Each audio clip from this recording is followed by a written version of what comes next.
All right. Well, still offline? Oh, Kappa. Okay. So then, this is bad. This is really bad because I don't know what did that, and I don't want it to keep happening. Let me look at event viewer here and see if there's something showing up. Thank you, Timon. Windows logs, system. What time was that? 10 o'clock? So critical, kernel power. The system has rebooted without cleaning and shutting down first. That was me doing that. But then there's a critical, let's just look at this on screen. The previous system shutdown was unexpected. What is this?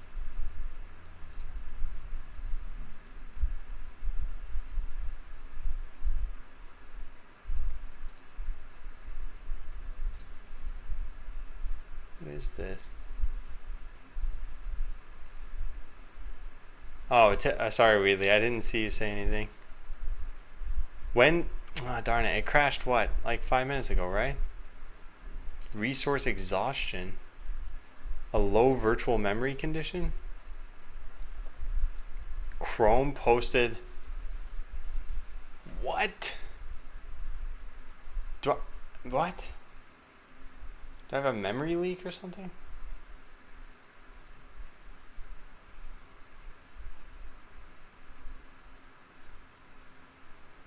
This is super weird. Okay, let's just open up Task Manager and kind of take a look at it throughout what I'm gonna do here.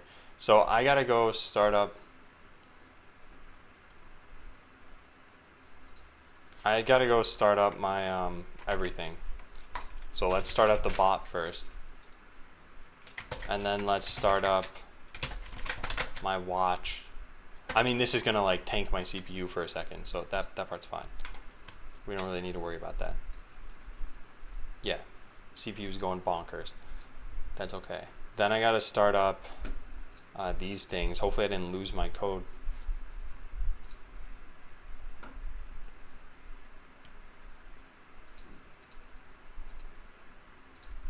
Yeah, I guess this is fine. I don't know though. This is...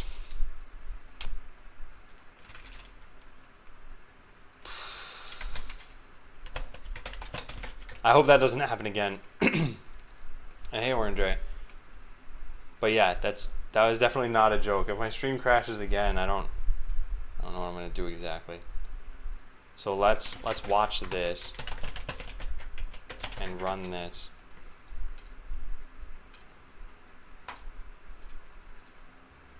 So as long as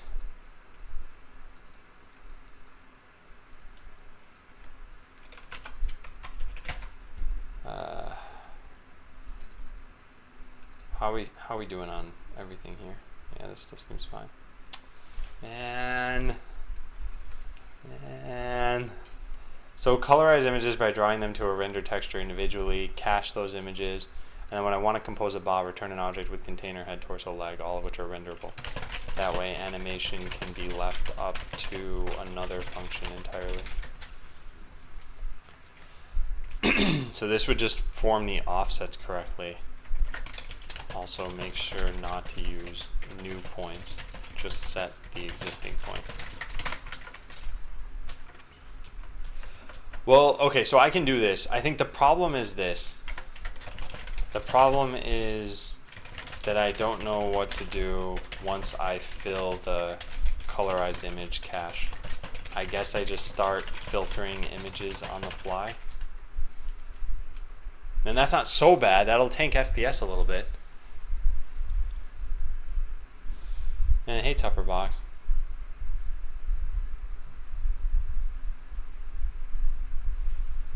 BIOS firmware incompatibility.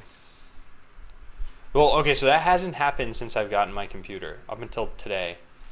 And I don't have any reason, I don't have anything to attribute it to. So I'm not sure.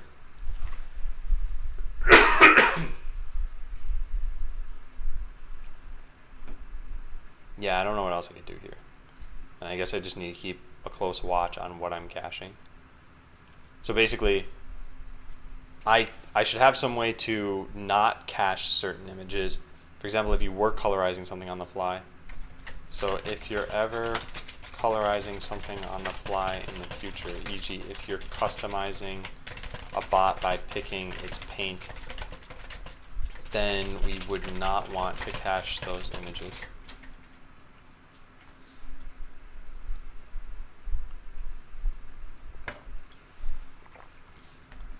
Okay, I think that's a good solution. I don't know if this is the place to do this though. Well, it doesn't really matter what the right place is yet. I should at least have the functions and everything kind of working. So let's just say this dot sprite cache equals this. Okay. Next, when we want to use an image, is play.bot.land going to be open today? Yeah, is it not open right now? That's working. That's working. And that's working. Yeah. It looks like everything's online. And I should be able to deploy some bots here. Whoops. Yeah, it looks like everything's working. So yeah, botland's totally free to play right now. April Fools.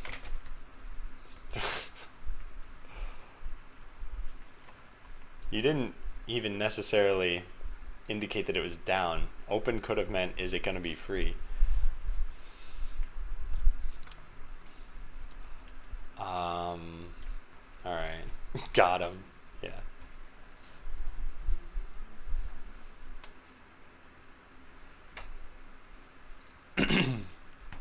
Okay, I think I'll try this out then. So we'll say, instead of get color sprite, we'll say get colorized sprite. So let's make that function. Get colorized sprite. So base sprite name. And then we'll say is primary and color.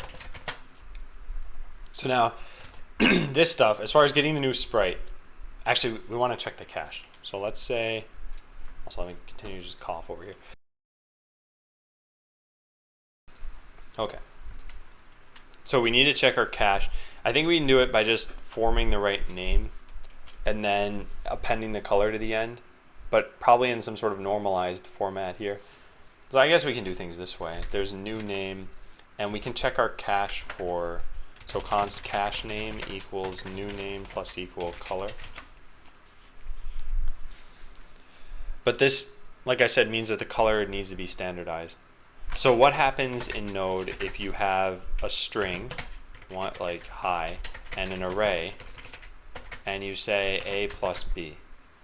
Oh, that's pretty reasonable. Okay, let's do that then. Let's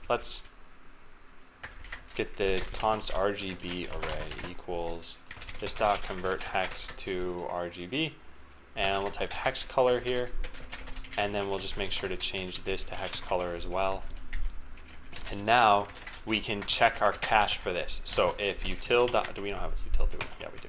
If const cached sprite equals this dot cached sprite, that's not how it is. It's called sprite cache. Cache name. Cached sprite name. Yeah.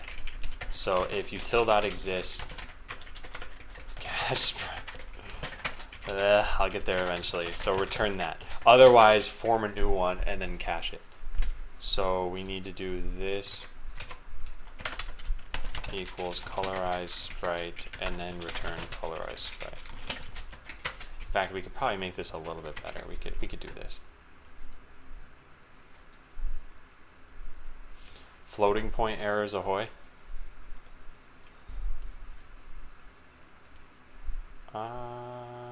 That shouldn't happen. If the color is written in hex, then it can translate exactly into integers.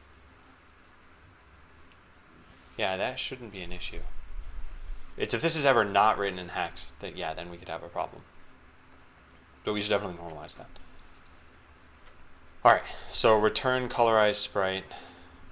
Yeah, so now we just need to form the colorized sprite. And that is a matter of getting the sprite. So let's do const, where is it? Const sprite equals this dot get sprite new name. And then we colorize it by doing this. Make a container. We don't actually need a container, I'm pretty sure. Maybe we do though. We'll find out pretty quickly here. And then we make a filter, set the filter, render texture. We need pixie wrapper here. We call render. We do all this garbage because it's too hard to figure out what's needed. So I guess we need the pixie wrapper in here just for the sake of rendering. So we're just going to say color filter. Yes, but convert hex to array 0 to 1. Oh, whoops. Oh, yeah, you're right. Yeah, sorry. All right, left go. I wasn't reading my own function. You're totally correct there. Yeah. So I think we just want the hex color here. Let's just do that. What happens if you have a hex color? So OXFFOOO, and you say A plus B. Yeah, that's the way I want this. So we don't want this.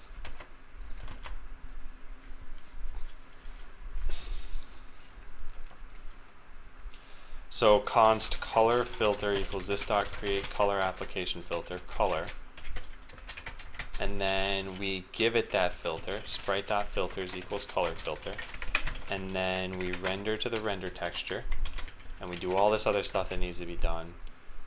Do this to get around the geoclear problem. Okay, great. This is no longer sprite container. Which, does Pixie Sprite have this? Well, yeah, the cache strings will be a little bit long there. That part's fine for now, because that can always be condensed later. It's mostly does the algorithm work right now. So resources, docs, sprite. Does sprite have a generate texture? Yes, it does. Okay, that's not bad. So this just turns into sprite, and then we're good. So now duplicate declaration sprite. Aha! So this is colorized sprite.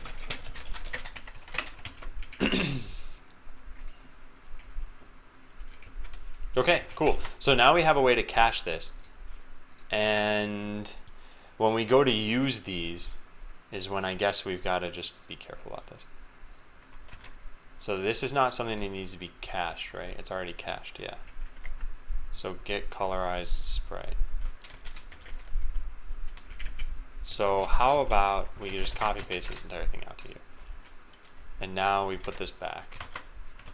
Get colorized sprite.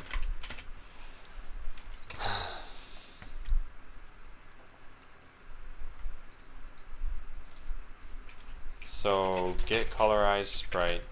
We take in the pixie wrapper, base sprite name, its primary, and then the primary color, I guess. Yeah. There we have it. Now we do the same thing for pretty much all of this. In fact, can we just do this?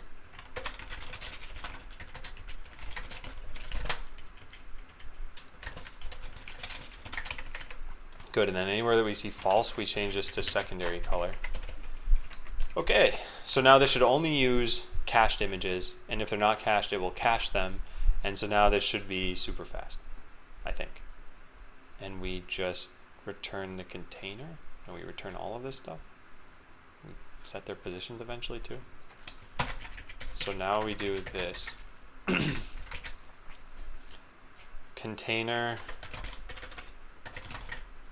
sprite container, and then, oh, that's an issue. I guess I need to put all of these into their own container as well. Yeah, otherwise things are going to look weird. Oh, that's kind of annoying. So I guess we say head container equals new pixie.container, torso and legs.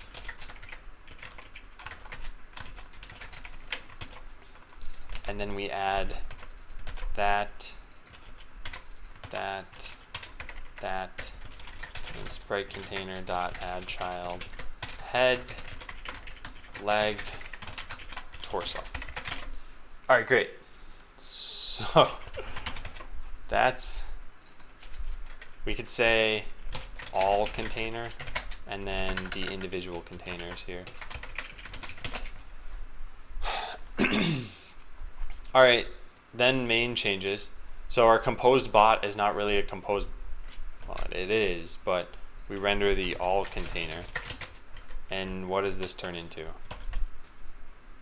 I mean, it's probably gonna crash, but it ideally would have been the same as what I already had.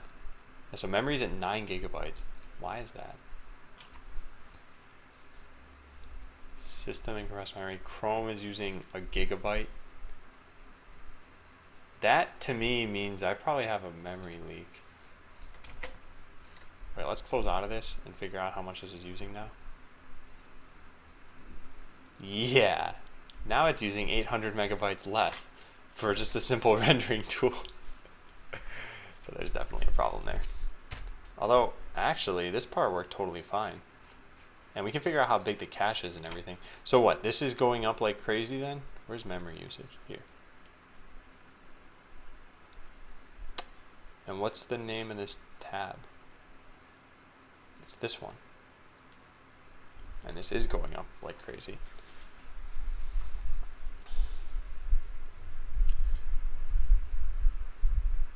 I wonder why. Okay, so profile, record heap allocations.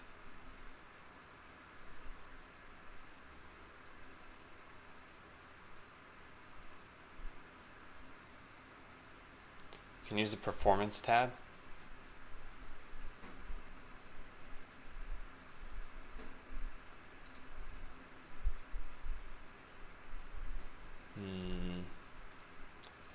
I always hated trying to do this stuff.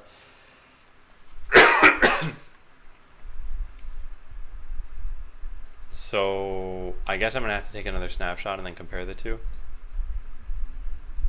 Oh wait, no, maybe I just do this. DOM trees. What is this doing?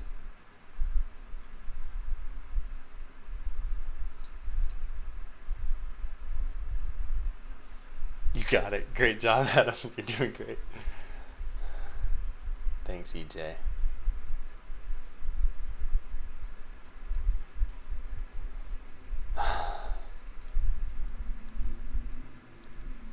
All right, this retained size is 12 megabytes. It sounds wrong to me for a DOM tree. And this is presumably still going up in memory, right? Where is it? Here it is. Yeah, it's 86. It's going up like somewhere between 1 and 400 kilobytes, 100 and 400 kilobytes per second. But why? Okay, let's do this then. Let's do clear this. Let's do just a heap snapshot, and then we'll wait a bit. We'll take another snapshot, and then we'll. Isn't it the timeline tab, and you do a JS profile? But this is memory that I want to look into. So I think I can just take two different snapshots here, and then compare the two.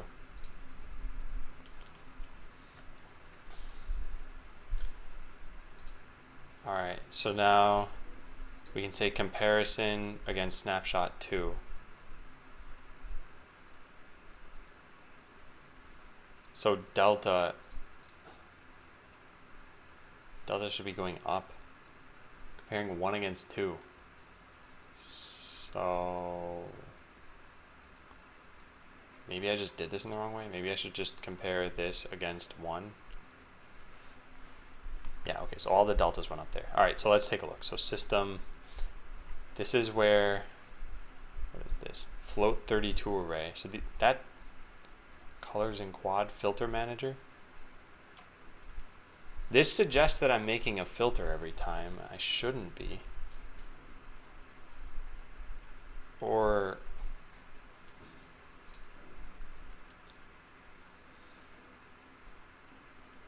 how do I go back up to, oh yeah, here.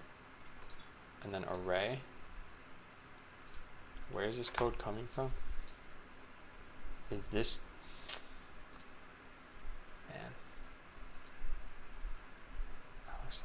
Size delta is changing pretty much all this stuff. Yeah, I don't know. I'm not sure how to do this. And I think I should look through the code before I take another look at the profiler. The profiler should be able to tell me where I'm screwing things up though. This is just a problem with me not knowing exactly what I'm supposed to be doing here. So what if we just never rendered anything? I'm guessing this wouldn't have a problem. Is memory going up still? Where's cosmetics combiner? Here it is. It's going up more slowly.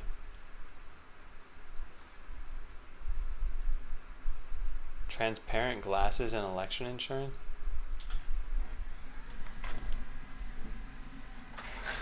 Hoppin', I don't know what to tell you. What would you like me to do? Would you like me to deny that any commands changed? I can do that. Oh.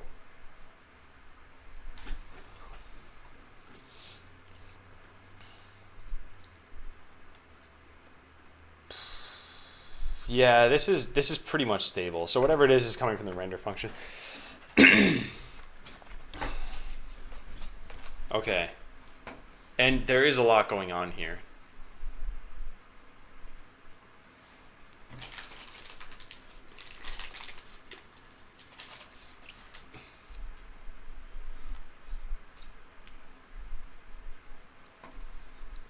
Newegg has a magic 8-ball.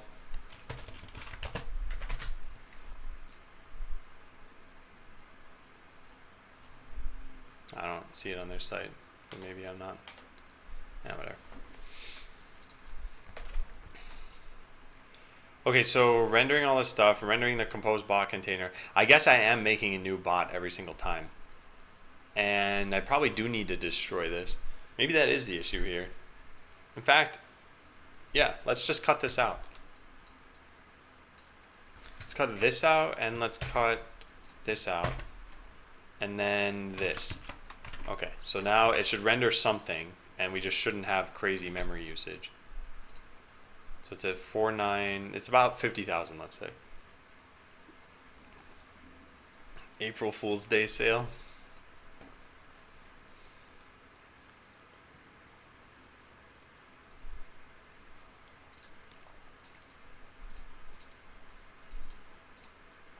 How does this work?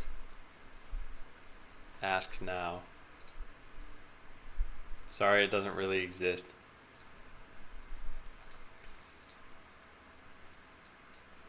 What was this supposed to say? It's simple question mark. What is this character? Huh. So it was using 50,000 and it's still pretty much using 50,000. So all right, this is not that bad. I just need to make sure that compose bot is not doing crazy stuff here. And ideally, it would have used the cache every single time. So I guess let's do this. Let's make sure there's a memory leak. It's not going to render anything new to the screen. This failed. Color is not defined. Oh, it's called hex color. Okay, fine.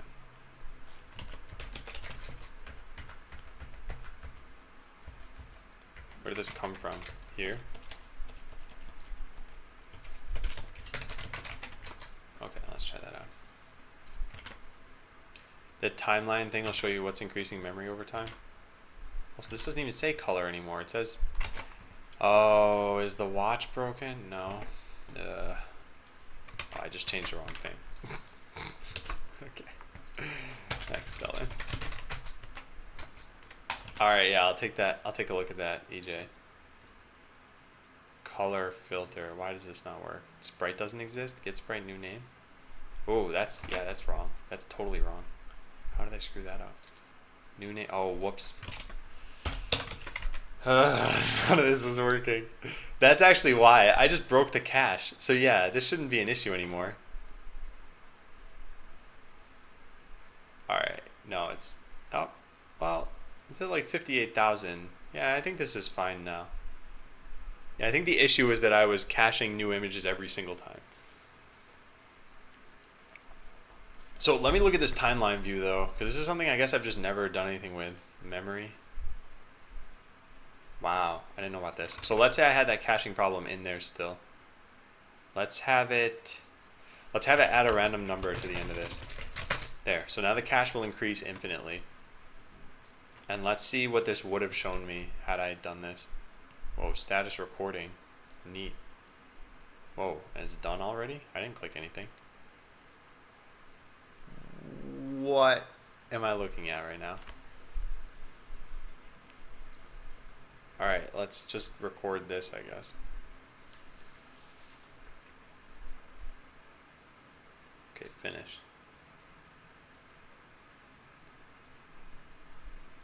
Okay, now let's pause the execution of this because I don't want it to keep using memory. DevTools was disconnected. What? Yeah, that's fine. So this is what I want to see. Oh, this won't tell me anything? Will it tell me anything? Total time. Yeah, it's not about memory. I see. So I can see memory is just increasing over time. I guess you said that's all this is supposed to do for me?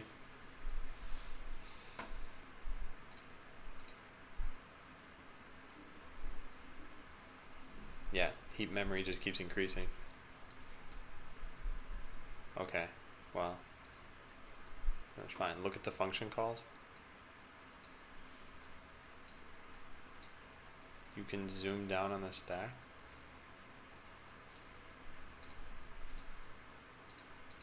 Why?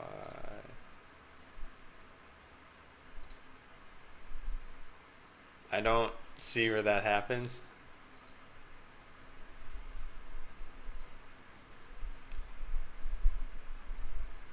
Anyway, maybe it's on the graph. Oh, I see. But this is, it zooms down to a fire chart. Whoa, whoa, whoa, whoa, whoa. Oh, there's a whole bunch of other stuff here. Oh. Oh. Okay. Yeah, that wasn't obvious to me. Alright, let's give you a point. So what do we have here? But this doesn't tell me memory usage. Or well, wait. No, it doesn't, right? Also, it's interesting that it's compiling the shader every single time because it's the same shader. This is where I really, really need to figure certain things out. Okay. Figure out how to reuse the same filter so that it doesn't need to keep compiling the same shader over and over.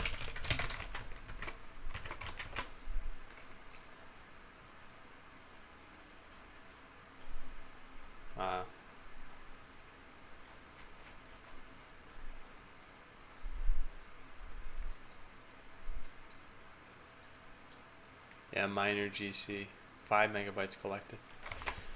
Interesting. Well, the cache should have a ton of stuff in it. But yeah, I think I fixed that problem. So let's get rid of this math.random. Okay, so what have I done now? Now when I render this thing, it should draw a colorized image. That does not look very colorful to me.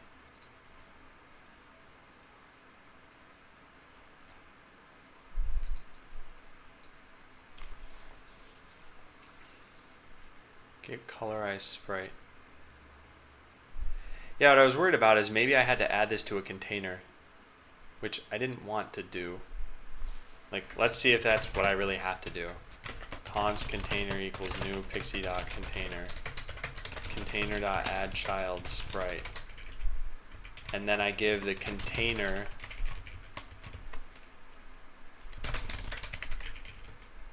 render texture.render. How did this used to look?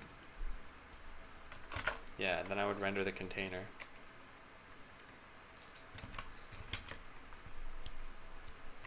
Right, so is that going to be colorful now? No. Okay, what did I do wrong? Create a filter out of the color that was passed in. Let's just step through this code.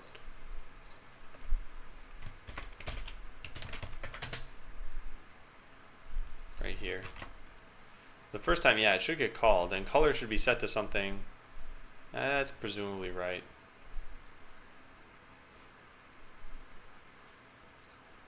Announcing Docker Hub Classic.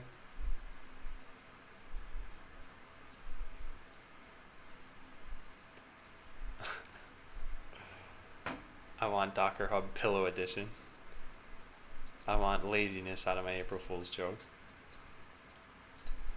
So the color filter at this point has been created. This is all set.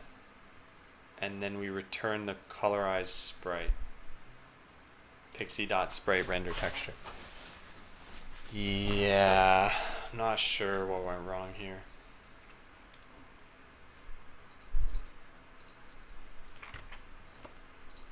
So I guess the filter's not working. I'm not sure why. Makes a new.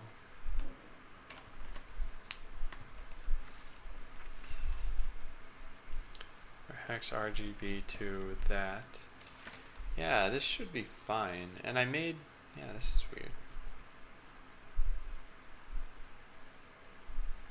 Like, it's giving me the correct sprites, I believe, because I have the foot piece, the head piece, and the torso piece all kind of stacked on top of each other. But for some reason, I broke colorization. So the way I was doing this before, I made this out of a color. The color was correct as far as I know. I mean, I had printed out what it was. I don't remember what it is. But we just put a breakpoint there and we should be able to find it.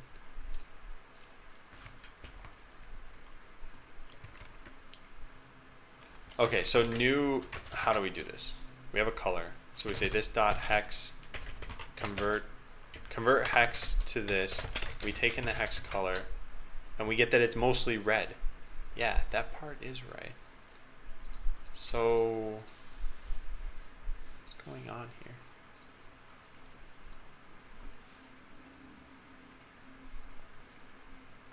And this. Take the sprite container and use the renderer to render it. Yeah, render container. Then make a sprite out of the texture. Oh, I see. It was the container alpha I wanted to do here, and then render the container. Oh. Okay, so it was drawing. Wait, that doesn't make any sense though. Well, that fixed it. I don't understand how. I had the sprite be at alpha 0. I guess I don't know. That's weird. Okay, well anyway, that's working. So yeah, there's a bunch of little things to fix there. This is now a more straightforward function. I guess we can get rid of all of this.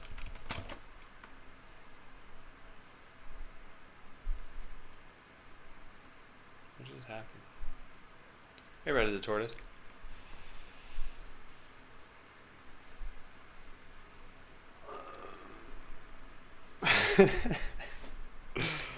Just laughing to myself. No particular reason.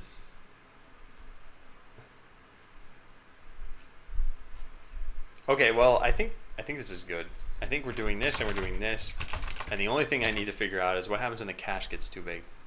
So if, for example, I did this with like 100 different images or 1,000, the cache would just keep growing. Oh well. Okay, so when I want to compose a bot, return an object. That's being done.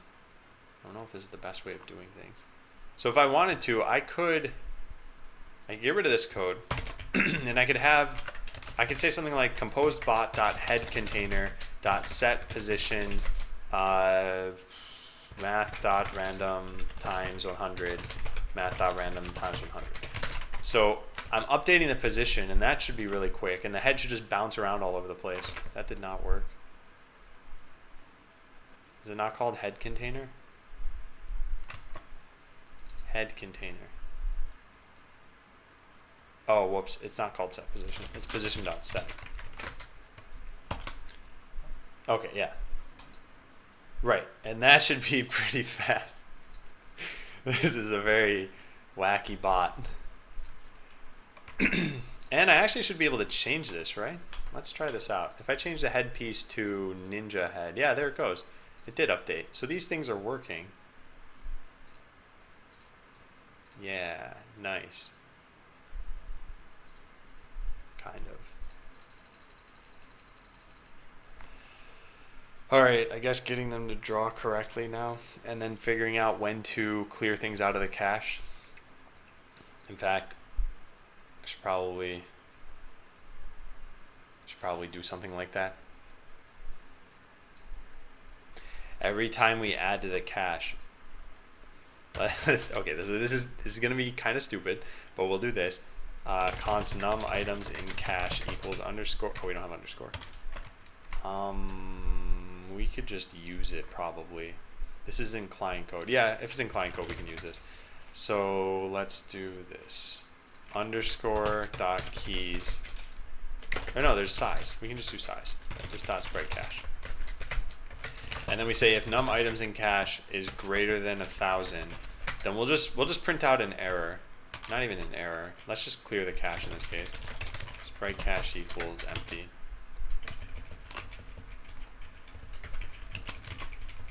So this should be accompanied with an error. So let's go find other client stuff that has logger code in it.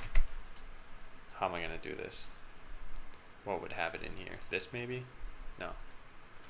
Huh. Why is this a rarity? Logger? What, seriously?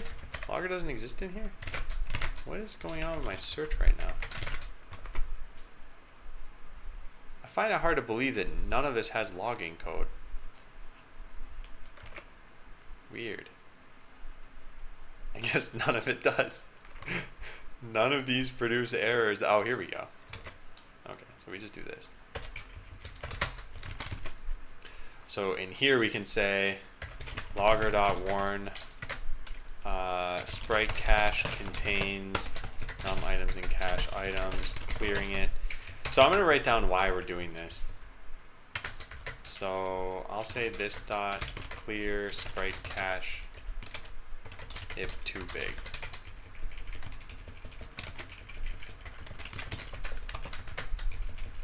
So this should be called, well, when I get to commenting things, I guess I'll call it. I like it like this. I think you're finished.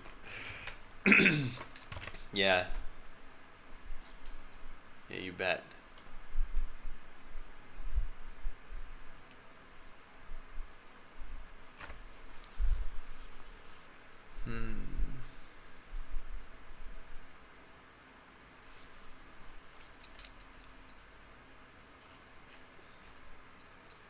Okay. So I think it's just fixing the positioning. So this is done. Specify offsets correctly. That's the last part where I need to get this working. And then like clean up my code basically. So make sprite sheet dict be multiple classes if necessary. And maybe don't have it take in a renderer, or at least not a pixie renderer, pixie wrapper. We'll do that after those things. So specify offsets correctly. These offsets all come from output.json. Or they should come from there. They're not. They're all set as 0, so I guess it doesn't matter right now. All right, let me go grab some water because I'm coughing a lot.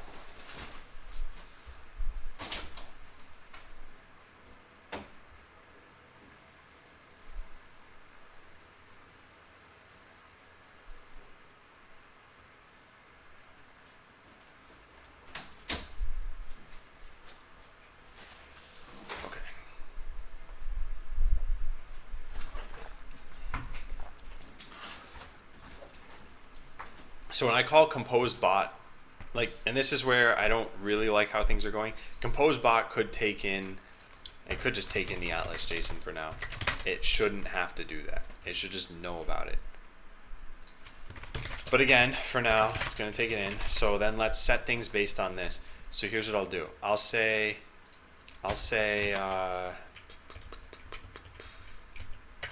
head container.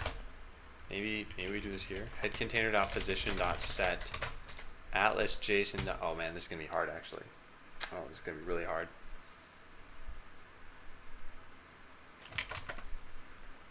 Wait, do we have sprite data in here? Maybe we have.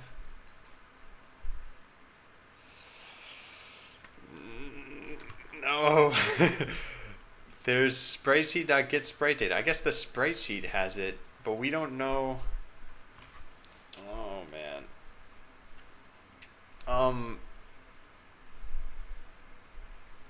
We could get the sprite data given an ID. Like this has, yeah, okay, so we'll do this. Get sprite data. Basically want to do everything that was in here, except for it says a sprite sheet. We just do sprite sheet dot get sprite data. And then the sprite sheet itself, sprite data is who knows what. I don't know. This isn't even sorted by IDs. Oh, here it is. .id. Get sprite data. And then we index it ourselves. Sprite ID.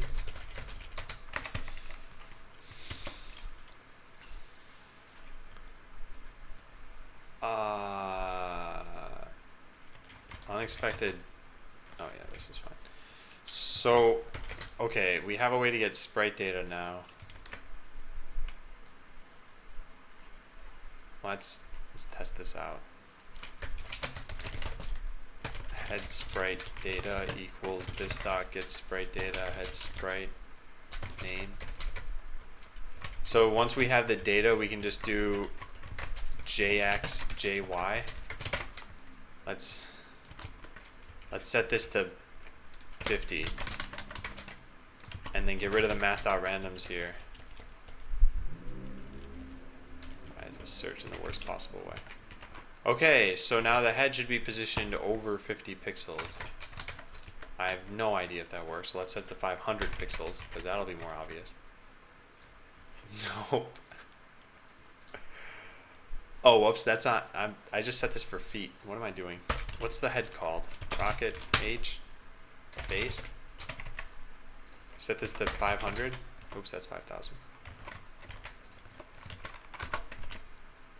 Okay, that works. So we just need to figure out what these coordinates are supposed to be. But I guess this pulls everything in correctly.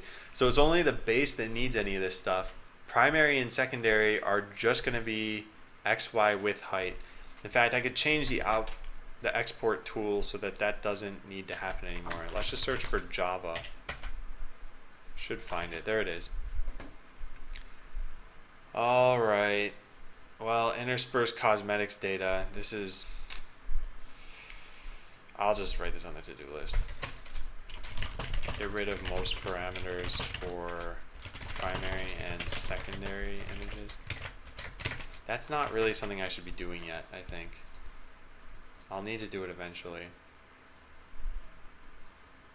Okay, well, in order for this to work, I need to go to cosmetics data, and I need to set this stuff here. But I don't know what this stuff should be set to, and that's part of what I wanted this tool to do, is allow you to change this. But you can't change it on the fly, or at least it won't matter if you do that. Well, it could. Okay, yes, it could. So then that's what I need to do. We say global.data equals this.atlas JSON. And then we just try changing stuff, I guess. No, that doesn't matter. This doesn't matter at all. It's the sprite sheet data that matters. So we need to be able to change connection points. Okay, so specify offsets correctly. This is sort of done. Let me finish this up. Yeah, let's do this. So leg container. This is gonna be it's gonna be annoying. Leg keg. If only.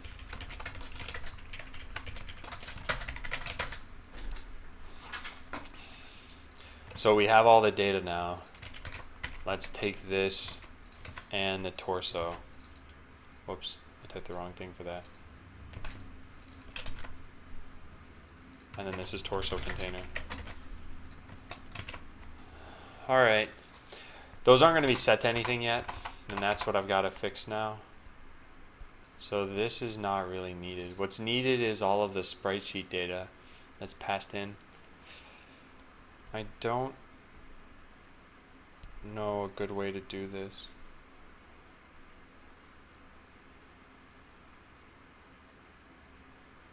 Yeah, I don't know a good way to do this. I guess for now, what if we expose this just via the console and then tested it out that way? Because you should be able to position these things directly in this tool. Let's see, head sprite data.jx. And this comes from the sprite sheet. So we need to figure out which sprite sheets all of these values come from, and then expose them as UI properties somewhere.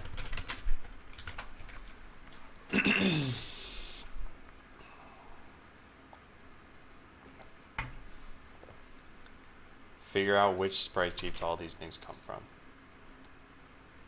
So sprite sheet take to get sprite. I guess there should be a get sprite data. Actually, that already exists.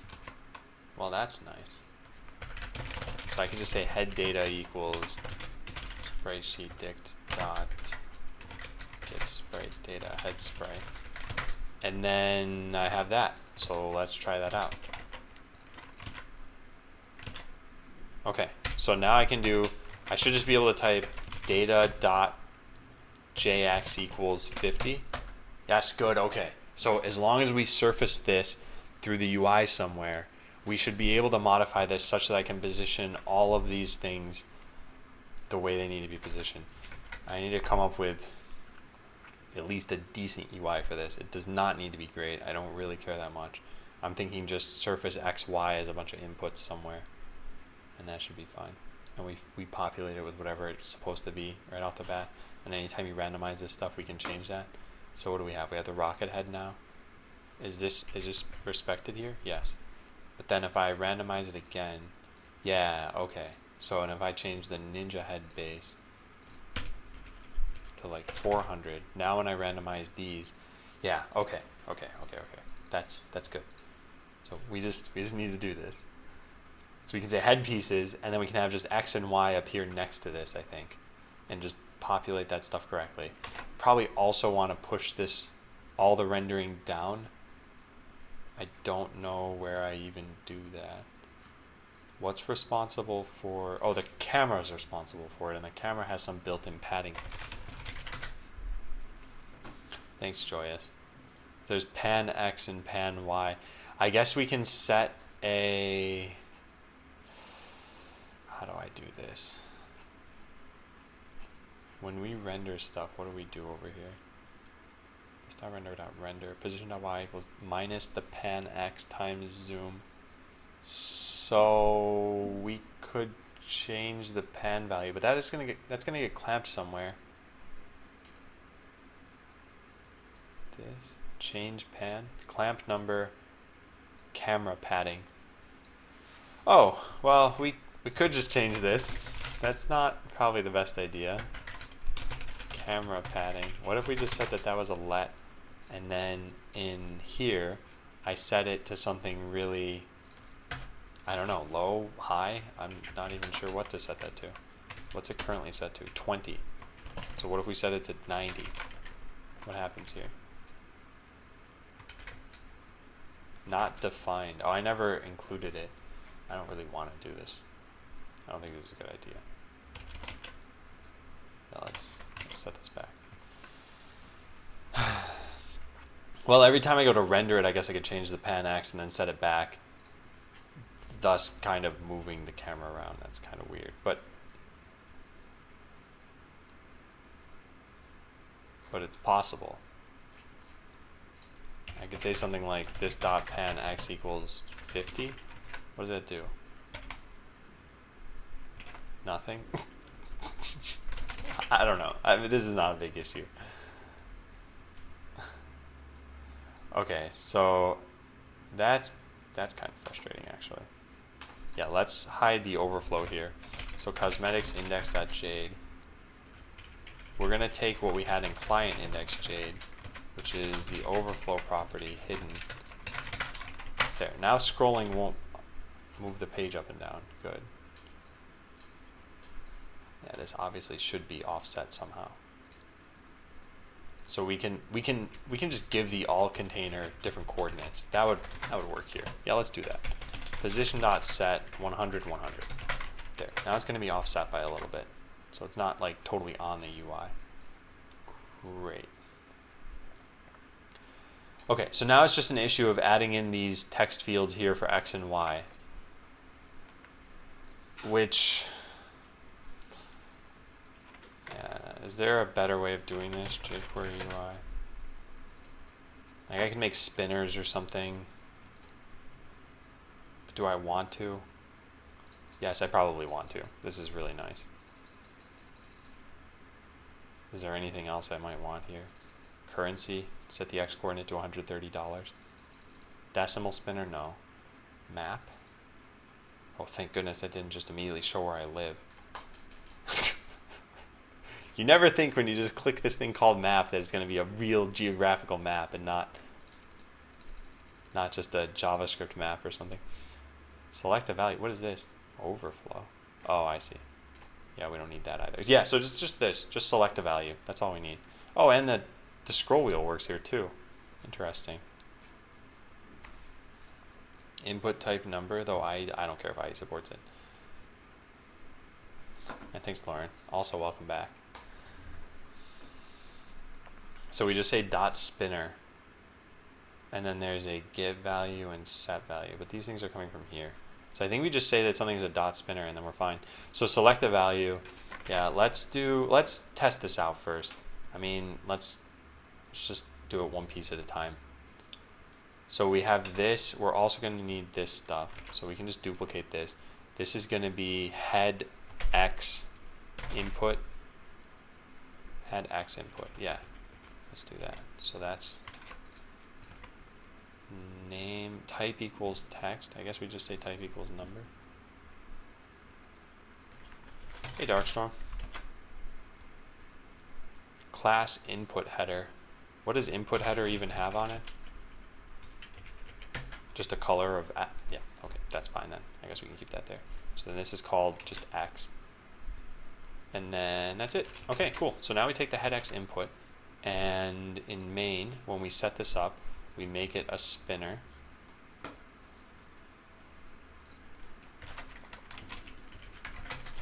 This dot head X input equals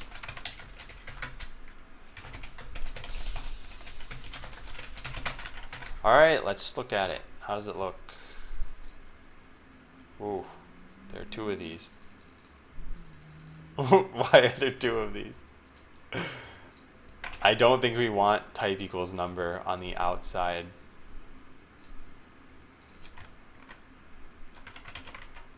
I think that makes two of these show up. No. What's going on? Now the scroll wheel doesn't work. How do they do this? They didn't have anything special, did they? So they took spinner. Where's their spinner thing? Label for, and then input ID name equals value. Does the name matter? I don't think the name matters. Yeah, why do I have these things here? I want to get rid of those. They're not here, are they? No, they're not. This just hasn't been themed correctly. Maybe I don't have the right CSS for this.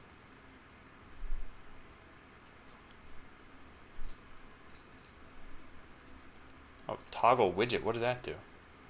Toggle widget. Where's the toggle thing anyway? Toggle widget is destroy. Spinner.spinner destroy. Yeah, I don't think this is. The outer is the jQuery. The inner is the type number. Oh, So the scroll wheel not working on that. Excuse me.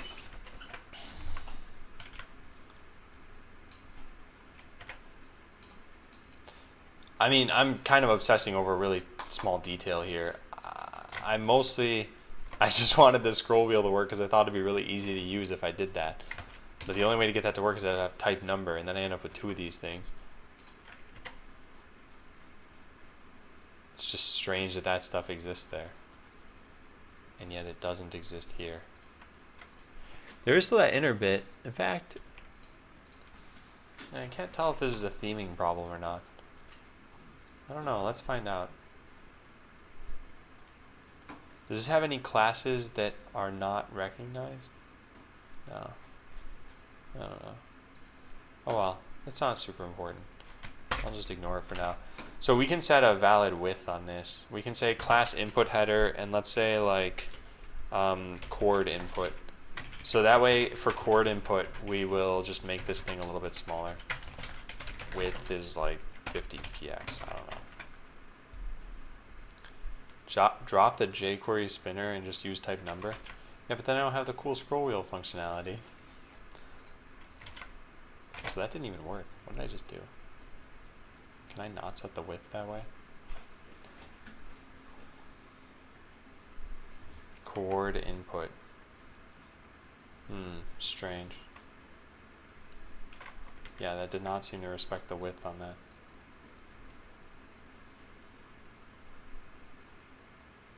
I don't even see chord input on here.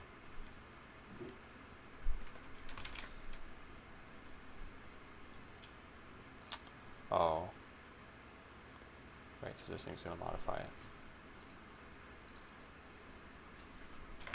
Oops. No, I just put it on the wrong thing, that's why.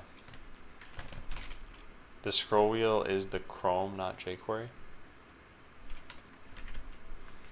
Wait, really?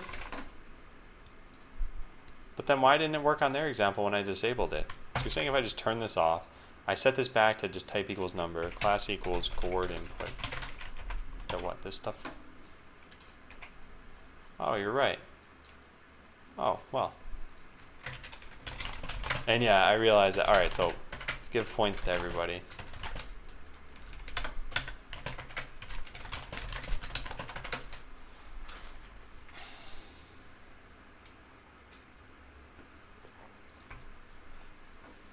FYI, I've used number for years. I only just learned that. Yeah. Okay. Well, so there we go. We need to set these things correctly. So, how do I want to do this? This data needs to be saved off somewhere based on whatever the last sprite we used was. So whenever we change this thing, we need to make sure that a function gets triggered here, and then surface that to the world. So I guess we can do that. Headpiece value. This dot randomize bot. Then head data. Head sprite data. And head sprite is not actually used here. I guess we need to get the value of this.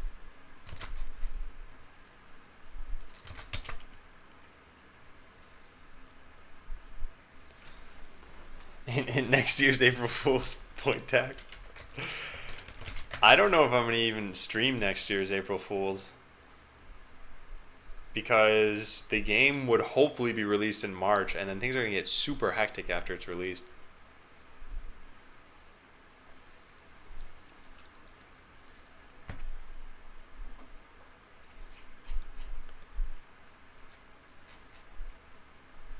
Okay, well anyway, we have this. So then we do this dot head x input dot val, this dot head sprite data dot jx. So let's see, this should work, I hope. No, it's still set to 0. Is this not correct? Yeah, something's wrong here. Let's just put a debugger here. Okay. Oh wait, oh it's not. Oh whoops. No, I know what's going wrong. This needs to be done whenever you change the bot.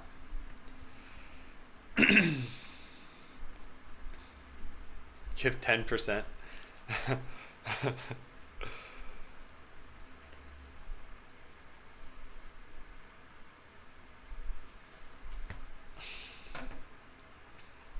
So yeah, every time you change a value, I think we need this to get hit. And for right now, yeah, okay. So let's say changed cosmetic loadout. So we'll do this, and then change cosmetic loadout should be called anytime this stuff changes. So we need change handlers on these things, I guess.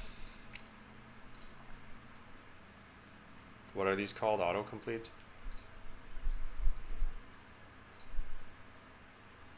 Where's...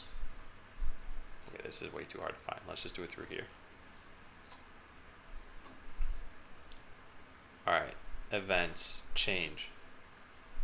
Triggered when the field is blurred if the value has changed. Okay, so I think we can just do this. This dot change, this dot changed, dot bind this. Head, torso, legs. So anytime this is changed, then this thing should get updated now. So something's broken. Main.js changed this. This should get hit when I hit random. It doesn't. Doesn't at all. What's going wrong here then? What are the other events that we have? Change, close, create, focus, open. No. Unless it's select. Trigger when an item is selected from the menu. Okay, I guess we want it for either one of those.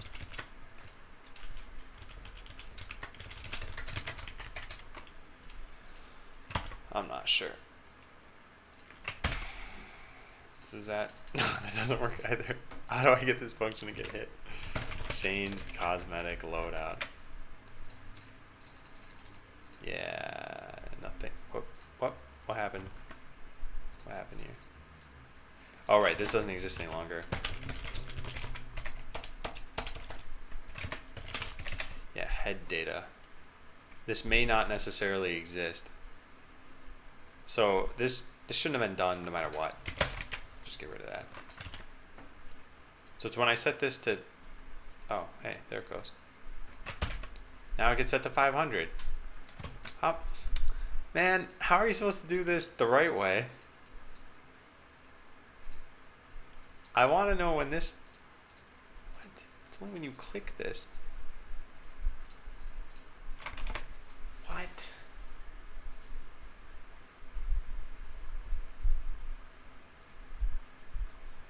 I don't know about that. It's kind of weird.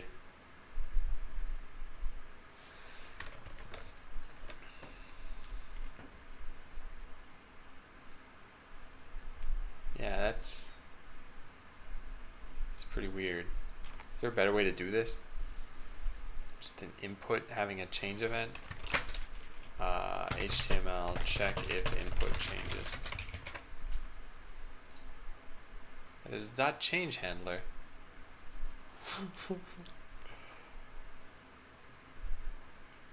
Or is it what, update? What are they even suggesting in this article? Opt.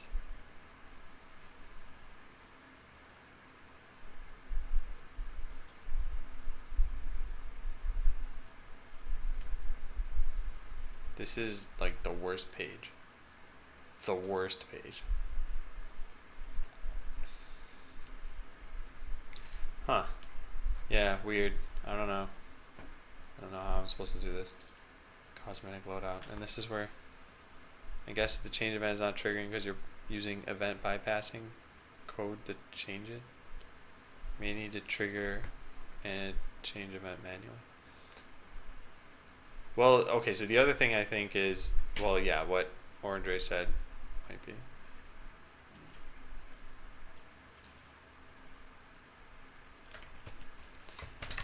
let's, I mean, not that this should really, no, this is already the jQuery, oh, that shouldn't matter. Well, okay, so when I select this, that works. I guess when I change it is when I'm manually typing into here. And then, alright, whatever, I give up. Here's what we're gonna do for now. We're just gonna say set interval, this dot change cosmetic loadout, dot bind this every half second. So let's just do that for now. That way I'm not struggling with this, I think. Main is not defined. Oops.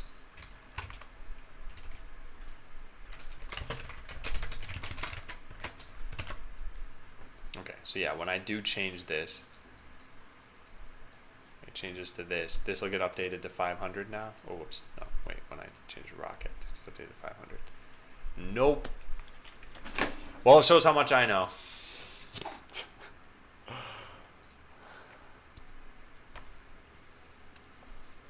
And no problem, Lauren. I shouldn't be relying on people in chat anyway. I should act as though no one's there and just be surprised when someone does help. So, okay, I got a bunch of stuff to do here. We got to make it so that if you type something that isn't valid, that it just doesn't render anything there. And that's not going to work because of ComposeBot, which really shouldn't have that level of error checking, I think. Or maybe it should. Let's go take a look. Sprite sheet dict. So in this dictionary, we have a bunch of this stuff. Yeah, if some of these don't exist, I want to just not use them. It's easier said than done. So I think we verify this here. If not util.exists head, or not util.exists torso, or not util.exists feet, then we just return. Or maybe we only do this stuff if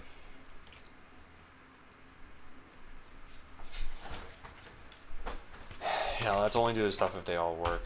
So let's get rid of that and let's change these to ands. Okay. So they all have to exist for us to be able to use this now. That should make things at least a little bit easier.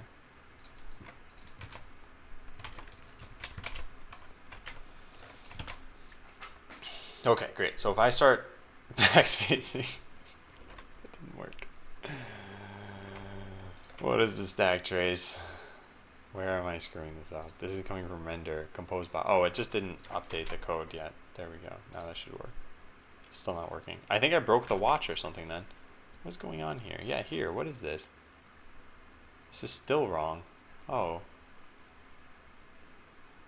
Oh, I forgot my... Wait, no, what did I forget? What is this? Oop, what happened? Hello, output. Unexpected token. This isn't even still the case. Let's just get rid of this. Not totally sure what I did wrong there.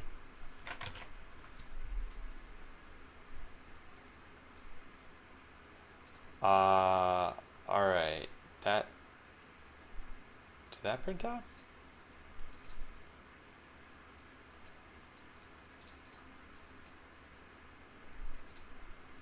Yeah, apparently it did.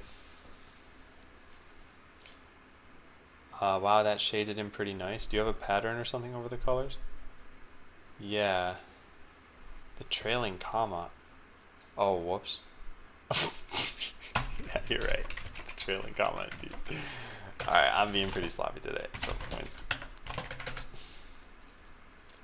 Okay, so now we can delete this. Yeah, good. Finally.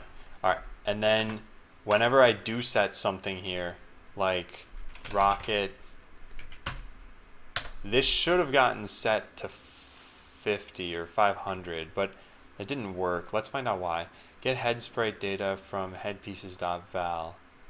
And what? This is nothing? Or rather, it should be getting called every single time. So change cosmetic loadout. This should get hit. It's not, which means that my set interval call must be borked. function this 2. Yeah, that should be correct. Because that was... Not bind this 2 though. No, something doesn't make sense here. This isn't getting called. Okay, let's put a breakpoint here. Make sure this is getting hit. Yes. Okay, what happens down here? Set interval. Like, this should definitely get hit. Okay, good. But then that doesn't do anything? Changed cosmetic loadout? Doesn't call into this function somehow? That's very strange. What is this doing? Oh, I'm not. Oh, darn it. Oh my god. Okay, yes. Screwed up everything there. I'm just really not paying attention. Alright, Alright, I didn't need to bind a function. That's what I would have done. Oh, wait. Oh, I know what I meant to do. I meant to... Okay, here's the code I meant to write. I just meant to write this. This comma 500. It was supposed to be dead simple. I just, for some reason, combined paradigms in my head. And so is everything working now? Pause in debugger. Yeah, okay, good. Yeah, so now when I change this, it gets updated to nothingness. That's actually kind of an issue. So if you... this dot head sprite data, then we do this. All right, great. I think everything should be working. So when I delete this and set it back to the Ninja head, it'll get set to 0. Yep, perfect. Okay, and whether or not that happens instantaneously, I don't really care about. So if I set this back to the, why can't it autocomplete with Rocket? There we go. 500. Okay. Well, that's kind of fine. Now, can I update this? Oh no, that's the big problem. Well, that's why you don't do things this way.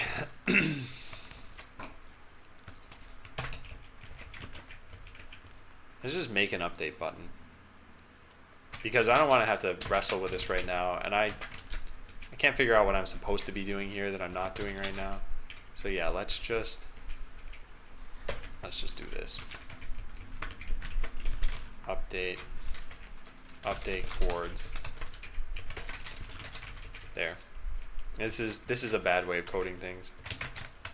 But like I said, I think this will just let me do things quickly here.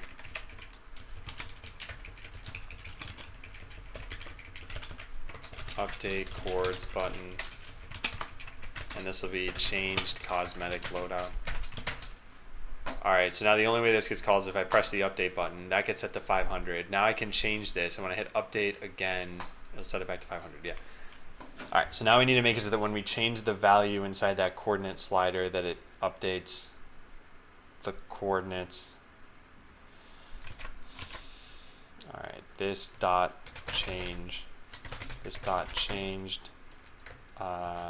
chords dot bind this.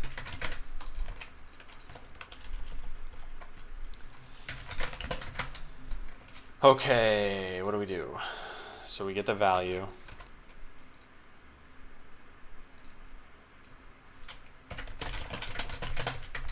And then we set it inside the sprite data, but only if it exists.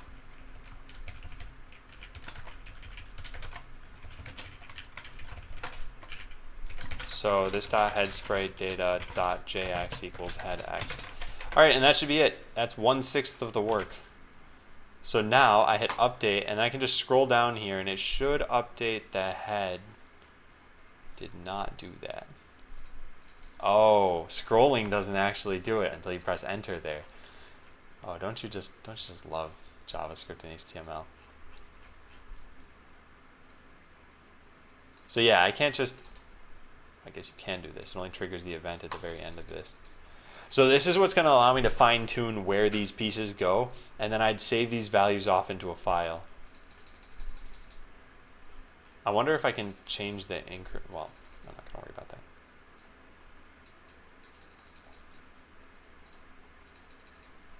Okay, cool.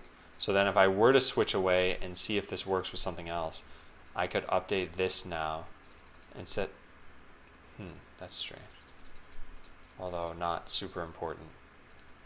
I guess because I switched without doing update, yeah. I gotta figure out how to get that to work. So for now, this UI is gonna be terrible, but it'll be functional. And that's the part I'm more concerned with right now. So let's go make a whole bunch of other things. In fact, I should probably just add these dynamically. So there's that, and then the Y coordinate. And we just call this something slightly different. And now we should have two values here. Yeah, good. And they should both be numbers. Yeah.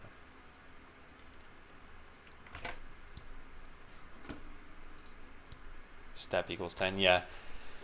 And I just need to make sure that I'd be able to, I need pixel perfect precision, so I want it to be able to move by 1 as well.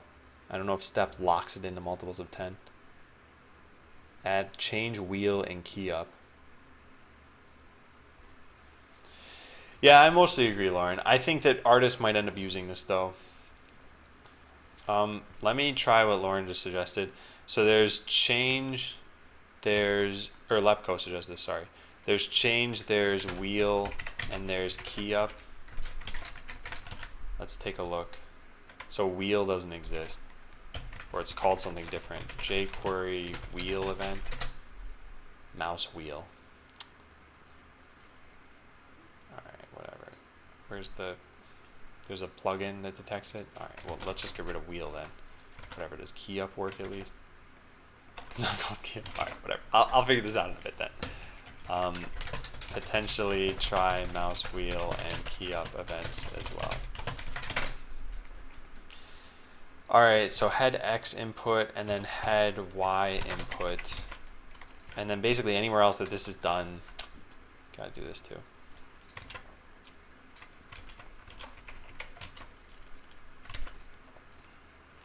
Thankfully, thanks to the reverser thing, I don't really need to worry about capitalization for any of these.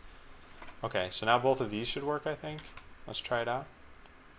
So I just hit update, and now I should be able to edit these things. Yeah, you can see it. It's moving the head. I mean, like I said, it's pretty slow, but like we'd be able to position things this way and then take these and just plop them into this lm.onWheel function. Okay. All right, I shall try this.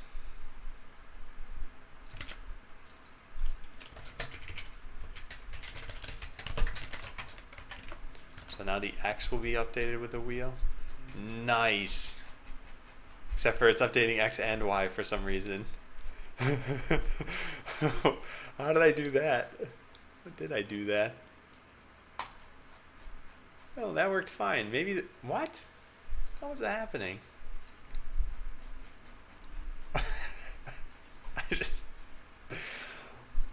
Yeah, that's pretty strange. Okay, so why is that happening? And thank you, Lepko.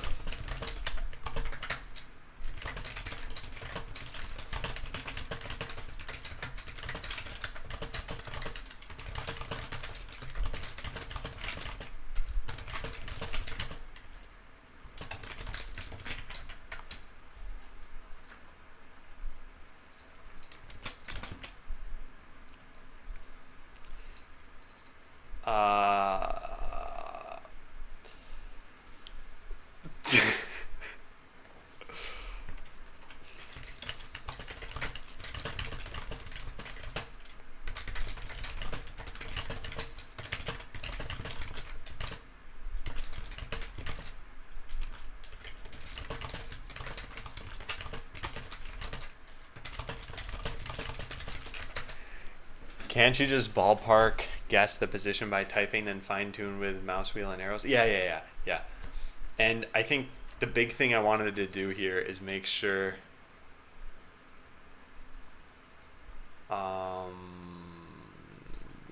wait, change chords. Yeah, that I'm not doing both X and Y at the same time.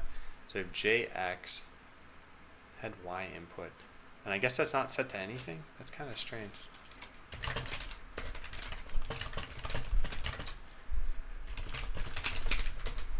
The silent typer.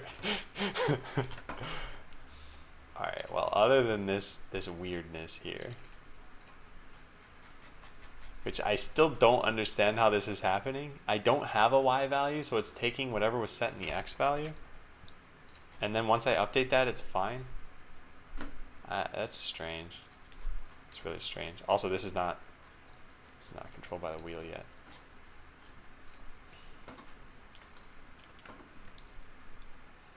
Anyway, since all these are going to have the same things, we can just do this, I think. This is probably a better way of doing this. Let's just put that there, and then we'll say this dot all inputs. Actually, we can just use the selector for this.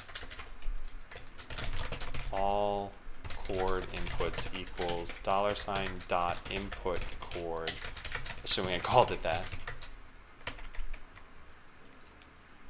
Yeah, chord input, not input chord.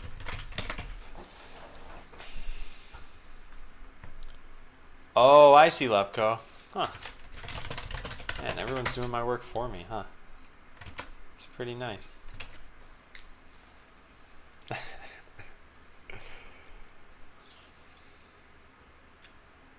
So all chord inputs is that. And then we want to do this dot, and we want to have a change and then an on wheel. Okay, so that should work for everything then. In fact, I'm not even sure we should save these things off.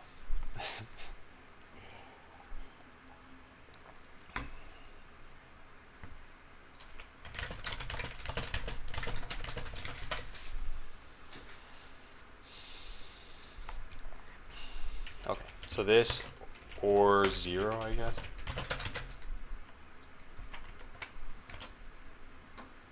So now we can change this stuff and it's not gonna like fly off. Yeah, nice. And then this should work automatically too. Nice, perfect.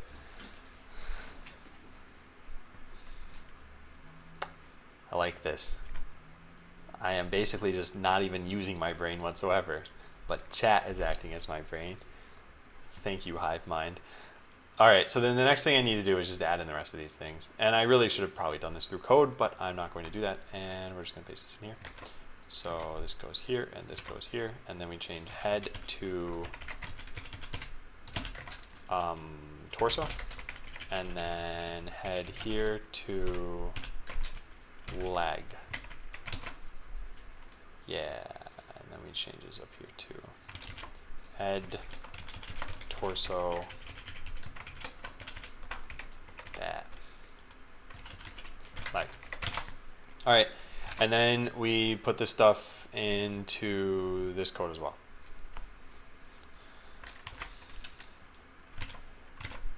This is where things get a lot uglier.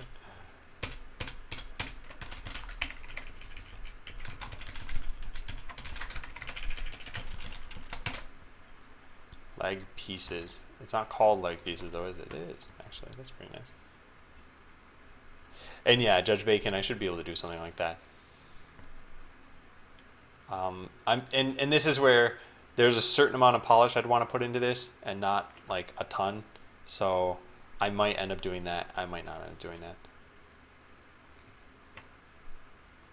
And this I actually kind of think it'd just be better off written like this. That way we get rid of these two lines. Okay.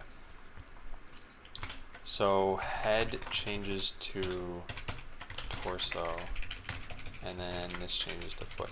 And whenever you're able to copy paste code this easily, it really is an indication that you should not have copy pasted it. But it's been done.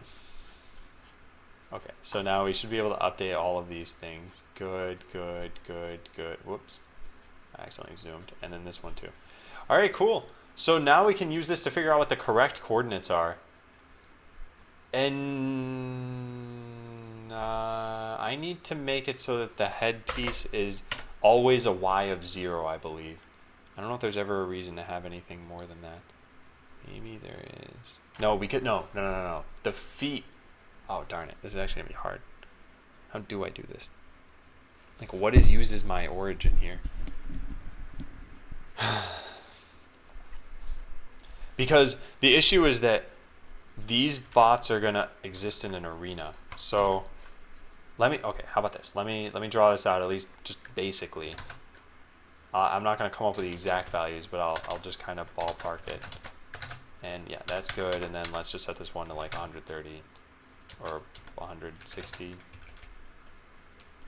Yeah, great. So let's say that was the bot. I know this is wrong, like that doesn't look totally fine, but there's going to be an arena tile where we put this bot. So that's going to be a square, and this bot should probably, because it has feet, it should probably be, darn it. Let me select the right color here. Okay. It should probably be such that its feet are at the bottom. So this one in particular would know, and this would just be a short bot. That's it.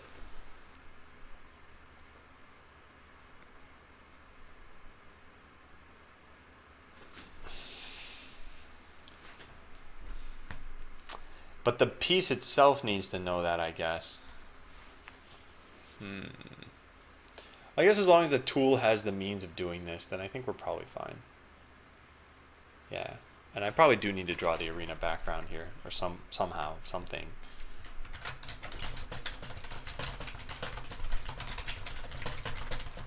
Figure out how the bot lines up.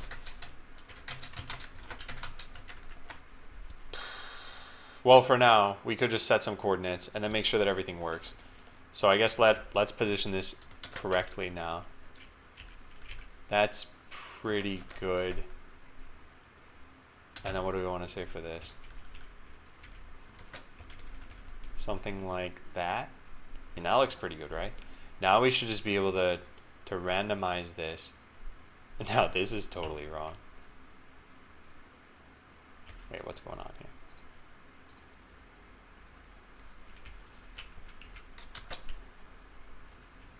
Yeah, this is not going to work. So I guess everything's based on the torso then.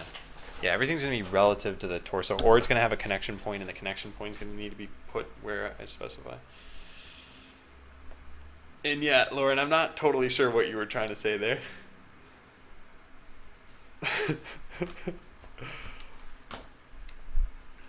Okay, well, I probably just leave this up to the artist then. Because, like, I'm not going to do this right now, I think.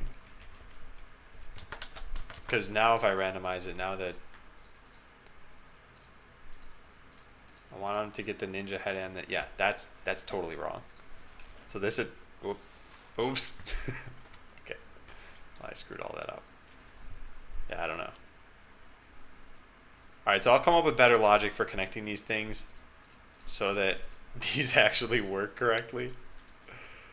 Because this definitely looks pretty weird. In fact, every time you press the randomize button, I guess what I can do is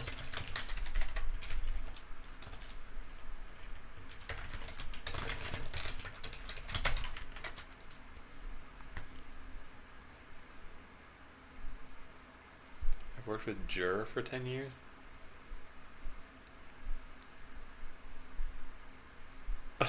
Okay.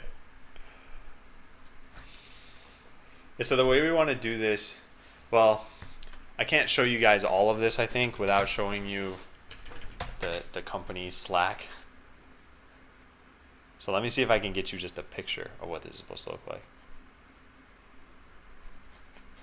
Darn it, hang on, I gotta like really scroll up for this picture. Nope. Apparently I can't. Okay, hang on. I want to show you guys what it is that I'm thinking about right now, but I need to find. Darn it, where was this done? I found a message where we do this, but it's using concept art I don't really want to show you guys yet. I want it to be a surprise once it's done. So I got to find a picture where it's art you've already seen that shows off this thing that I want to show.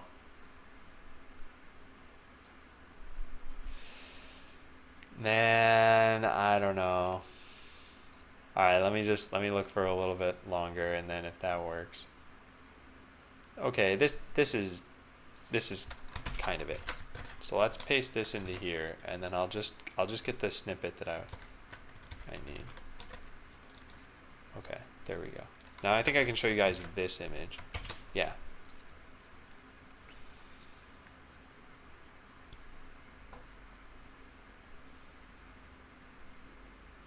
The Daddy and the Daddy bot are here now. Great. Yeah, so we define connection points for the the torso and the feet, and I guess that's what I should be doing. I guess I say on this graphic, if this graphic is this rectangle here, then the connection point is the distance from this to where this green line is. So the connection point would really be something like, oh, and torso has 2 connection points.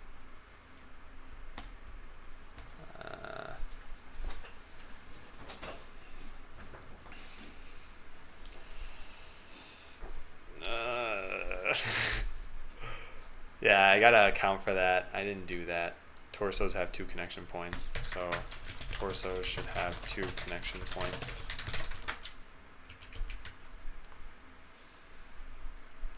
Head and foot.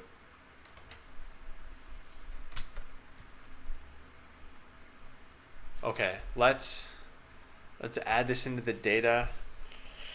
This is gonna get a little bit tougher to do, huh? Bad, Adam? Why am I bad? Because I'm doing this poorly? And you know what? Let's use, okay, I have an idea. The idea is pretty much just let's mess around with these images until they look like how they're supposed to look. So so he specified the connection points in these images, but they're based on there being a ton of transparency and just dead space around them. And then I cropped the images, so that's going to change them. Also, another connection point for the modules like lasers, or are they not drawn?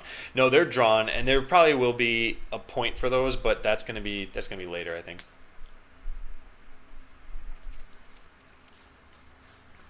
All right, so let me do this correctly. So going back to the tool that converts this stuff, what is that tool even called? Botland tools. Spreadsheet packer. Yeah, this.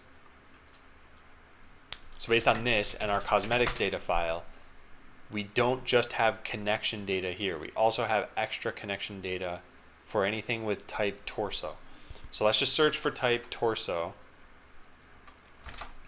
And then, yeah, we have 6 of these. So then we have 1 connection point right now. I think we need to change this to like an HJX and an LJX. All right, let's just do that. HJX and then LJX. There. So now we have, oh, and also let's move the head pieces to the top of this, and then the leg pieces to the bottom, and get rid of this. All right. So now we put this in. Now this changes everything. Almost to the point where it's gonna all be done better. I'm gonna spend time optimizing this, doing it well once we're not in the prototype phase for this. All right, so where's JX up here? It's not even in this file. It's not possible. Yeah, it shouldn't be possible. JX doesn't appear though. What did I do here? X, Y, size, orig, offset. How do these get the rest of the values in there? Oh, right, we just set left-hand side equal to right-hand side. So they'll get LJX automatically. So then we can just rerun this tool, and everything should be fine. BL tool, sprite packer, run. Run is not a thing I have here. It's node main.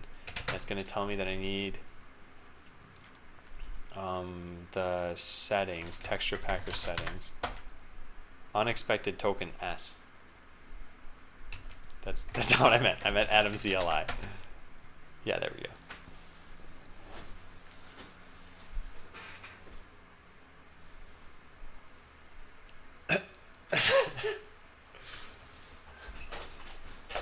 It's more denial. Nothing's changed. You guys don't know what you're talking about. Oh, hey, it's the complex tool. Yeah. Look at this hunchback bot. All right. Yeah. So I think we should be good here.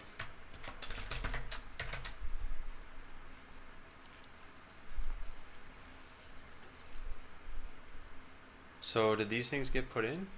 JX, JX, JX, JX. Yeah, here we go. It worked. Okay, so now it's just a matter of setting these correctly. And on torsos, they're going to be HJX and JY, LJX, and LJY.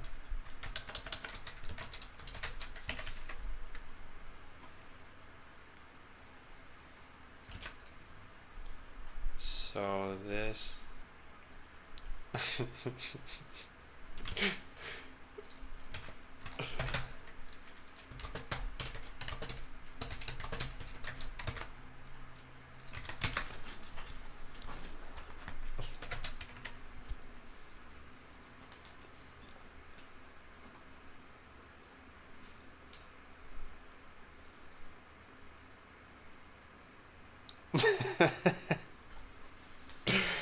Oh, Judge Bacon. Don't underestimate how much I appreciate making stupid jokes.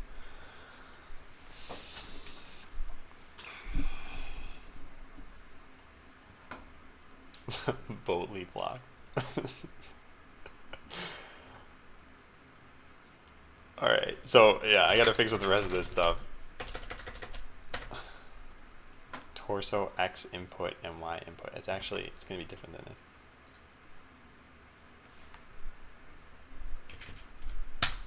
It's gonna be HX and HY.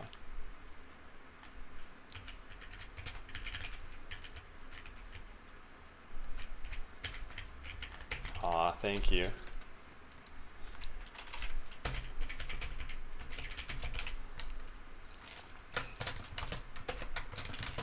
Head XY, leg XY.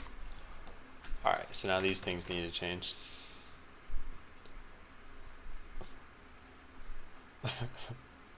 Hey, I don't claim that they're good jokes. I do claim that it took an incredibly long time to do that. Like, incredibly long. I think that was 3 hours or more for a 1-minute video. Like, the amount of work that had to go into that. Anyway, that's it. That's all I'm done.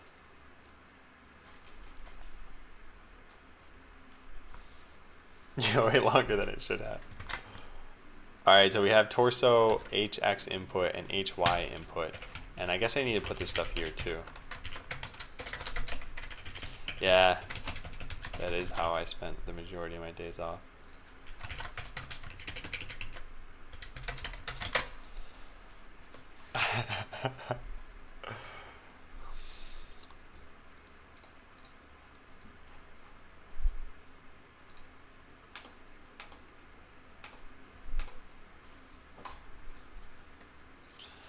Man, last year I spent a couple of hours doing an April Fool's joke that made sense only to the people at my the place that I worked. So I spent a couple of hours setting up this video, and then I uploaded it to my personal YouTube account. And instead of people being like, "Oh, ha, that's a funny April Fool's joke," they're like, "Adam, I could tell it was you. You uploaded it to your own account." I'm like, "That's not the point. I spent so long doing this. It was supposed to obviously be me. The joke was the video, not who uploaded the video." It was really frustrating. So I thought I'm not doing another thing for them. Then again, I only worked for them for one April Fool's. Okay, so these things are set then. So torso X input no longer exists. Yeah. So now it's torso HX and LX. And then these things change to HJX and LJX. Good. And then they change here too.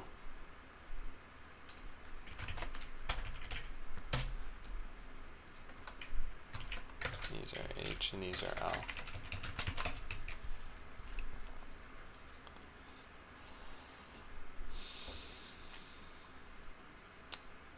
All right, what's up next? So now it's all connecting these correctly. So in spreadsheet dict, these no longer exist. Torso, yeah, this stuff doesn't exist. In fact, we've got to compute this correctly, and I'm not totally sure. I think there needs to be some extra data of like where does the torso go.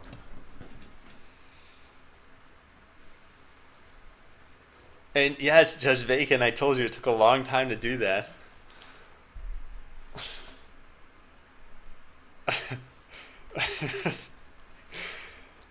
I showed it to my wife and I'm like, "Oh, so what'd you think?" And I had a big grin on my face and she's like, I'm just worried, Adam. And I'm like, what are you talking about? And she said, well, if it was this easy for you to retheme it, wouldn't it be easy for someone else to take your code? I'm like, well, no, it was easy for me to retheme it because I had all of the code already, and it still took me hours to do it.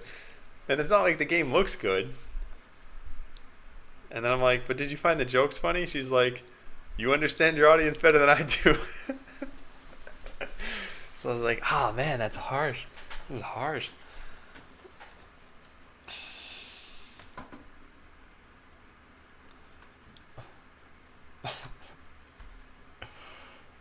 Okay, so anyway, let's take these things in.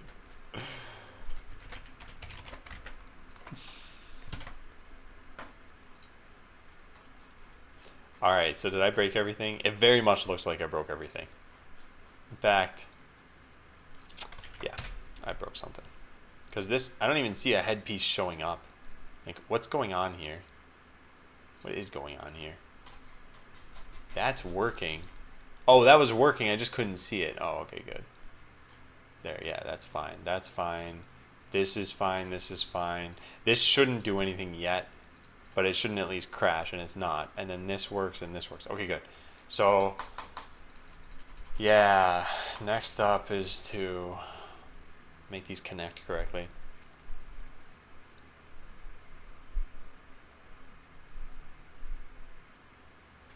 Can I upload it? Can I release it as an Easter egg? No. The amount of code I had to change for that to work, it was a lot. Like, there were a lot of changes. There was a lot of custom things, a lot of hacks, a lot of, like...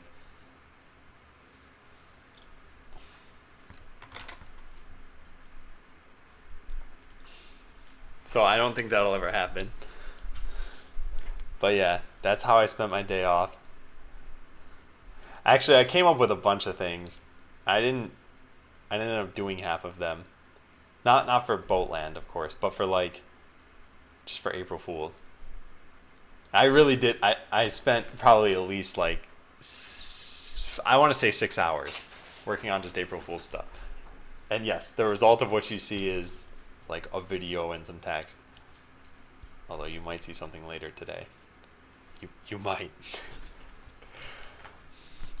All right, so the next thing to do here, I think it's use the offsets. So this is done. Specify offsets correctly. This is make use of them correctly.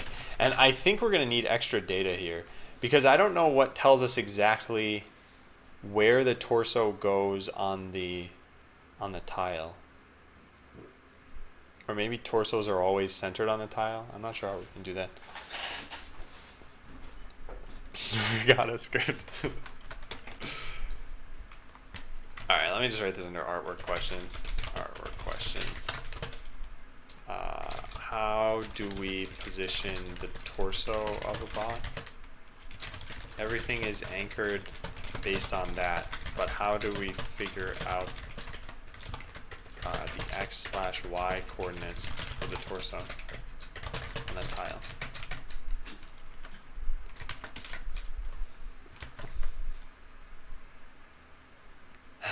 So then positioning it based on this is something else I need to do. So how is this going to work? We need to know like the height of the image and everything, because our images really look like this, right? We have this is one image. I guess this is another image. And then this is another image. So this head, we only know how to position because its connection point is going to be something like width divided by 2, comma, h to point at this thing. So I guess we position the torso first, and then we say that the head is going to be based on that. Hey, Euphoria.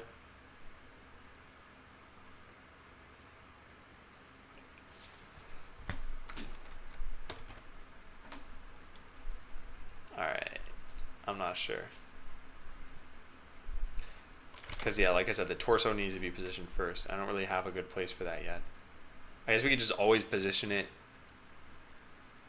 at the same point for right now. Yeah, maybe I do that. Maybe I just say that this is like, I don't know, 100, 100. 300, 300.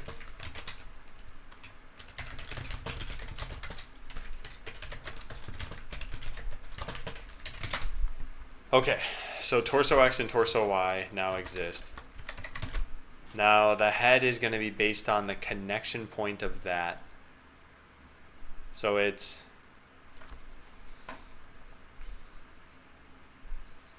let me see here.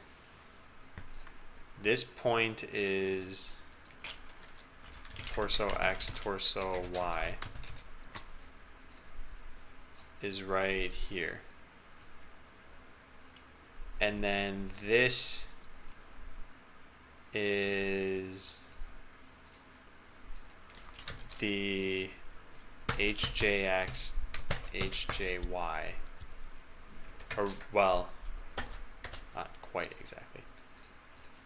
So what we do is the head X equals torso X plus HJX minus the head's JX.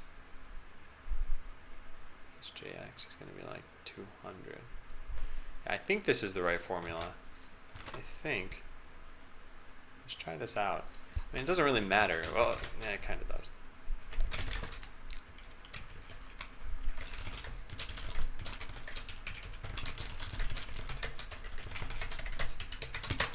And then we just set the head X here.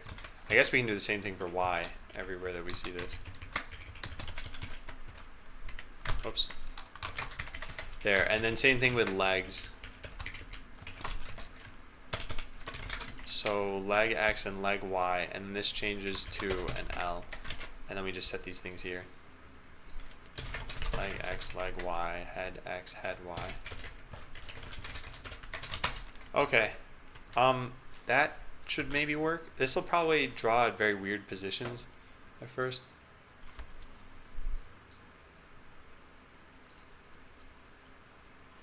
Alright, so what's going on here? This is totally broken is what's going on. Oh, because it's drawing at 300 as well. No, that can't work. Yeah, this needs to be like negative 300, I guess, for us to even see it.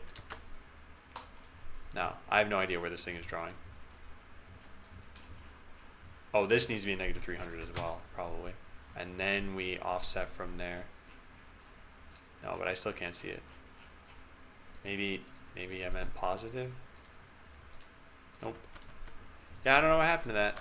Okay, well, we probably set this to 0, 0 so that I don't keep screwing that up.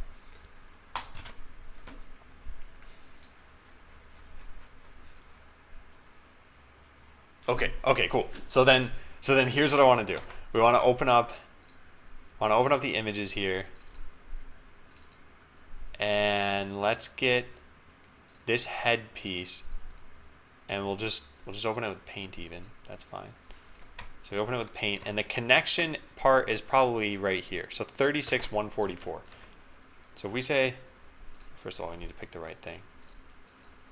36, 144. All right, great. I guess let's just set this in the output JSON, or even in the cosmetics data JSON. Where is that? Here it is. So it's Ninja head base.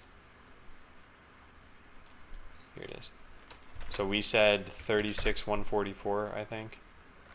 Yeah, sure. That's close enough. 36, 144. Okay, great. Now let's open up this.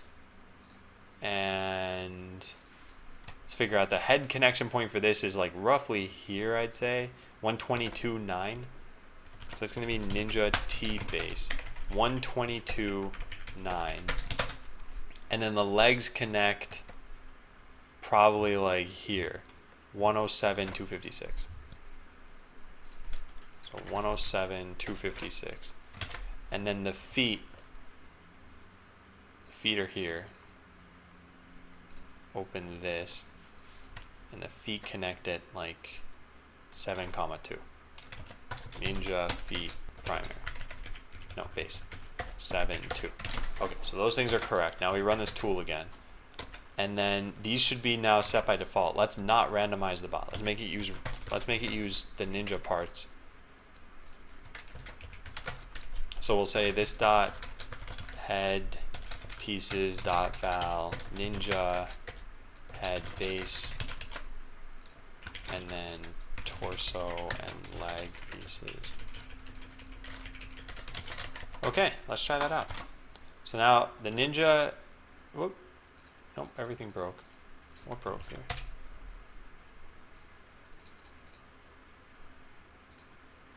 Ninja, oh, it's Ninja F. That's why. Aha, cool. Okay, so these are drawing totally wrong, but we can probably figure out how to fix that.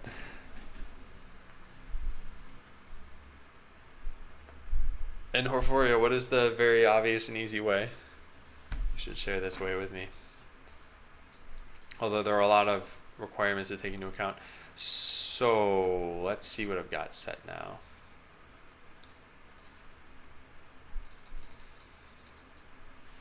Okay. And then my formula for this is almost certainly wrong, like I said.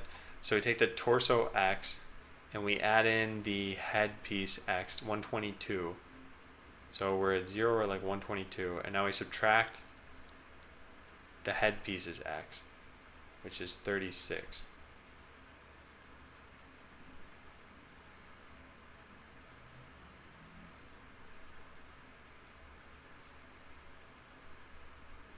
Wait, what am I trying to do here? Trying to get these 2 points to line up, basically. It's gotta, yeah, I need to figure out where the torso X is in world space. And then subtract. Yeah, just subtract the head JX. That should be correct. As long as I specified these coordinates correctly. Did I do anything wrong here? YJY. Okay, let's figure out what this would need to be correct. I guess I need to lower this. See, that's the part that doesn't make sense to me. So this wants to be at 73.75. Okay, let's just write this down. Head wants to be at 73.75 and currently was at, here are all the values to begin with. So head 36.144, torso head was 122.9, leg was 107.256, and then the legs were at 7.2. So just focusing on the important part, we have this. These coordinates.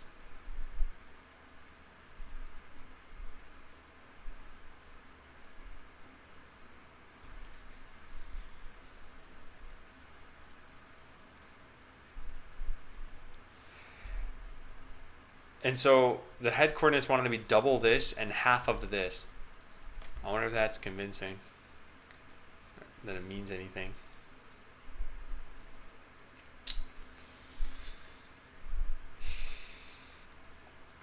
Said head X, head Y. Yeah, how did this get to be? This should have been negative 135. And either way, that wasn't correct.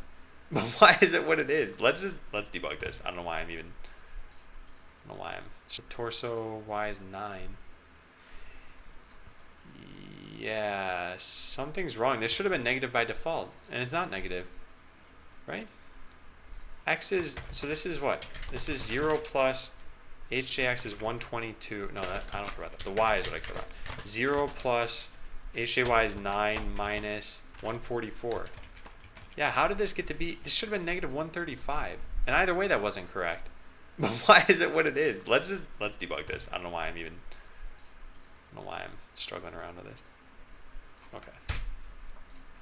So we go into sprite sheet dict, and we get this information.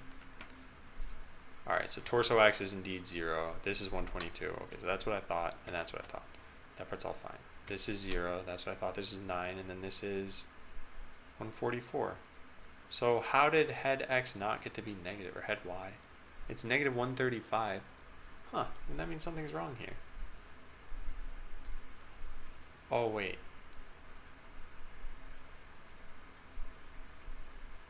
Or does it? is negative 135. Then why is it way the heck over there? What's the height of the head image? 148. Yeah, so why is this so high up? Have the image file for each piece be the size of a full bot. Just draw where it should be, leaving the rest transparent. So yeah, but then each image file has a bunch of just dead space in it.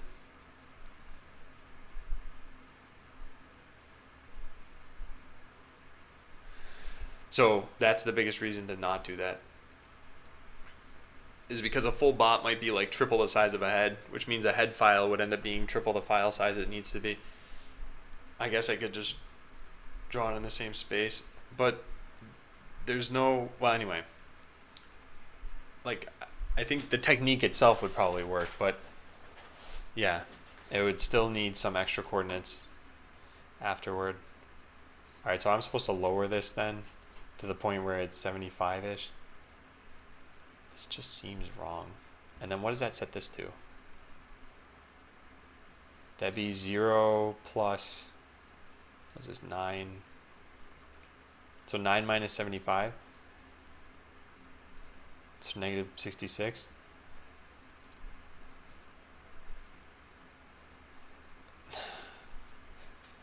I just don't understand why that's the case.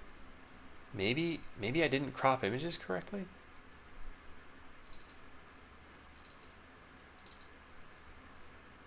No, they look like they're right here. Am I using the wrong thing? No, I don't know what would be wrong here. Because like if I were given these images and I needed to position these correctly, that's how I would do this, right? Let's just take a look at that. I'm pretty sure. Oh wait, the scale is, oh right. I scaled them all by half when I exported them. So all these values are wrong.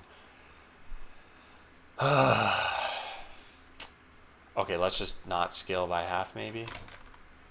This is a problem I need to account for. So texture packer settings, I just set the scale back to 1. I re-export all of these things, and now everything goes into double the size it was. Oh, and now everything looks perfect. Okay, great. So the formula was correct. Aha. Okay, well that's something I got to figure out how to fix. Need to figure out how to get this scale to work in Java's texture packer.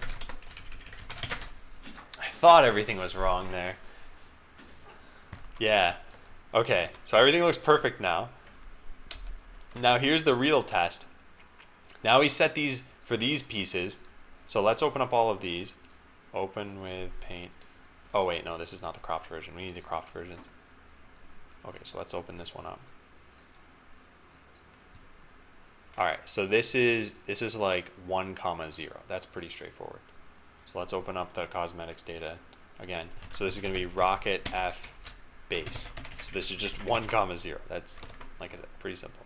Next, we open up the head here.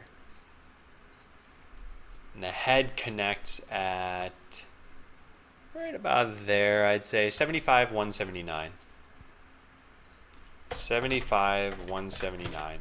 And then the torso has 2 connection points. Let's find the torso first. Rocket T base. Yeah.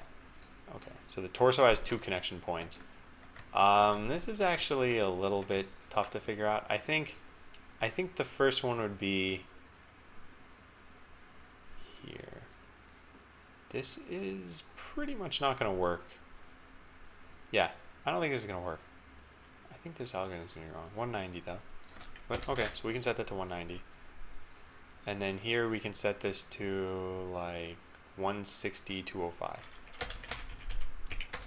So the problem is that for a head that has a connection point like here, kind of in the center of the image, you want it to be centered over here so that it's drawn here.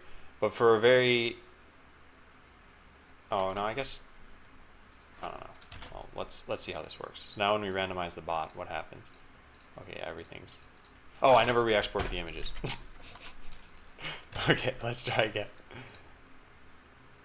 Okay, So cool. It's working, kind of. But you can see that it got, like, you can combine them. It just doesn't always look great, I guess.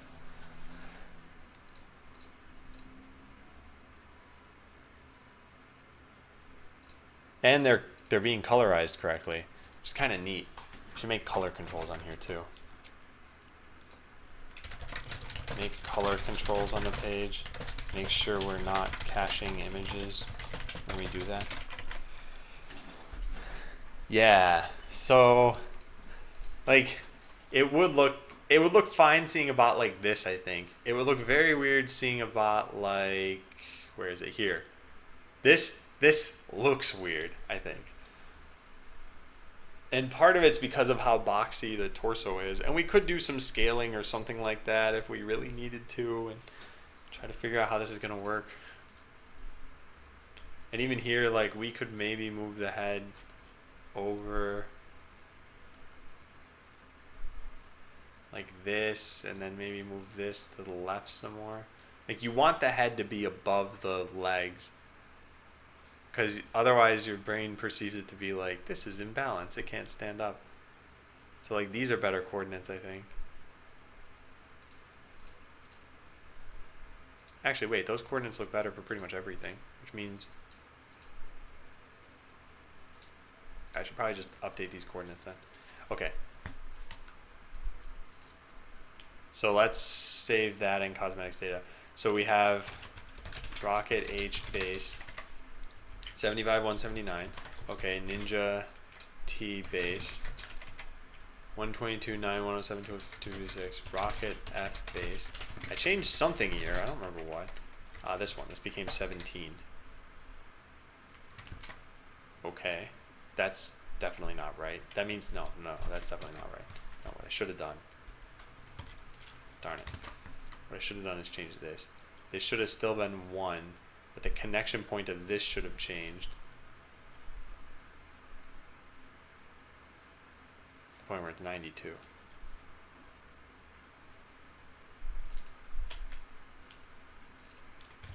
Yeah. Now we get all the ninja pieces. Which means now the legs are going to look wrong.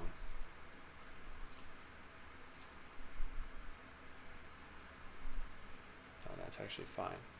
Means these legs are going to look wrong, right?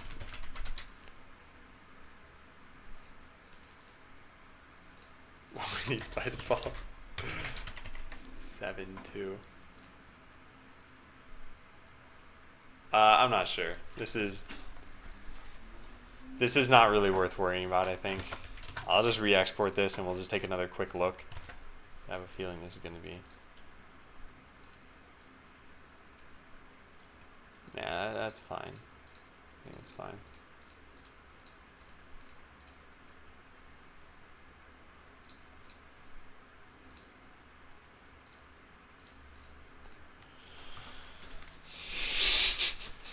This is just a weird thing. Whenever you use this body with the other pieces, it just doesn't end up looking that correct. So now we just need colors. I wonder... There's no, like, jQuery UI color picker. Did someone make something like this? There's a plugin? Oh, neat. Color picker examples. Does this have an example on here? I just wanted to see what this looked like before I used it.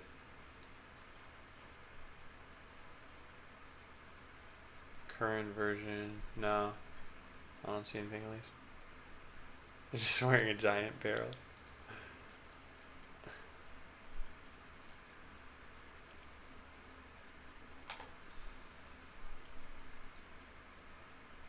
Wait, this is intense. I don't need something that looks like this. In fact, yeah, let's get... Is this... Oh, okay.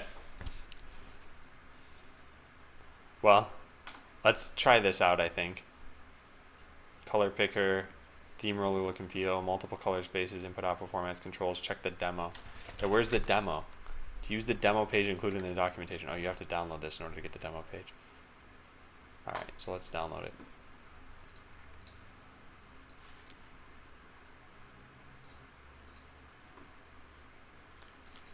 So, where's the demo?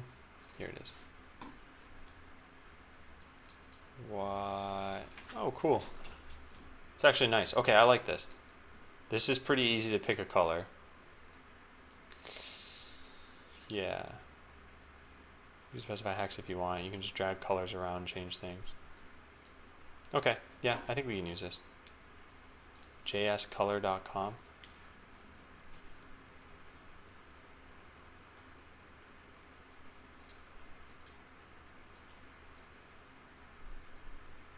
Yeah, this is pretty easy too, I guess. Oh, I think I've used this before, now that I think about it. Yeah, okay, let's use this.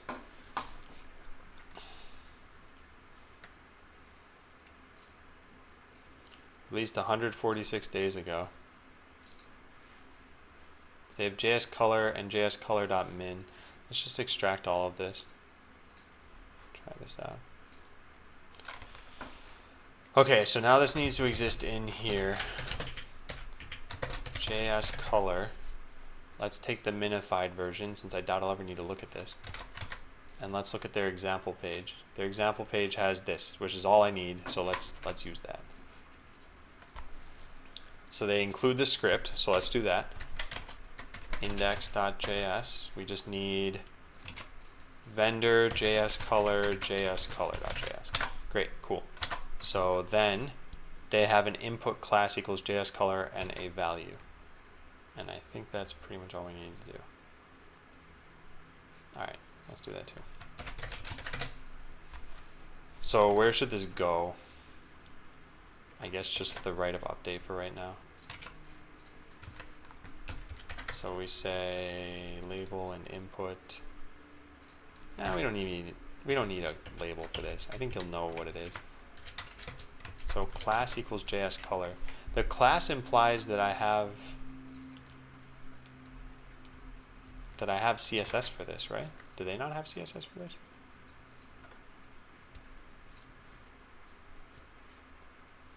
JSColor does not actually give it CSS properties.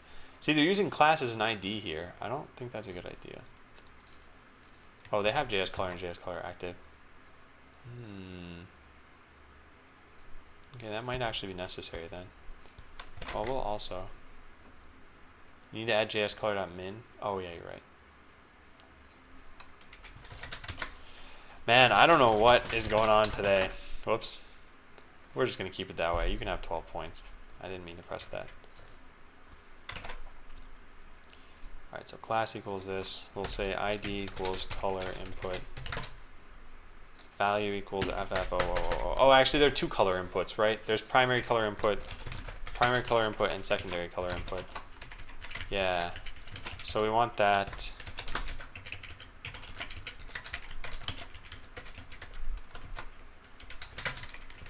Great.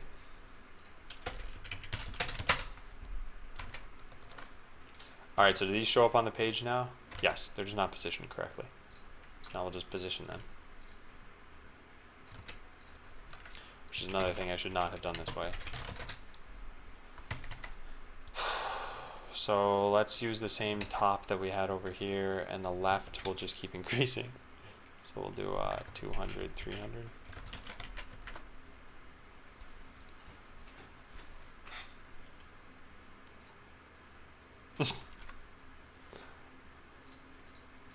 Okay, yeah, that looks pretty good. I don't know why these are so large. They don't need to be. We can say width 90px. Yeah, cool. Okay, now let's make it so that these colors are being used, and then I think we're pretty much good to go. So this dot primary color input equals whatever I called this, primary color input.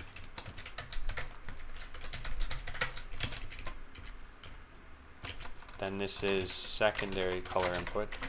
Good. And whenever we go to colorize something, we just pass both those in, assuming they're set correctly, which they'll be strings. Let me take a look at something. Parse int ff000016. Is that the same as this? Yes, it is. Okay, great. So we can just do that. So we can say const primary color equals this dot val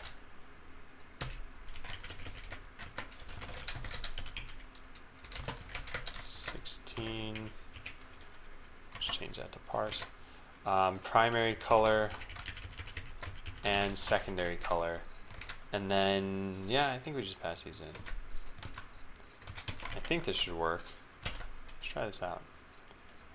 Yeah, cool. Okay, so now we can colorize something on the fly. It's caching all of these images though. So if you want to see memory go crazy, like this is what's going to do it. Yeah, so it's at 91 megabytes right now. As I drag this around, it's going to just start taking up more and more memory. And then it stops as soon as I stop dragging this thing. So he's got to prevent caching.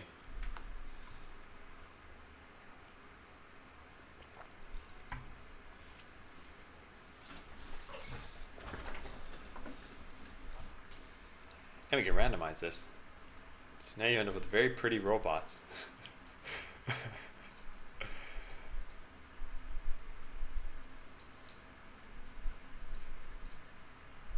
Yeah, I'll need to change the formula on some of this stuff eventually. I mean, like for right now, it's okay. It's not great.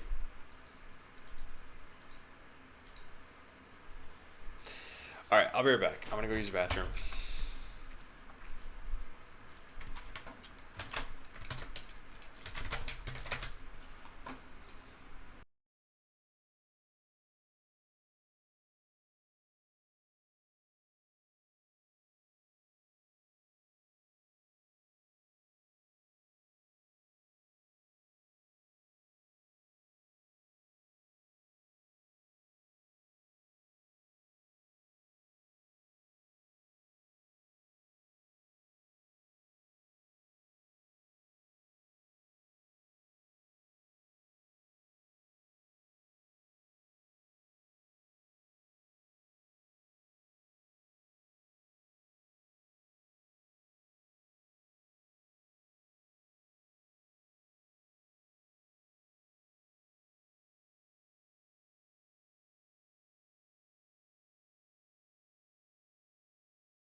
Oh yeah, Wraithy, that's a good idea actually, random colors.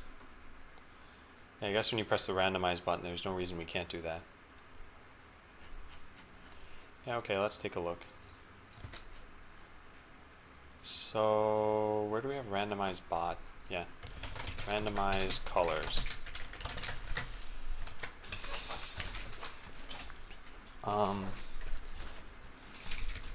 You just do get random color.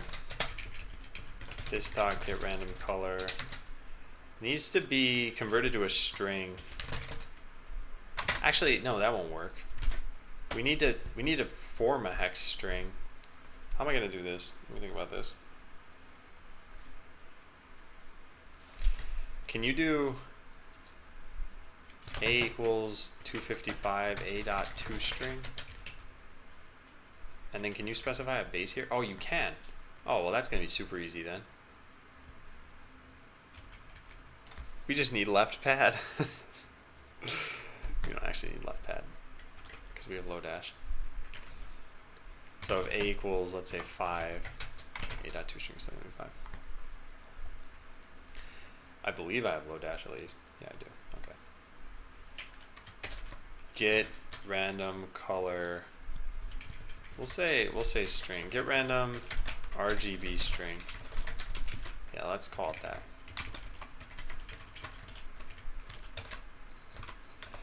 Okay, so const r equals underscore dot, and I don't ever remember what the function names are for basically any of Lodash, so let's get it again. LD, whoops.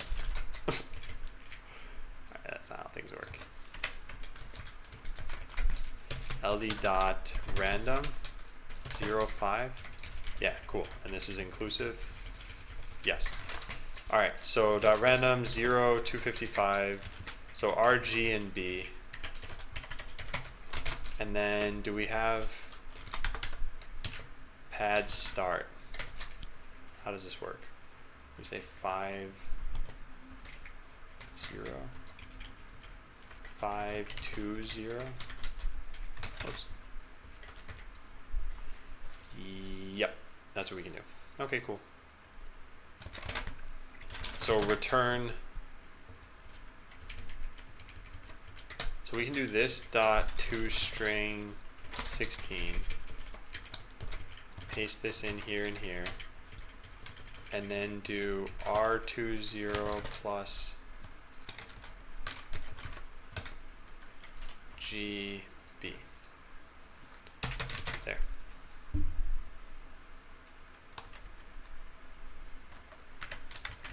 Alright, so now we have a random function for that. We're not actually calling it yet. Randomize colors. So let's call this at the beginning of the program, I guess just once. So now refreshing the page should randomize the colors. Now if I'm not saying this dot randomize colors. Aha! It's not called LD anymore, it's called underscore. There we go. Okay, so now we got random colors.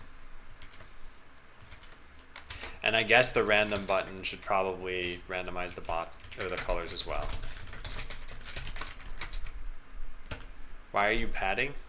Because otherwise I'll end up with a string like if R was, or let's say if G was 5 and R was 255 and B was 255, then you'll end up with FF5FF, which is not a good hex string. No, you can't just do that, Orange Ray.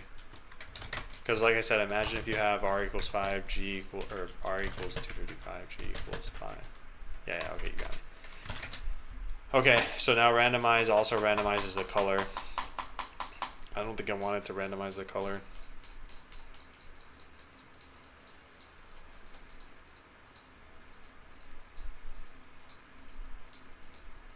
Painter.tint equals hex color.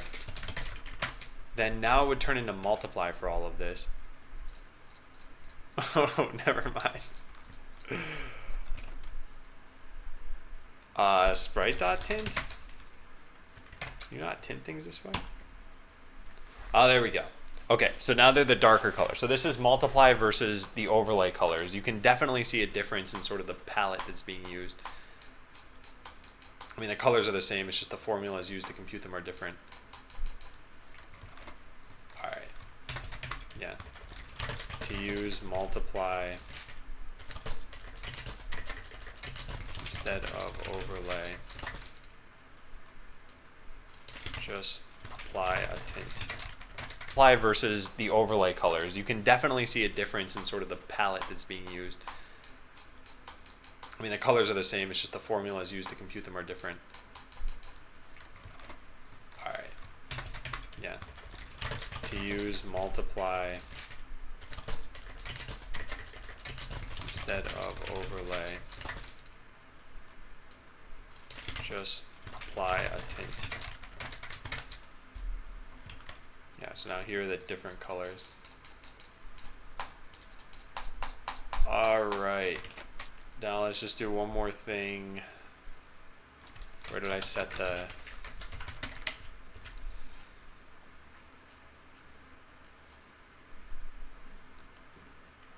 This is not set yet. 200, 200. Let's do that. So now this will appear slightly more in the center of the screen at least, so that when I do randomize these, yeah. All right, nice. And you can see any like particular connection detail bits here. So if you want to actually move this, you can see exactly how it lines up there, and then say like, okay, that's set. Should probably be something to let you know how you change these things.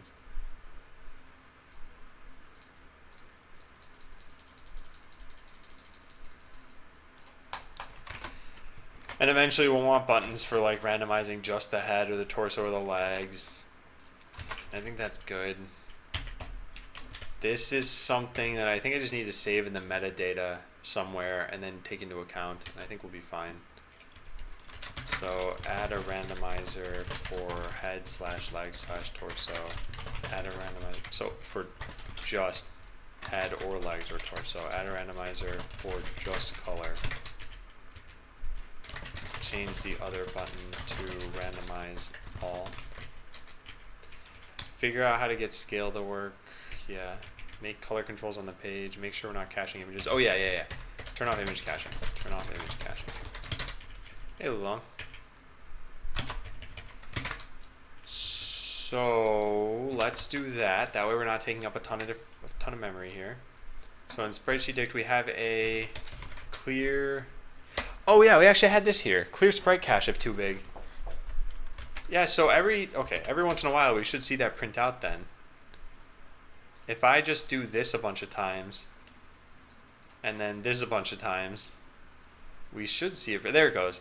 Sprite cache contains 1,001 items, clearing it. Yeah. And at that point, it should use way less memory. Let's take a look. So where do we have it? Cosmetics Combiner. So it's 100 megabytes right now. And it just garbage collected down to 90. But if we do this a lot, we should see it rise a whole lot. There, and then it should be able to garbage collect now.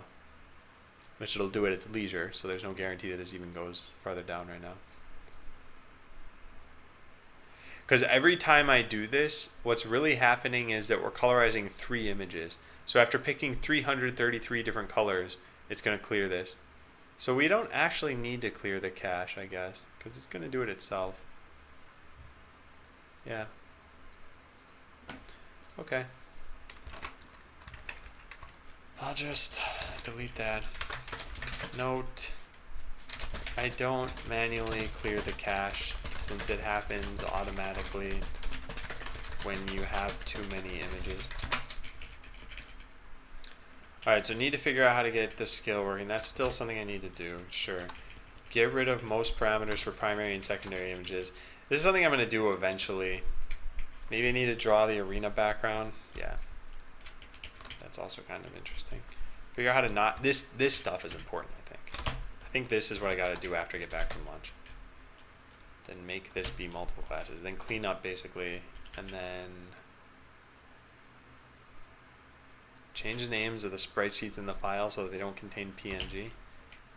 Yeah, these are like finishing things. And then this. So these are the post-lunch things. Oh, and one other issue, right? What do we have here? So we need animations.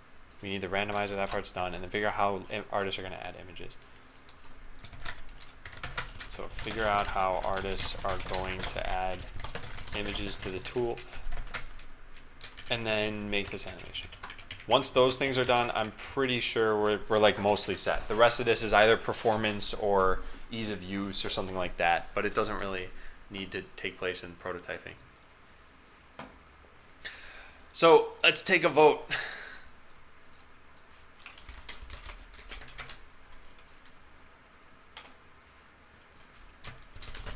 Do you want to see a speed run now or after lunch? Now, after lunch.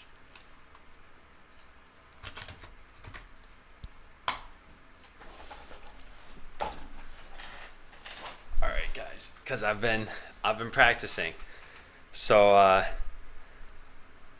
think I think this is going to be pretty obvious.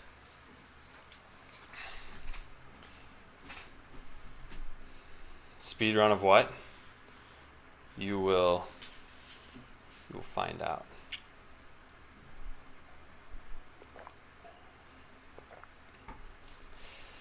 The speed run is pretty quick. The world record I think was only like 3 minutes, and I'm gonna try to beat that today.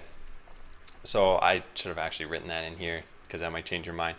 But it seems like most people are saying now. So let me just get ready for this. Hang on a second. Turn off my monitor here, and let's just take care of this stuff. Just hold on. Just gotta get this working. All right. So I think we're all set to turn this back on.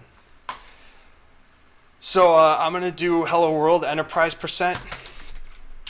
This is a very interesting category. There have been a lot of runners running this. We're gonna make a directory called Hello World. This is all fine. This is like prep for the thing. The way this works, you get to the pleb Hello World, just your basic Hello World, and then you enterprisify, and that's what you need in order to finish this speed run. So yeah, I'm gonna kick this off, and let's see how well I can do this. So let's set a start delay of 10 seconds. Let me just make sure I got this all set. I gotta just close out of these things. Make sure this is. Oh, actually, I might want to save this code. Should not have done this in like just plain old Sublime. All right, hang on a second.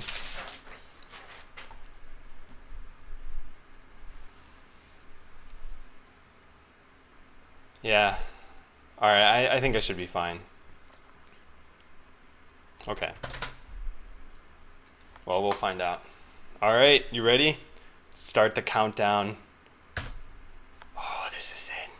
All right, we got to go from like having nothing to being able to get this thing to work.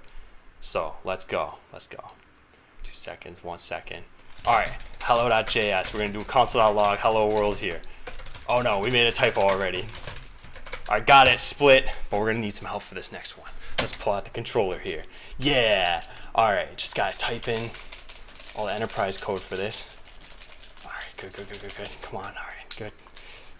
Next split. All right, and then finally we just add in comments for the class. Come on. Good RNG. All right, we're good. Bam, world record. Best run.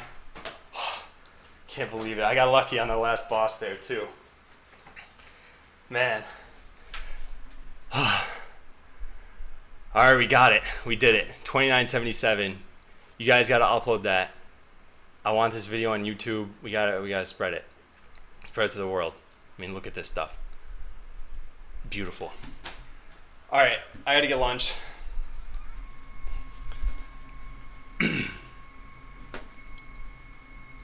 Exit this.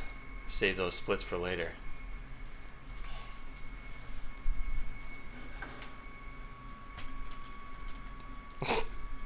You know, I might just do that for now on Mantis. Just use my keyboard, or use my controller to type. Maybe we'll do that in the afternoon. All right, yeah. So it's lunchtime. When I come back from lunch, I'll be back for about 3 hours or so. Probably should have taken a backup of that, but that's okay. All right. Well, see you guys after lunch. Take care.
Hello.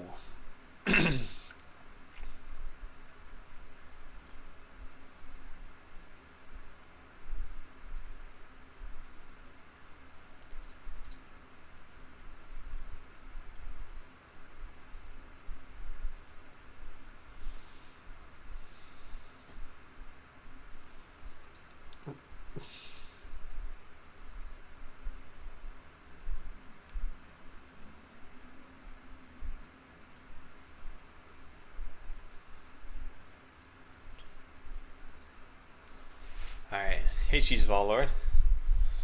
And yeah, I hope lots of progress.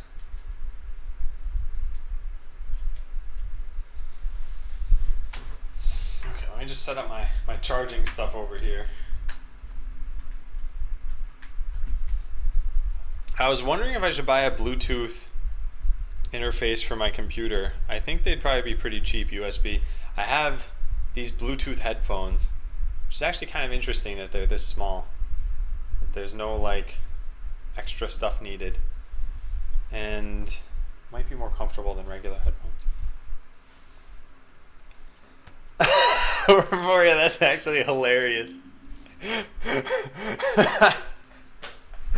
Oh man, that would be really funny. No, that would also be kind of mean actually, but it is funny. Alright, let's close out of this. By the way, in case any people are curious about prep time for April Fool's jokes, let me show you a script of mine. So this is an AutoHotkey script that I wrote in order to accomplish the speed run that I just did, and I needed to set up Joy to Key so that, and I called it Hello World. I needed to set up Joy to Key so that I activated the AutoHotkey scripts. I needed to practice so that I pressed the right buttons. I needed to come up with like the code itself, obviously, and everything else, and the split timers, and anyway, yeah. So this is why I should take a day off next time and just have it be a day off, and that's probably what's gonna happen. So I hope you've enjoyed the couple of things that I've done for April Fool's Day. So figure out how artists are going to add images to the tool. Well, I could the dedication, I know. Could have been a half day today. Yeah, could have if I thought of that. Alright, this is Albino Bot. Let's make it more realistic. There, that's pretty good. Wait a second, what is this? What is this color? This is getting purple somehow, but this isn't purple, right? Oh, it is. It just didn't update. Oh, when I pick random color, it doesn't update this stuff. Oh. Yeah, okay, that's a tiny bug. So bug randomizing the color doesn't update the background color of the inputs. Can we have a bot that's all purple?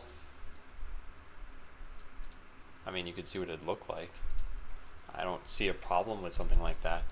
We might actually force you to have your secondary color be at least a little different from your primary color so that your bot would have to look like this, let's say. And then zoomed out, of course. Well, I can't zoom out farther than that, but zoomed out it would look like something like that. Oh, you guys missed the speed run?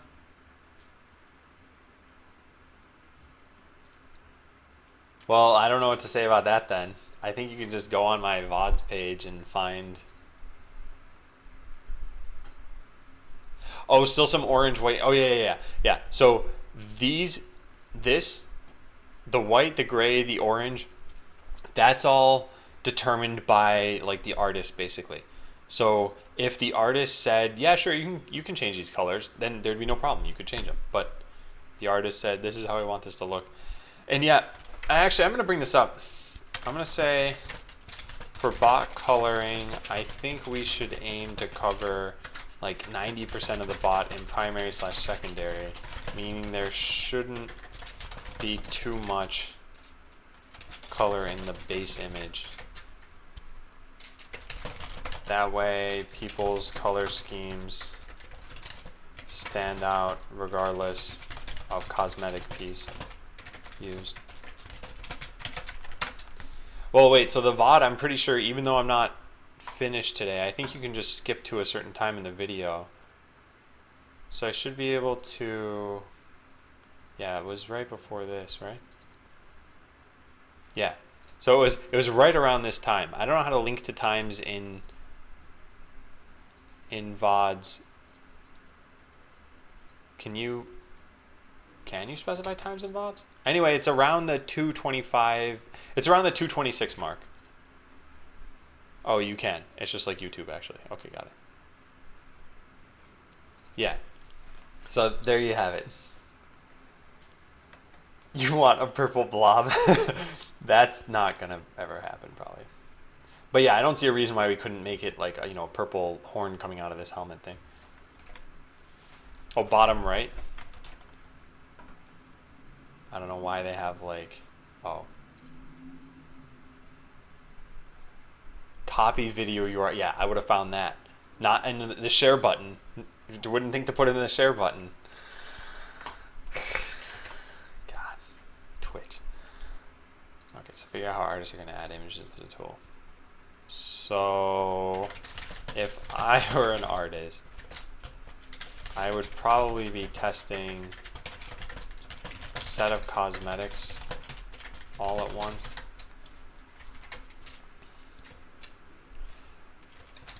Maybe I let the artist drag onto the page and then load that image into memory and have them describe it with something like head or foot, torso or leg. And I don't know what else, because I need to like add this to a sprite sheet afterward. Okay, let's see. HTML drag image to page.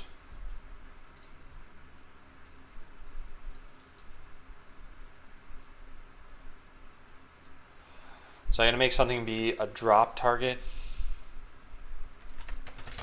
HTML image upload. I just want to see, I don't even want to upload the image. I just want to use it.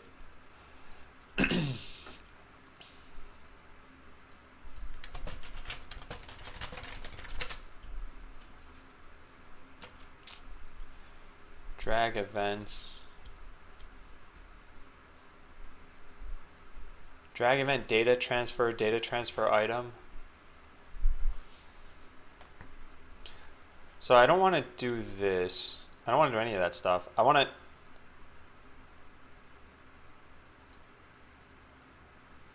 Yeah, I think we need it on drag over or on drop. And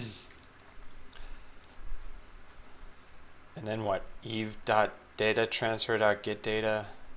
So they have a drop handler here.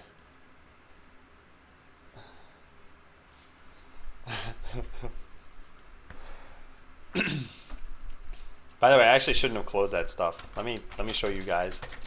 Well, I can show you afterward, I think. Save this, and then a drop handler on drop. Okay. EJ, don't ask. Some things are funnier in my head, I think, and I figured it's worth a shot, although it did take way longer than it should to do most of that stuff.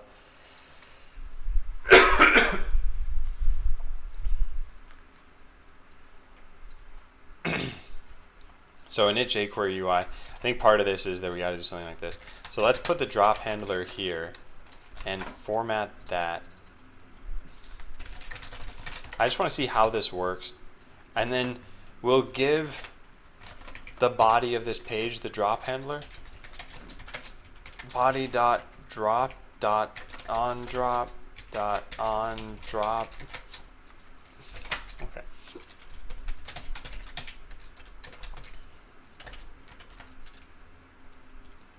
Is that like auto hockey, and then each press you continue to the next? The presses were actually faked. The presses didn't do anything.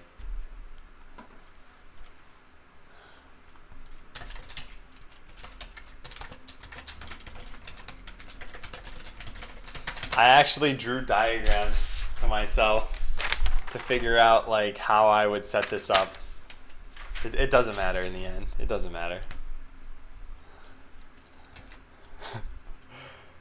Okay. Document.getElementById by ID data. So let's try this out. I don't know what this will do. If we take this and we drag this onto here, that did not work. How? Maybe I did this wrong. Maybe I need to specify a particular div. Why don't you play music on your stream? I figure people have their own music to listen to, and it's slightly harder for me to focus on music and chat.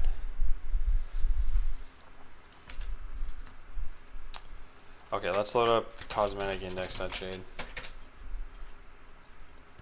Plus, I think the nice thing about, well, yeah, I think it's mostly just like you guys can listen to your own music. That's good. Oh, the other reason, that was it. Legal. I can't stream a lot of the music that I want to stream.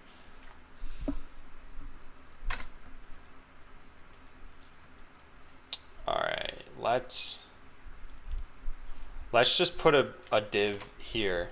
So we'll say left 0, top 0. Let's give this the drag test. So let's do ID equals drag test, and we'll say width equals 300 pixels, height equals 300 pixels, and background color is red. So now we should see a red box on the page. Good. And when I drag something there, oh wait, I never wrote the code for that yet. Hang on. All right, this is drag test. All right, let's try that again. Yeah, I don't think this is gonna work. Because I'm not sure what I'm doing exactly. Handler for the drop effect. Did I not do that right? Define a drop zone. Do I need the drag over handler too? On drag over? Maybe I do need this.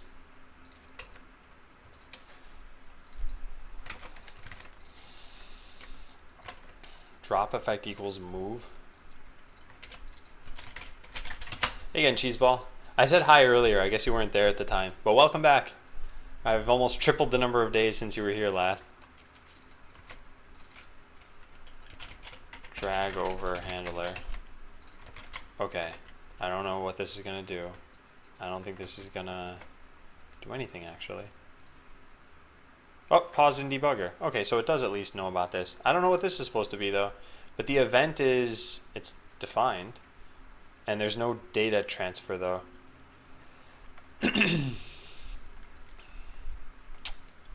I wonder, is it in here, maybe? No, there's data set. There's data's undefined. Handle object is default prevented. Original event, maybe I get data transfer in here? Yes, I do. ev.original event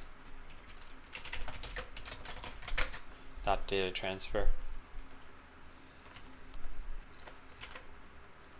Okay, let's try that now. Now what does this do? Oh, that's the same thing needed to change here. Okay, now we try. And what do we get here? So, data. What is data? It's nothing. Oh, alright, what do we have in here? Original event.data transfer. What is this? Drop effect none. Items, types, array, files. So there's a file, and this file is, it's just metadata about it right now. Document.getElementById data. I don't think that's a good idea. Data.file data.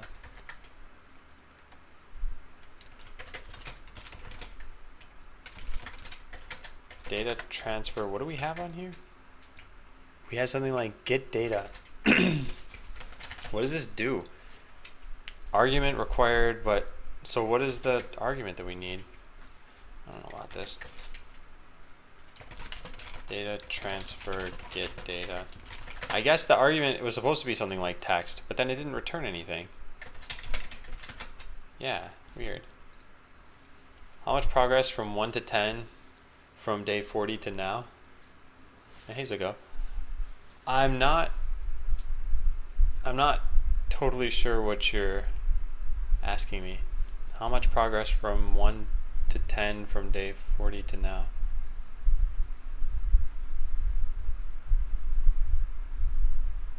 Yeah, I'm not sure what you're asking.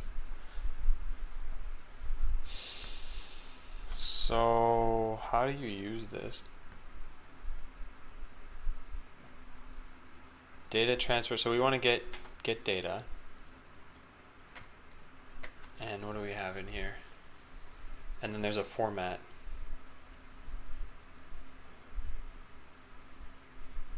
Drag over, prevent default. Drop handler. Data transfer, get data text. Yeah. Weird. And then clear the data. So this is the part that I don't understand. And then ev.originalEvent.dataTransfer.clear data. Rate the progress from 1 to 10. Oh, I see. Day 40 was a long time ago. I don't even remember what I was doing then. I think 50s are when I started the first DevOps task. So I'd say that there's definitely been a lot of progress. I don't think there hasn't been longer than 1 week that's gone by where I felt like progress has been pretty stale. So I don't know, like a 7 or an 8 maybe. Like I could really push myself and work a lot harder, but I think that means bad things for the long term. Okay, yeah, so I still need to figure out how to use this. And apparently, like drop effect, I don't think I need this thing. Not yet, at least. So I just want to drag this over here. Breaks into the debugger, that's fine. Now when I do this, I get nothing. So I need to figure out how to get the file data from here. Although it's not a file, or it's not a text file, so I guess I should try this with a real thing. Like, is there a way to set drag image? No, not that. It's probably just in get data. How do you get an image? Apparently can't. What are the other things you can do here other than text? Example data types are text/plain and text/URI list. Oh, maybe that's what I should have done then. Text/plain, text/URI list. No, that didn't help. I'm not sure.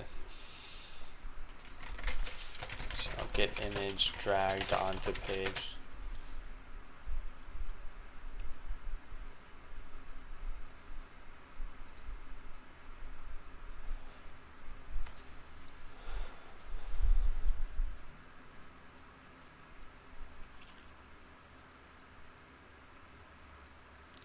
The file API, and then attaching JavaScript events.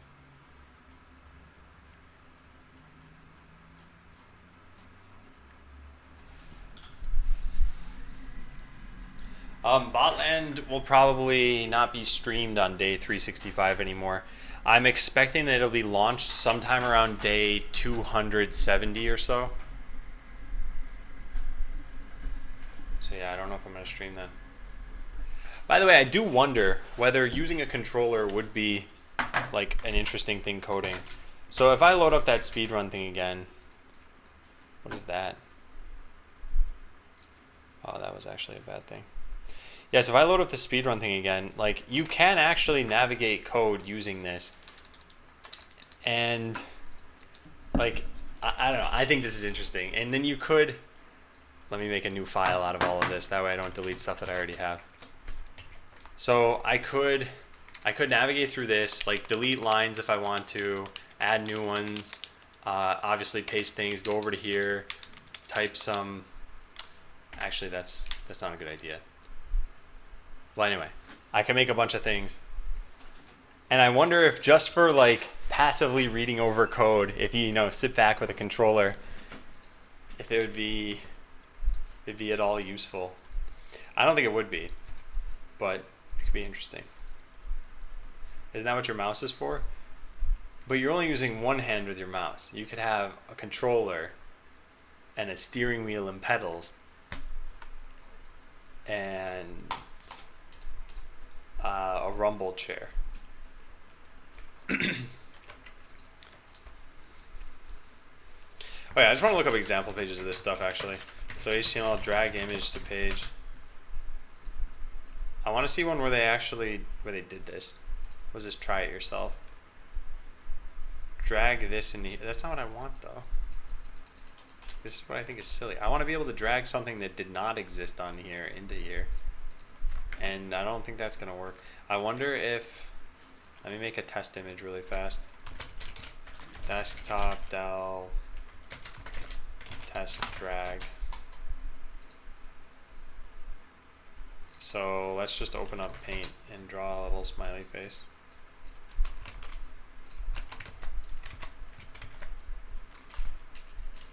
Untitled.png. Okay. Yeah, I didn't think that was gonna work.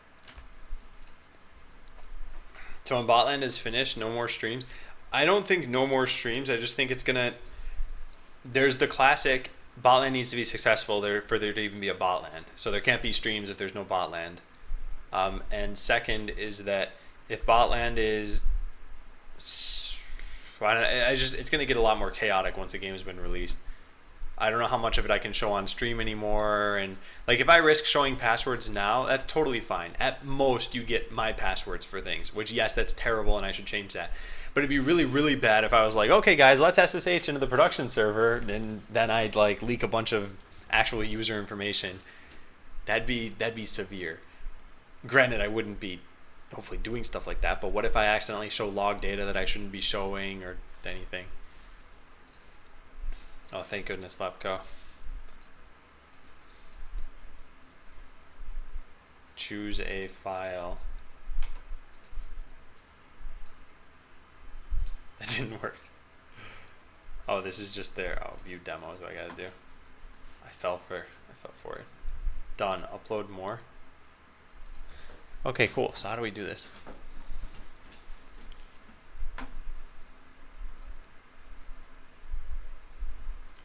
Use something like this for programming?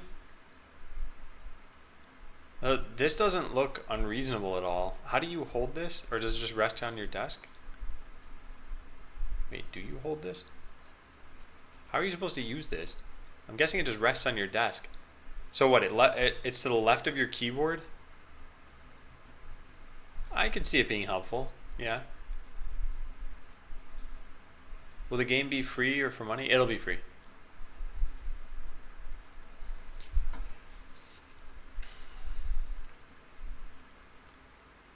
Alright, markup, what is this? So, functional form, I'll be with extra HTML elements for potential states. We'll hide those states until we need them.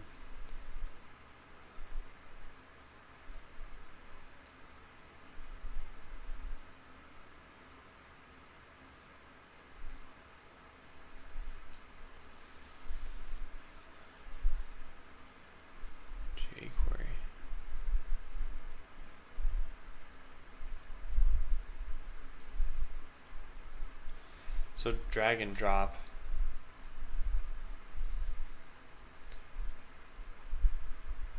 On any of these. Prevent default, stop propagation. On drag over, drag enter, add this. On those, and on dropped files equals e.original.files. Yeah. So I can get the file apparently. That part was fine. I just don't know what to do with it after that.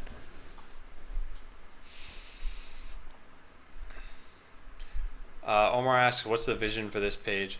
So this page is mostly for artists to just test out how the art looks combined with anything else that you might see. So eventually we'll have, 30 different kinds of heads. And if head number 27 looks really weird on body number 16, then it could mean that we did something wrong with head number 27. Or it could mean that, I don't know, any number of things, right? So this will let them test it out. It'll also let them figure out what these coordinates should be. So if they wanted to change how this looks, then they could change it here. They could test out how it'll look with different colors really easily. And they could see with any animations that we might have eventually. So let's say there was a big tread, like a big triangular tread or something like that here, and you wanted to make the bot wiggle up and down a little bit as it was moving over the terrain. They could test that animation as well. So these are things that would be harder to do in Photoshop, or at least you can't test any Botland specific animations in Photoshop, but yeah, you'd be able to do this stuff here.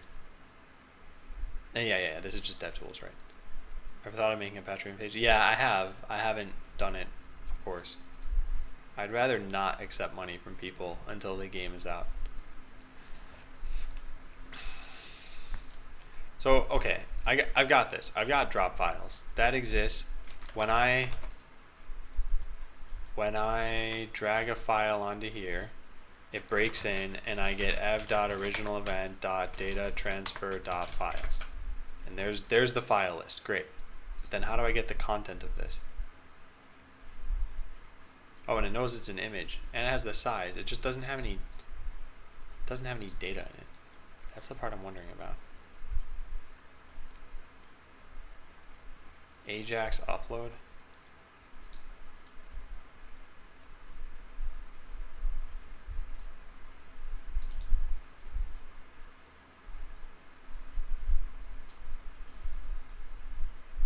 For each dropped file,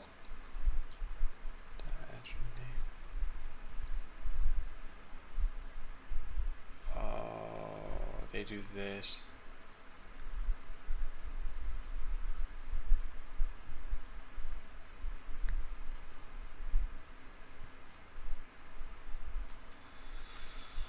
Wait, what? That doesn't make any sense to me though. Because there's no path to this. File reader? You don't need to upload the files to load them. Look at the file reader link.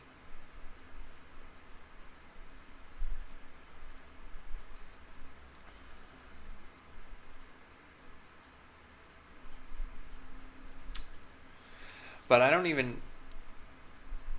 Okay, let's load this up.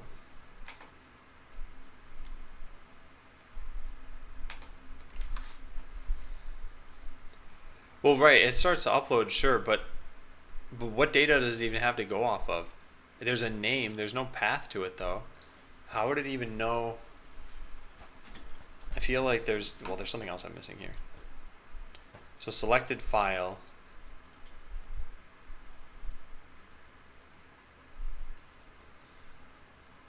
Accessing it. And I don't know if this kind of file is going to be the same as the one I have. Adding a change listener. Getting information about the selected file. Name, size, type. Okay, I guess I have those things. Yeah, name, size, type, yeah, great. Showing file size. Don't care. Selecting files, it doesn't matter. Showing thumbnails of user selected images.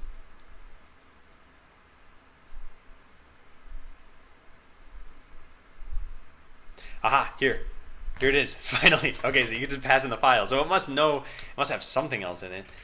Let's do this. So we make a file reader, reader.onload.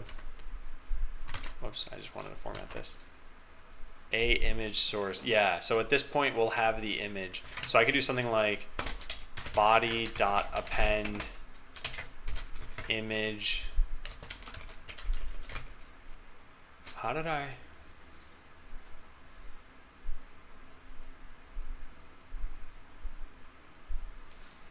Wonder if I can specify the ID here. I forgot how you do this exactly. I think it's like this. And you say ID test. And then I can say test dot source equals that. I don't know. Let's do this dot file 0. So we just put this stuff right here, and then we try this out. What could go wrong?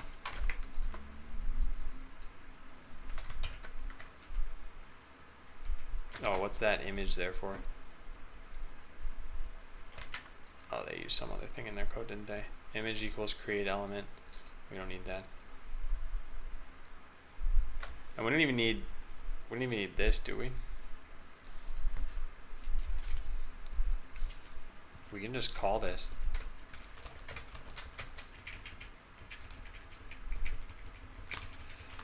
But this gets something here, I guess this gets E, an event. Just put a debugger in here.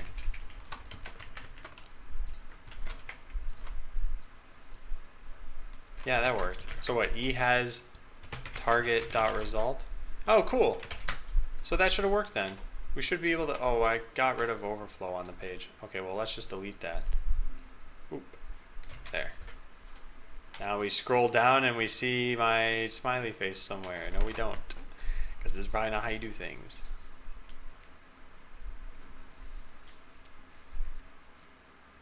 Hello Error says, hi Adam, how did you learn Node? I learned Node a little over, well, probably about 14 months ago, and I learned it by working on the prototype for this game. So I started knowing pretty much nothing about Node, and then I started with something called Learn New Node. And I thought this was like a decent way to start. I don't think it's great, but I also, if you have no other direction, like it's fine. You should just start here, I guess. So if you go on to here, you'll find this. So first, just install everything. So go to like nodejs.org, install everything. I mean, this will tell you how to do that too. And then once you have npm, which is the Node package manager, you can install this thing called Learn New Node. And then Learn New Node, you just run it, and it goes through like 12 or 14 small projects. So that over the course of about 2 or 3 hours, you'll know how to have a simple web server running. You'll know how packages work. And then after that, it's just a lot of like learn some of the paradigms of Node. So there's, you know, middleware and async coding and all this other stuff. And feel free to ask in chat if you ever need help with that.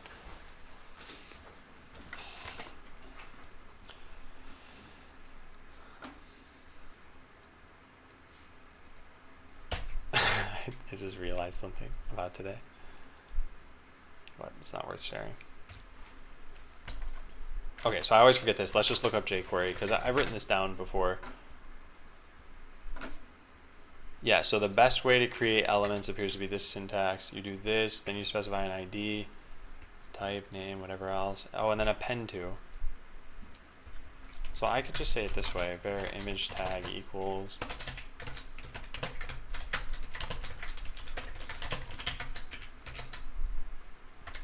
And I could do append to body.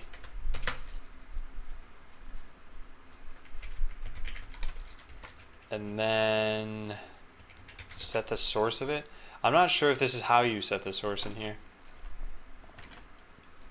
In fact, it's very likely not how you set the source.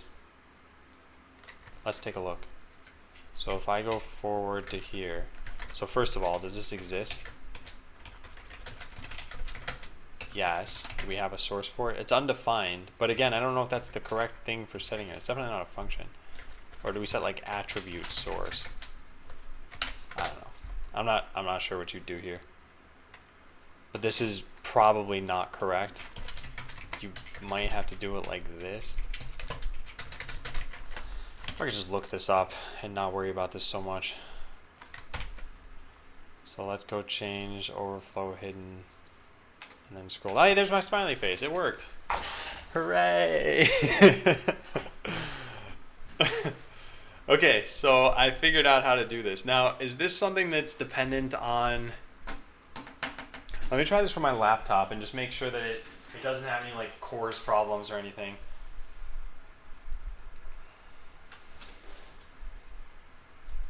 Alright, so I gotta load up this page again, and I just gotta find any image. Surely there's something on my desktop. Yeah, it's Hearthstone screenshots. Let's use those. Oh, except for this is running on port 4000. That's why this isn't loading.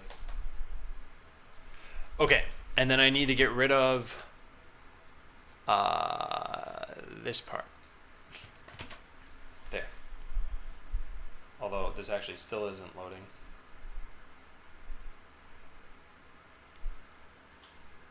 Is there a way to view the content of a text file in CMD? Yes, there is. So if you have a text file, like this, for example, main.js, just type more and then the file name. And there you go. And then space will go between the pages. I'm pretty sure more is a built-in Windows command. I have a bunch of extra stuff installed, but I think you can do more.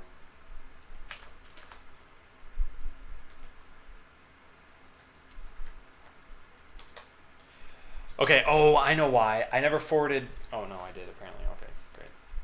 All right, so we just try putting this here.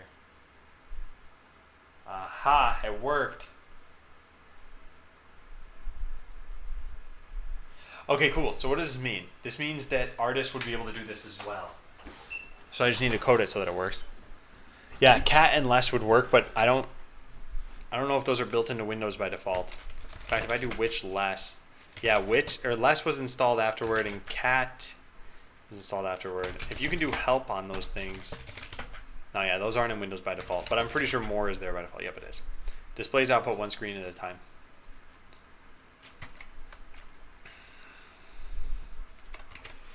Okay. So now it's just a matter of putting all these pieces together.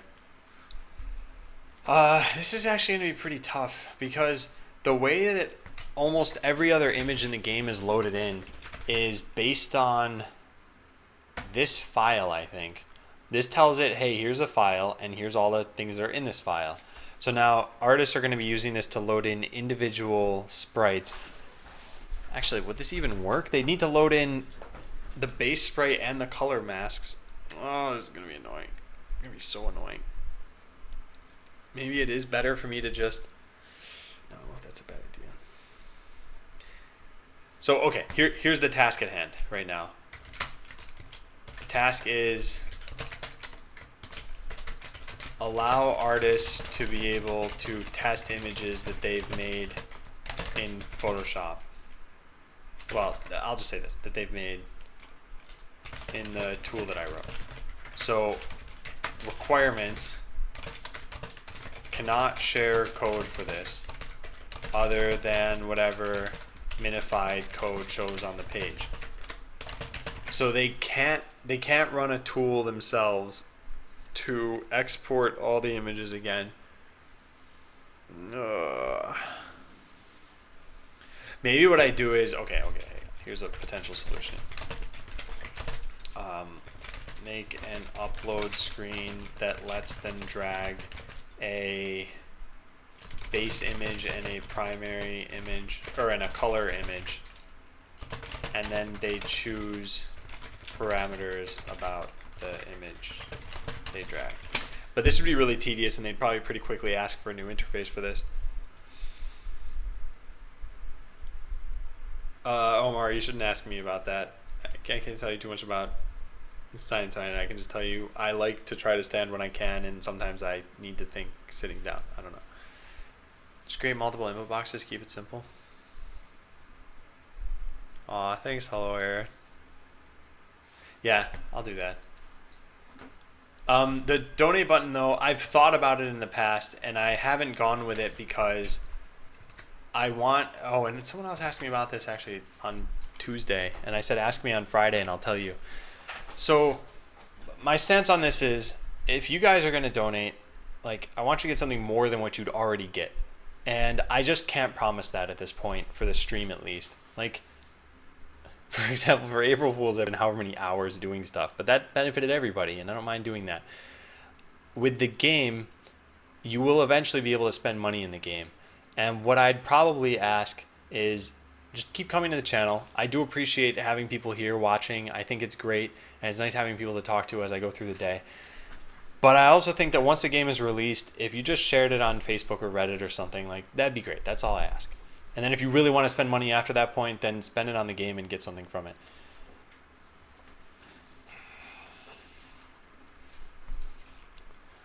I'm laughing at EJ.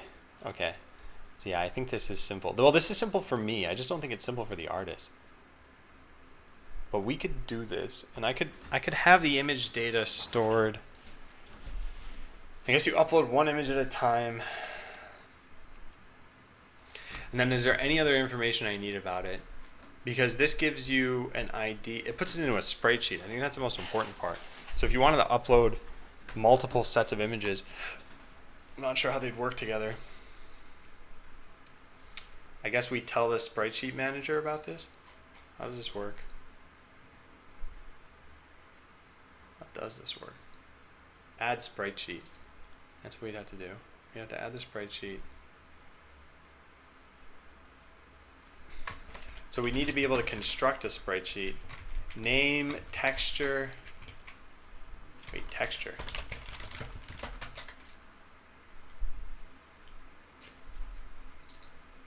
Where does this texture come from?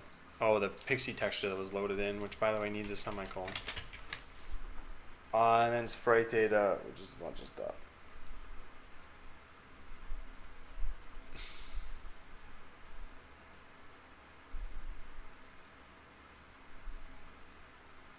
This could be incredibly obnoxious.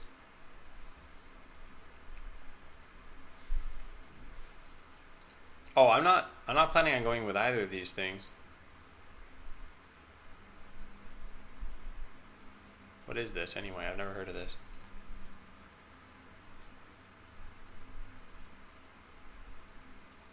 No idea what this page is trying to tell me. Looks like it's advertising a bunch of channels to me. But why did you guys link this to me then?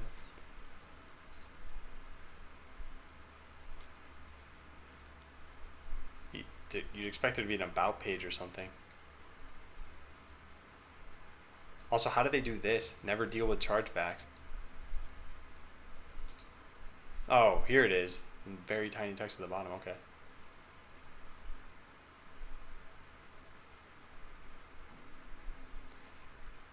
Wait, founder Athene. Oh, I don't know about that. But I don't want to get into a bunch of drama right now, so I think I'm just going to close that and never talk about it again.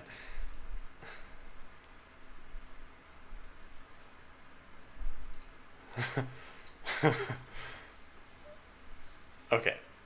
So if I were to make my own spreadsheets on the fly, I'd need to make a texture. That part is really just loading in an image. In fact, is that how these things are surfaced to the code anyway? If I do pixie.loader.resources.whatever.data, is this just base64 image data? It's an image. So I guess data dot, this actually has a bunch of stuff. There should be, well, there should be a way to convert it into base64. It doesn't really matter right now.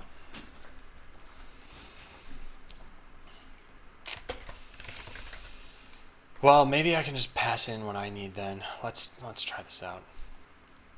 Okay, so when you've loaded this, let's do this. e.target.result. So I'm going to make a new sprite sheet as though I'm constructing it this way. This will probably completely break. We'll find out. So we have sprite sheet data. That needs to look like this, because this is the sprite sheet data, which comes with a bunch of like image names and then sprite information. And we've got to fabricate all of this. All of it. This is, yeah, I think this is going to be obnoxious. And I don't know how to give them a more organic way of doing this. All right, so sprite sheet data equals something like this. And then we say sprite sheet data dot image name equals, where's the name we get out of this?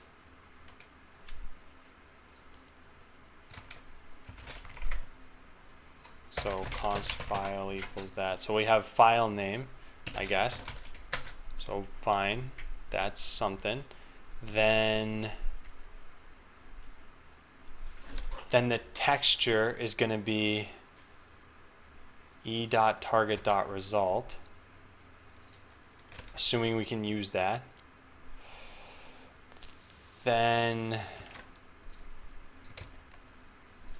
sprite data, sprite sheet data.sprites. We need to construct that too.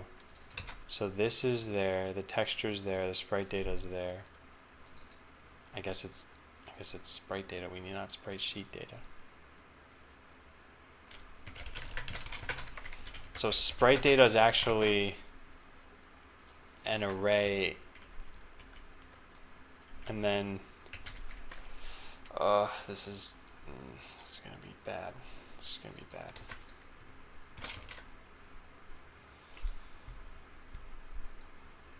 All right, so we'll have this. This will know about that sprite sheet then, but it won't have. I don't know about this. We have get name. We save the sprite sheet, then we get the sprite data, and we go over each one of these and set sprite ID stuff in here.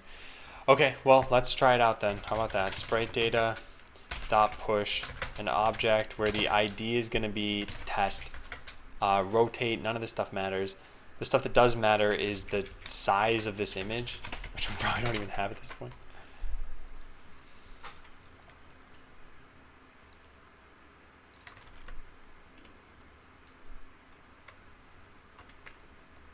Hey, Programmer D.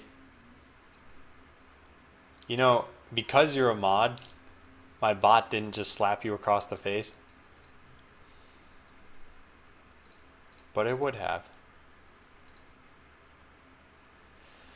Alright, so what do we have here? e.target.result. We have a base64 image and nothing like a width or a height, which is in the game. I don't, and this isn't a traditional company where your artists are full-time employees and then sharing the code with them is not really any worse than sharing them with programmers, let's say. And it's not that I don't trust the artists, it's that there's a lot of other things that go into computing. And I have this talk with people sometimes about, I guess, just what trust means when it comes to the digital security age, and it's not really worth getting into on stream. The conclusion is that I can't show such robust tools. How often do you plan on adding more sprites? Seems like you could just have hard-coded a lot of this instead of creating a tool. So this particular tool is for artists to use in order to make sure that their sprites look good with the rest of the images in the game. I don't, and this isn't a traditional company where your artists are full-time employees and then sharing the code with them is not really any worse than sharing them with programmers, let's say. And it's not that I don't trust the artists, it's that there's a lot of other things that go into computing. And I have this talk with people sometimes about, I guess, just what trust means when it comes to the digital security age, and it's not really worth getting into on stream. The conclusion is that I can't share the code with them, so I need to come up with a way for them to do this, and surfacing a website for them to test all this out makes the most sense to me.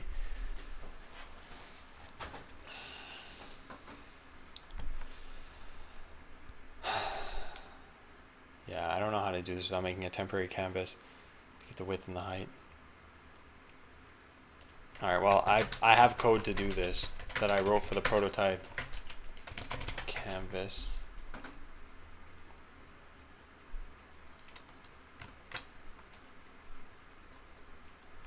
Couldn't you just give them the specifications for what sprites have to meet? They would not need to code for that. Yeah, so they'll have the specifications, but still they want to see maybe how it looks with one of the animations applied to it. And they shouldn't need to email it to me and then have me put it into, run it through some tool, and then it'll be in here for them to use. And hello, I haven't been sharing that, what age I started programming.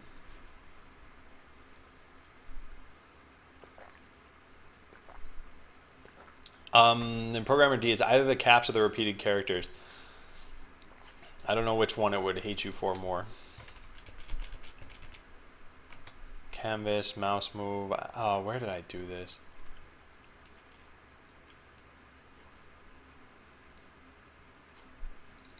Okay, I made a canvas renderer. Oh, a temporary. Yeah, okay. Here's how I did this.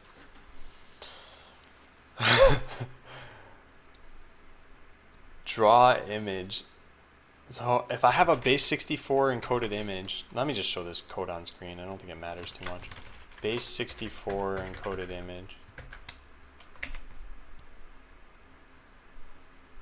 This is code I wrote for the prototype of this game.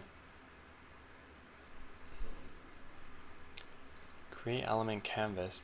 I guess I have to make an image tag out of this, and then from there maybe I can get the width and the height. Let's try that out. Maybe I can. In fact, maybe I could already do this here. Test.width. Aha, you can. It's 135 by 141. Does that match this? It does. Oh, perfect. So then I have this. And what? It was a success. I shattered the world record. I was like 6 times faster.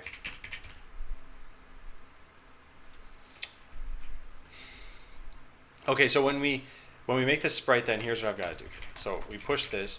We say x is going to be 0, y is going to be 0, width is going to be test.width, height is going to be test.height.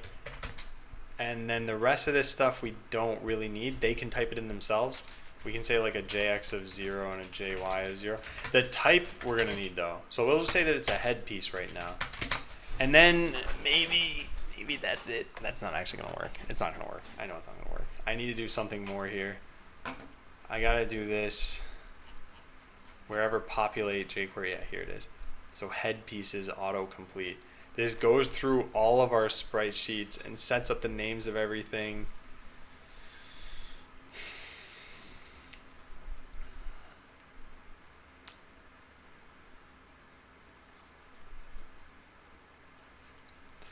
So this should be called whenever the sprite sheets change. Fact, probably do that. It's not sprite sheets changed. And then I can call this function from where I'm loading all of this test stuff in. And then maybe I'll have tricked this enough where it'll start to work. So first of all, can I change the drop handler of this so that... This is going to take too long to do. I think this is probably going to take like many hours to do, in fact.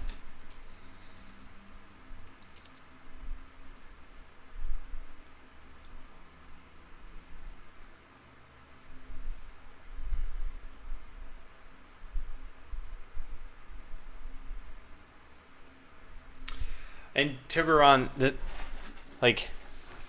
ideally in the next 4 months a beta, well after 4 months a beta would come out. And so I think this is, I don't know. I think this is relevant to do now. I just need to come up with a better way of doing it, I think. Adam, you deleted a page. I don't know what you're talking about. But we'll find out when I run this, I guess. In fact, let's put this div somewhere else.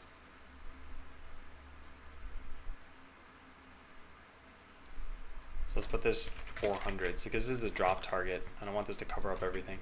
Okay, so now if I drag this onto here, does it work? Now we should be able to type in test here. That doesn't look good. Just close that. No, we can't do that.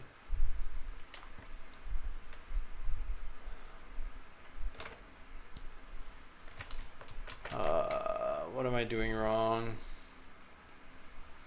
What is the file name? Is it test.png? This doesn't even matter. It just doesn't matter. This isn't gonna work. I gotta... Fine, let's try this again.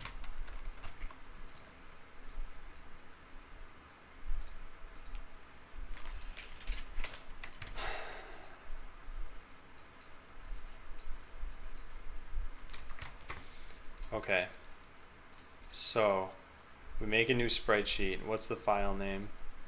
Untitled.png. Oh, interesting. That's actually correct. I meant for it to be test. The texture, I don't think the texture is correct. I think I need to pass in the image. I think maybe that was what's going wrong, but still untitled.png should allow this to work, and it's not. So let's just say test here. Should be file.name, of course. The texture, I don't know, maybe we pass in this, and then the sprite data itself, we have an image that has a bunch of that stuff in there, and then we add that. But I guess it doesn't like how that's formatted. Yeah, it still doesn't let me.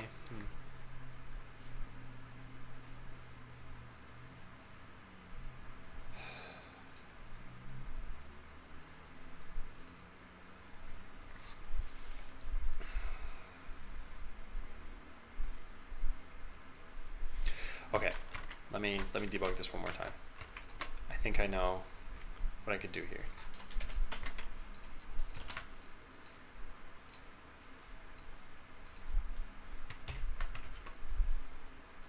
All right, so it's right here that I want to see if things worked. So what sprite sheets do we have? Oh, it's going through the Atlas JSON. Darn it. Darn it.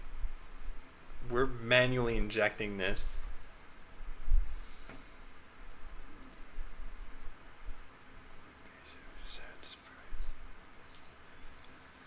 Oh, this isn't gonna work. Hey Nasimico, I haven't seen you in a while. How have you been doing? And Law Beginner says, what is he trying to do? I'm trying to like fake add a sprite sheet here. I don't like what I'm doing, and it would be a ton of work to continue to do it this way. So I need to come up with a better way. And one potential way that I could have this work is I could make like an FTP site where people can upload their pictures, and then they'd get run through this. They get run through the whole pipeline correctly. But there still needs to be. No, then something needs to run on the server. I'm not sure. I'm not sure how this is gonna work.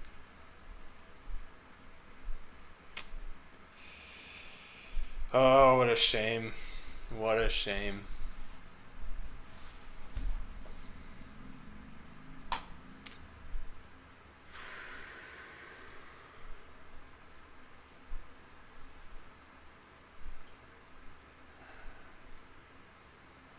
Alright, this won't work.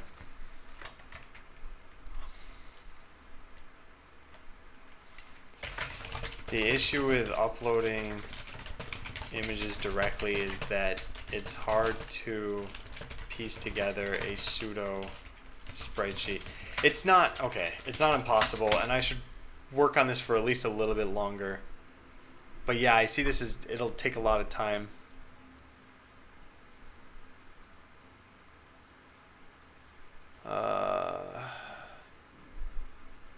Alright, well the problem was exactly here in sprite sheets changed. This is pulling from the JSON file that I read in the first time, and not from the sprite sheets that I happen to have loaded already. What even creates the sprite sheets? I don't even know what creates them. New sprite sheet. Construct sprite sheets is what does it. Why do we not just go through these? These have all the data already. In fact, yeah, what? Why don't we?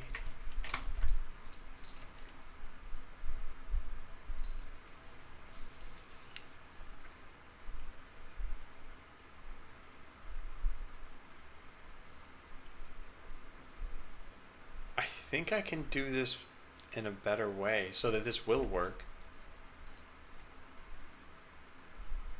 Okay, let's put a breakpoint here. I think I can do this. Okay, so we're broken in. Now I have this .atlas JSON.spritesheet, and this is just two sprite-sheet objects that contain a bunch of sprite-sheet data. Yeah, great. But I also have the sprite-sheet dictionary and its sprite-sheets, which also has two objects and contains the data in potentially the same form. Sprites, sprite data, then a bunch of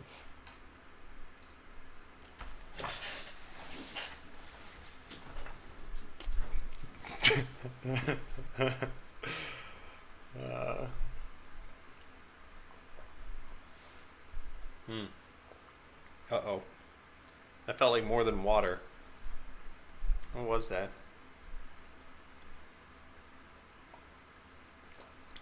Must be harmless. Takes another drink. Okay, so maybe we can filter through everything that we find in here, because we have all the spreadsheet data still.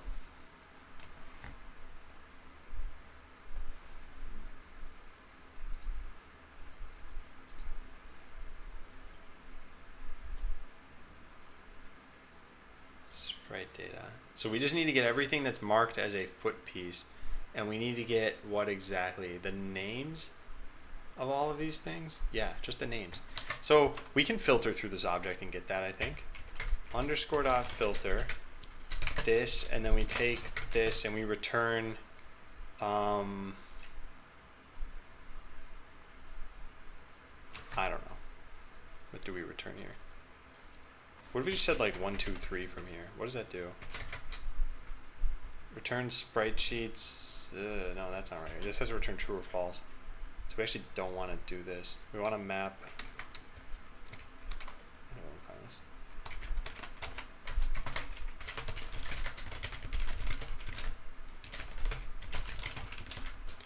So first of all, what are all of these things? Let's just list them all.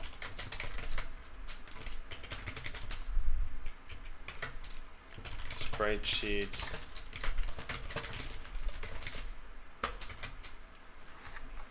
All right, so we have 2 sprite sheets. So we actually want to iterate over their, we want to go through each of their sprite data. So I guess we could do that maybe.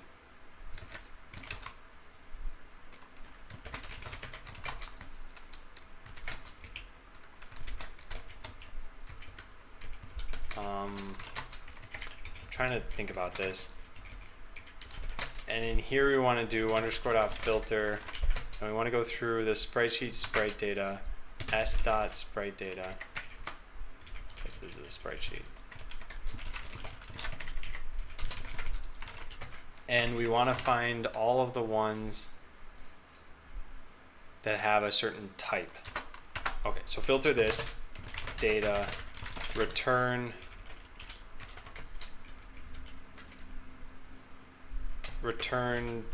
data.type equals foot.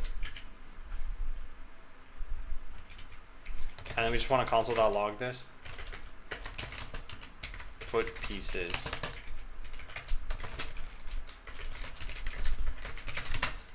Although there's a better way to do this. Hooray, it worked. Yeah, it worked.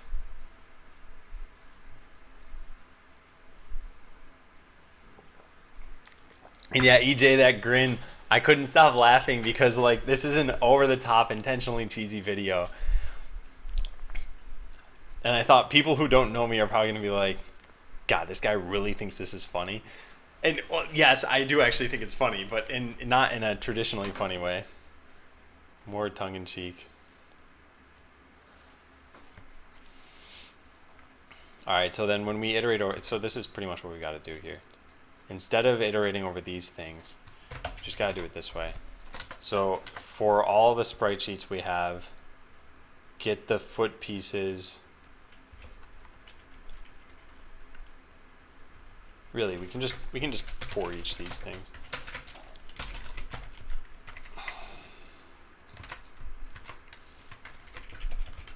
So if data.type equals f, oh, it's actually right here. Here's the code I already have written out. So we're just pulling it from a different source, really. Not bad. So sprite changes to data. Wait, but not like that. So data.type, but then there's going to be data.name as well. Data.id.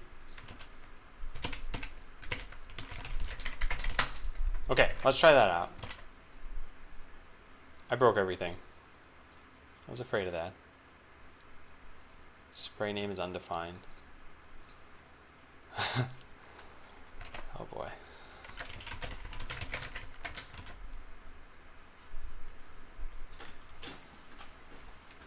Again, Zine.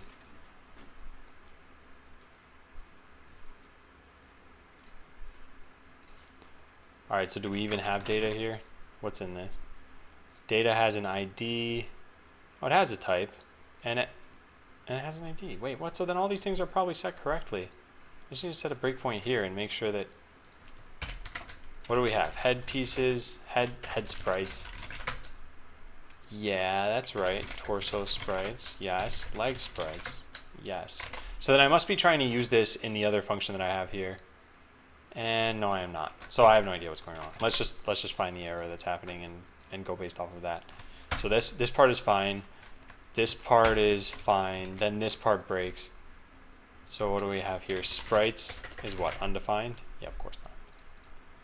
Because it's passed in from here. Autocomplete head sprites. Head sprites should exist. It does. Get names. What? What? So sprites exist.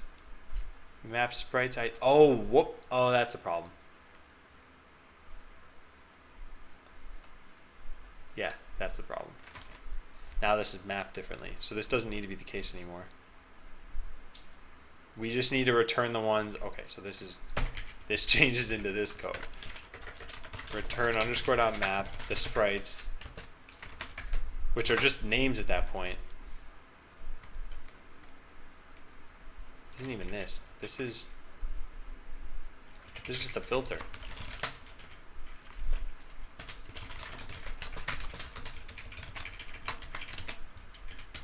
All right, there, great. Let's try it out.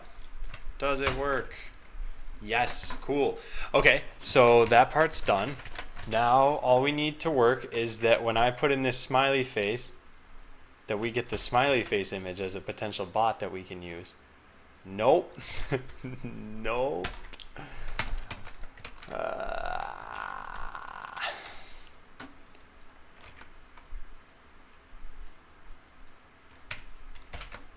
Alright, well maybe I can get to the bottom of this too. So when we call in a sprite sheet's changed and we iterate over this should now have a third sprite sheet. Yes, test.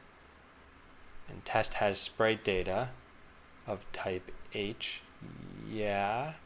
Okay, so what's going wrong here? Let's add this to our watch. What is the name of this? Wrong, and there's a correct one.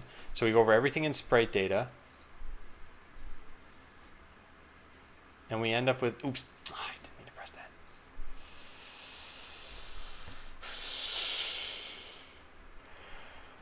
Okay, just added breakpoint.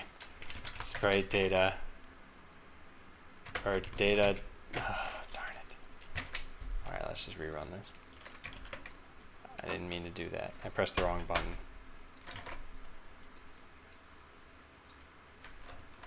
Why do you betray me, smiley face? Alright, so there's test.png, test2, test. Now I just put a breakpoint here. Good. And then this gets hit, hopefully. Good. And then data.id, that's all totally correct. So then this probably just can't get constructed 2 times. I bet that's the issue. Yeah, I bet that's the issue. What are you using for the new sprite IDs? The file name? No, it's just the sprite name. The issue is this. I think if these things were already constructed, that you can't change their source that way. So this needs to be done in here. And we don't set a source. In fact, we actively set an empty source. Great.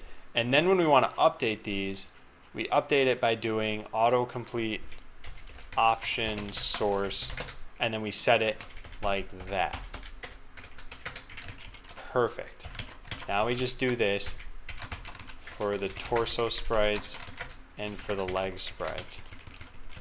And then everything works. All right, here comes the test. No, darn it. How do I keep screwing this up? So wait, that's not the problem? Or maybe I'll get to the bottom of this.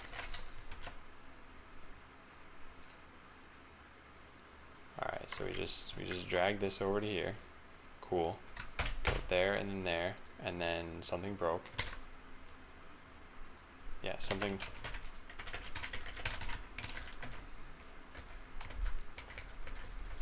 Yeah, that's what broke, is that this thing didn't update the code. Strange. Your function call is messed? Missing comma? What function call? Well, okay, wait. I think I'm on the right path here. Except for that this debugger still isn't showing up, which still indicates that the build broke. Yeah, it did break. Oh yeah, you're right. Huh, it's supposed to give me a notification when that happens. Alright, sorry about that. Let's fix this and rerun this. Okay, cool. So then we're good on that front. Now let's try this. So if we were to get just the names of the head sprites now, we should have... Nope, it's broken. Okay, I don't know what's going wrong. There's test. How did this not? Oh, because it doesn't contain the word base in it.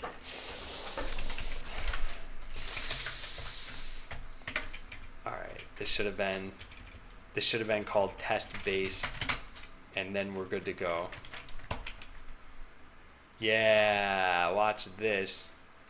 Drag that onto there, go through these deeper statements, delete this, and there's test base. We should have our smiley face, except for the texture didn't load. I don't know what the texture is supposed to be. But this is a big problem with once. So the texture doesn't know that it's loaded. Because I never, oh, whoops. Oops. It's supposed to be, oh, darn it. Pixie.js docs. Let's look at how you form a texture. From image. So can you specify base 64 data here? Does the number 64 show up in this documentation at all? No. And yet there's from image, and we just have a URL. What is the source code of this? Image URL. What does it do with this URL? Set the source. Oh, so then I can just pass in a new pixie.texture onto this maybe, and then everything will be a-okay. Right? Right? Nope. Nope, nope, nope, nope, nope. Wait, why did that fail though?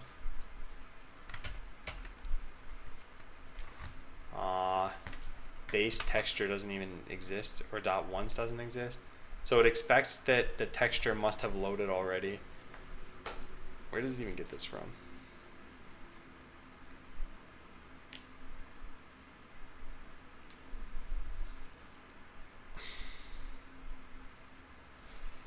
Okay, maybe I shouldn't pass in a jQuery thing. Maybe I should pass in just the image element itself, like that. I don't think any of this is going to work. In fact, let's get rid of these debugger statements.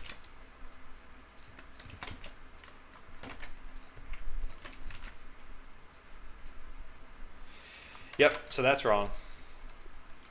Okay, what do I do now? What am I passing in anyway? What are these things equal to? They're equal to image tags. So if I do the same thing, then this should have been fine.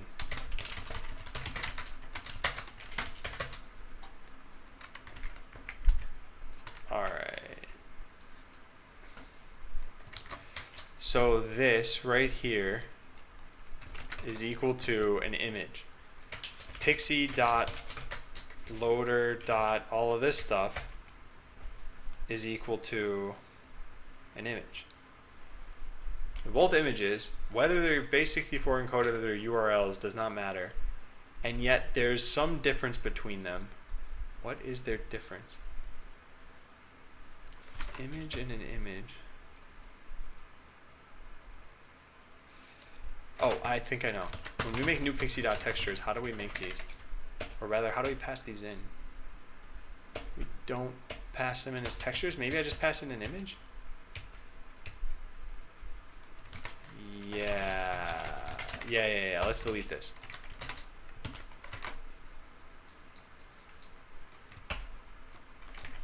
Oh my god, did that work? No. No. All right, yeah. I need to figure out how to do this.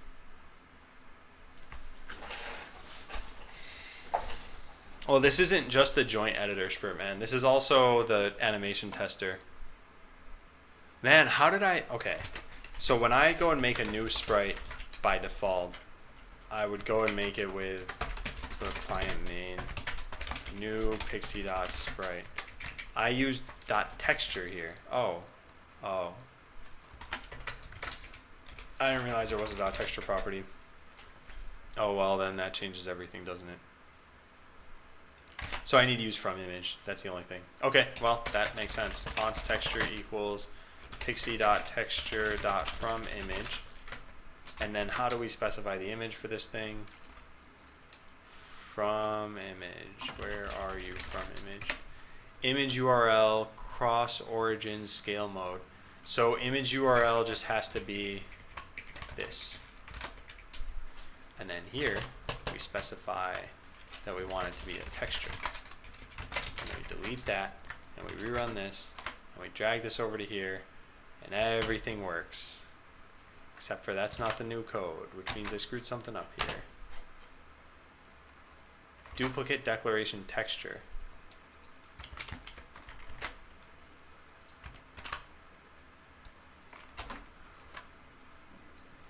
You can pass image to it?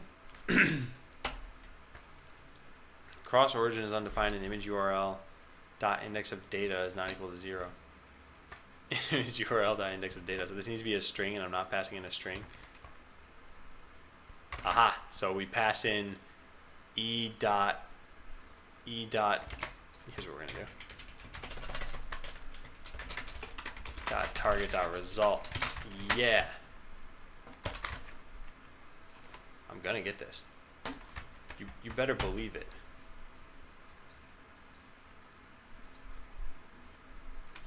So close.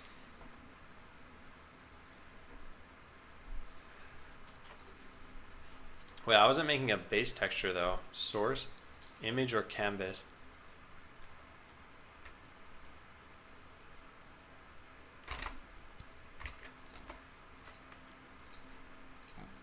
Wait, but I was... Okay, hang on. So here's what I was doing originally. Pixie.texture. I was testing all forms of this, I thought. So whether it was test 0,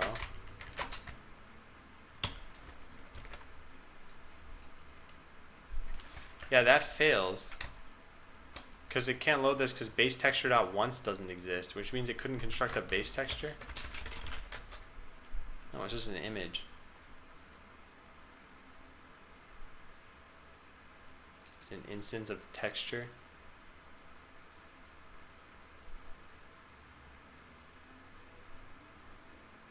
This doesn't, texture doesn't call into base texture.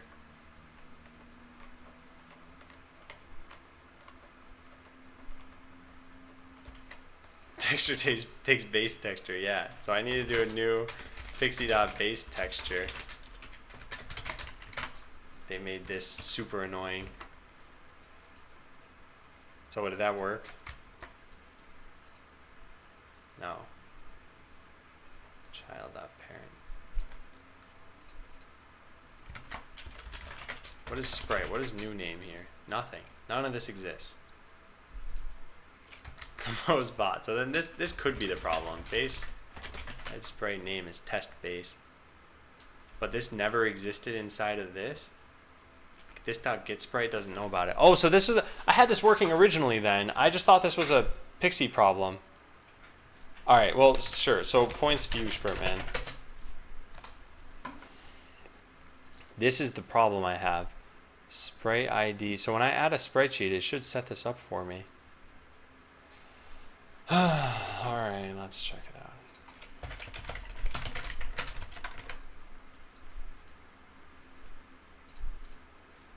So I get the name of the sprite sheet. It's called test. Fine. I get the sprite data. This should just have one as test base. Oh, because there's no test primary or anything like that. I think that's why this is failing. In fact, I'm nearly positive that's why this is failing. When I add this stuff in, I need to do a couple of other things here. I need to make test primary and test secondary. And then everything's gonna work. It's kind of tedious to have to do this. This is why I was saying, like, artificially forming this thing. Oh, it just disappeared now. Why might that be? Hey, there it is. Look at that. I'm an artist.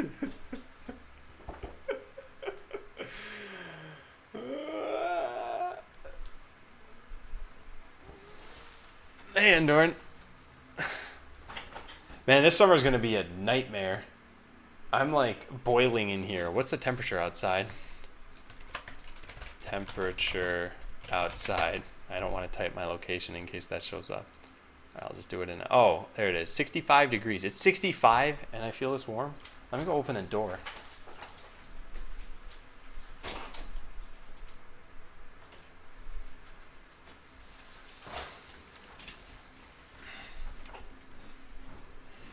This reminds me of Undertale, actually. There should be a Twitch chat exclusive ad.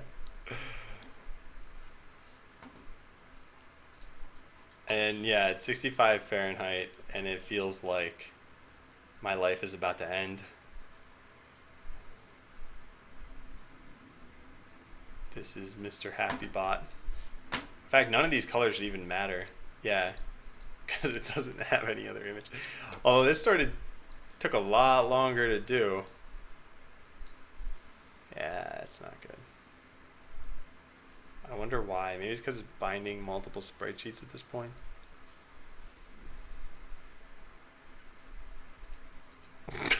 No, I said I live in Washington State somewhere.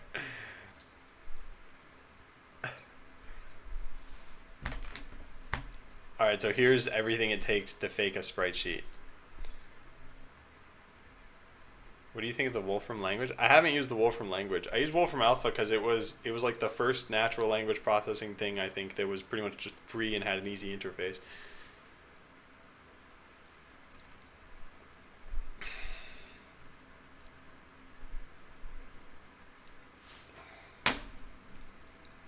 Alright.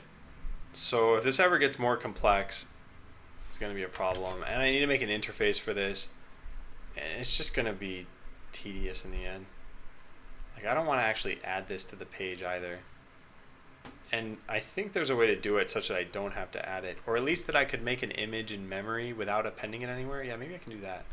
But then the selector won't work. Then image tag needs to change.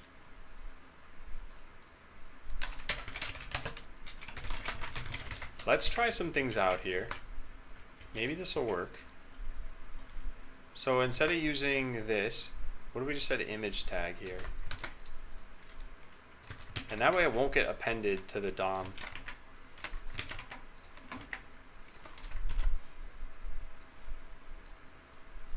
Right, so it's not in the DOM anymore.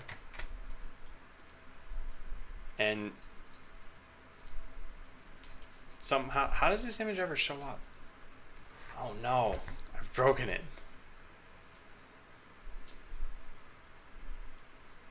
Yeah, I could put the smiley as feet. That wouldn't be a problem. Problem is this.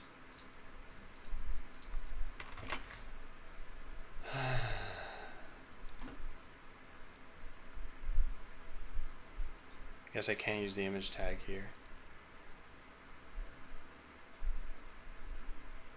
So if I had appended it, I'd have. No, maybe no. Maybe this is what I have to do. Maybe it is still 0 there, and then maybe everything just works. I hope so.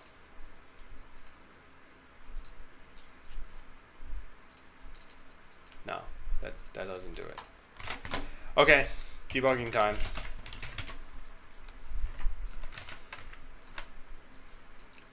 So what is this equal to? Image tag 0 is the image tag with all the base 64 data. So why can I not use that? Image tag 0.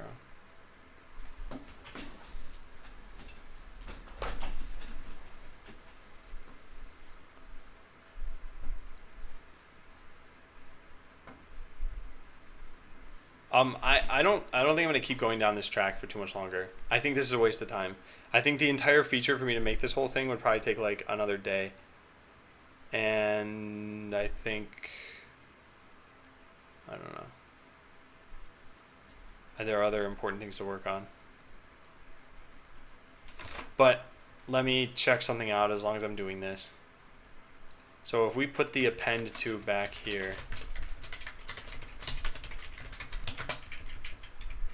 this still has the same everything. It has an ID. So we should be able to tell the difference between these two things because we know the code that had worked. So if I do this, test 0, that's one thing. And this is a way longer string than that, right?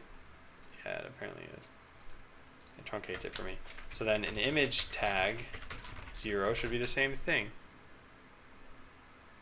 It is the same thing. Why does this not work? It has to be in the DOM, maybe? Is that why? That's strange. It has to be in the DOM.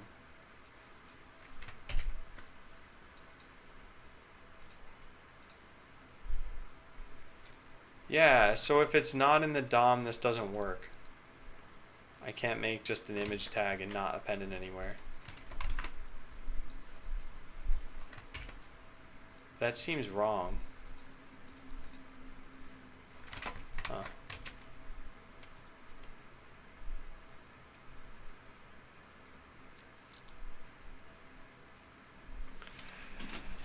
Well, yeah, noob for lunch. We might end up going that route. And I could try things the way you're saying, Ishverman. New image tag dot source equals e dot target dot result. And then I just try using the image tag here. It's worth a shot. I don't know. Maybe it'll work. And I don't know why jQuery would stop that from happening. No, it still doesn't work. Yeah, for some reason. Oh, maybe because of how this is trying to use things. Yeah, that might be it. Maybe I can remove from the DOM after this texture has been created and is loaded and everything. It's strange. And yeah, thanks, Crunchword. Yeah, surprisingly, I've gotten 0 followers today. I think it's the only day that that's ever happened since I started streaming that no one's followed over the course of this day.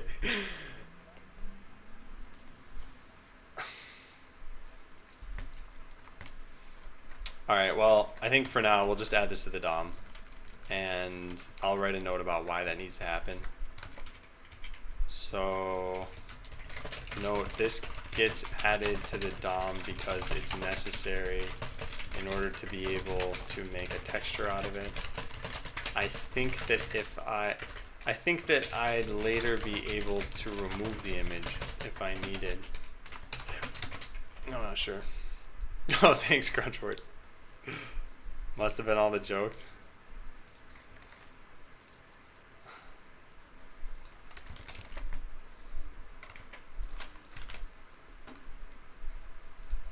Alright, so now everything's going to work the way it should. Now I can change this around. The weird thing is I need to set this. I guess otherwise it's 0. Yeah, that's the issue, right? If I have this set to 0 and this set to 0, that it's... Ah, it's there. It's just hidden. So as soon as I load this in, then it's working fine, I'm guessing. And the only... Yeah, okay, so there it is. So if I just hit update, now I'd be able to scroll this back to the point where you could see it. And it just so happens that I made the image the perfect size to fit sort of like this. No, don't make fake accounts to follow me. That's...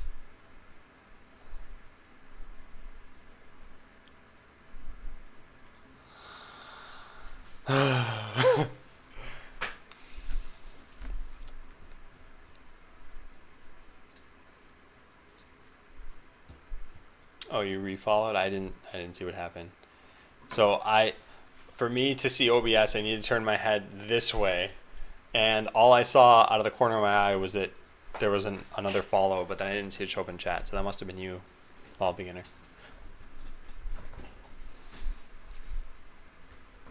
What am I making? Well, I can tell you what I'm not making. I'm not making the video that just pasted into chat. Although this did get 37 views, that's kind of cool. I actually don't have the real video anymore, so I guess for the sake of April Fools, you can't know what I'm making. Maybe it's in my Twitch info still. Let me take a look. I'll link you the real video. Hey, Bukar. Is the video in here about the game? Oh, this wasn't made into a link, but I think here's the real video. Yeah, okay, so if you want to know what the game is really about, click this link. If you don't want to know what the game is really about, click the first link.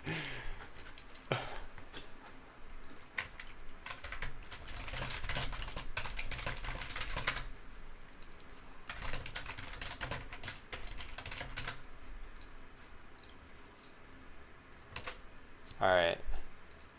So this is a big waste of time.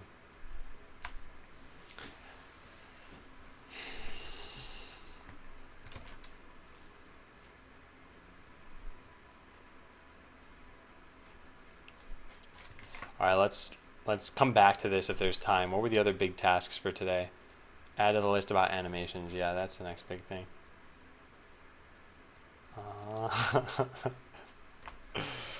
We're all hyped for Botland now. When are you abandoning the stupid side project? Oh, Boatland. Oh, never mind. Yeah. It's going to be abandoned pretty soon.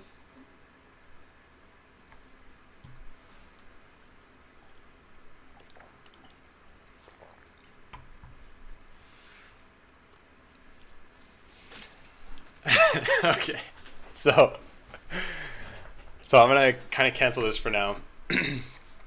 I'll say I got the basics working, but it's a big pain to fake sprite sheets, and I would need to make UI for all of this.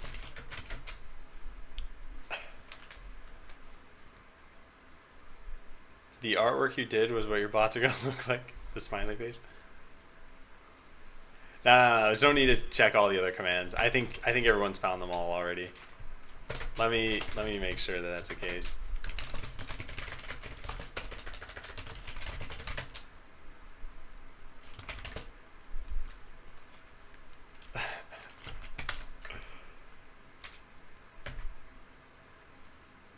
All right. Yeah, I only changed 3 commands. Let's see, you guys found them.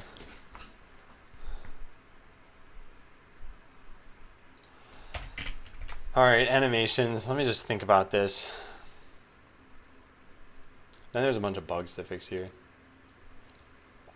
In Crunchword, if you're a programmer, streaming programming, I don't think it's something easy to break into.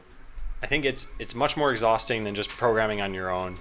And if you don't get viewers at first, it can be disheartening.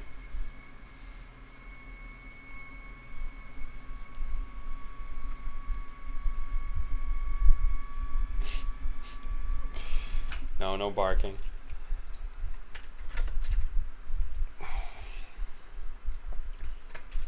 So suppose I had a tread animation. The code may look like this.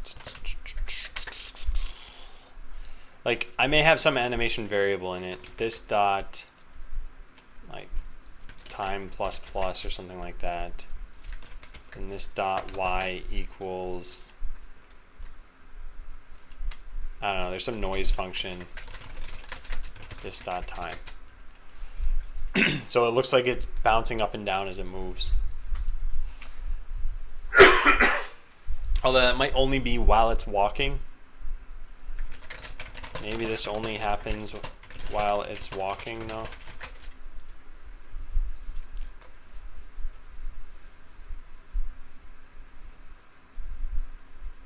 Oh, Oyad, what are you planning on streaming?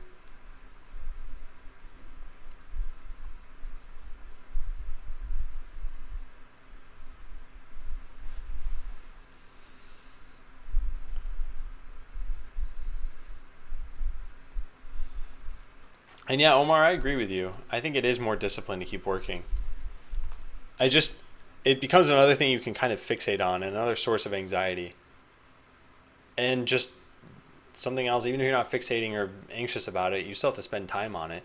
Like, I'm sure you guys know this, I've spent many hours on just like the stream itself and making sure things are good and trying to fix things and bots and you guys being able to control my lights and whatever else.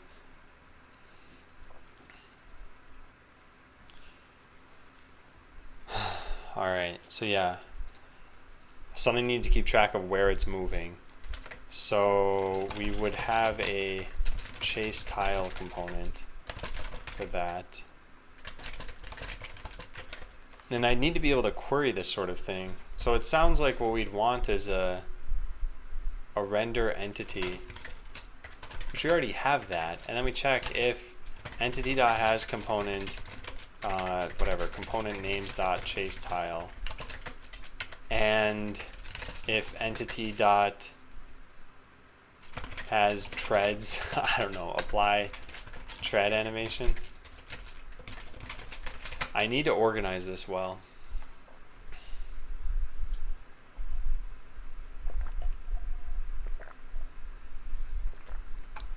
Hey, Deadbringer. Yeah, I'll run a giveaway or two. Krenin and Lamp N. There you have it.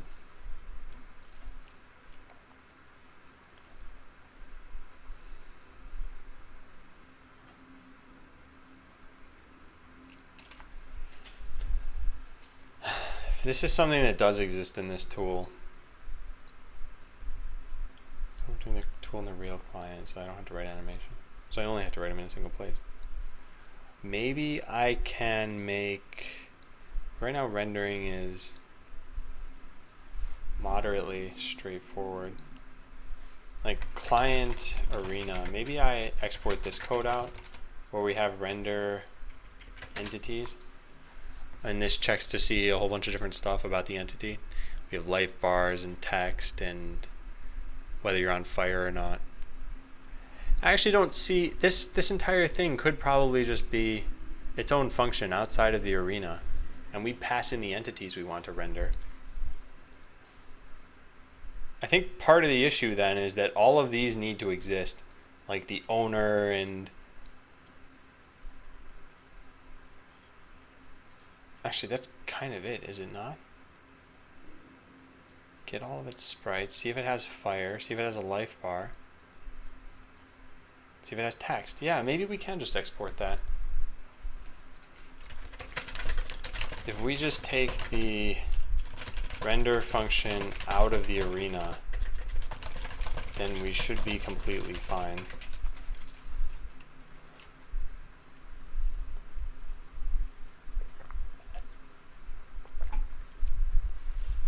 Most of my dev projects are born from boredom and only serve to make my life easier while helping nobody else with anything anywhere else in the world. I think that's how a lot of developers program.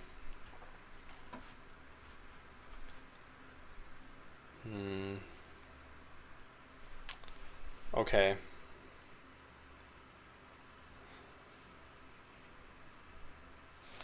So if I do this, and this is where I need to solidify a lot of this code eventually, and then eventually get spreadsheets back into regular bot land. There's gonna be a lot of issues.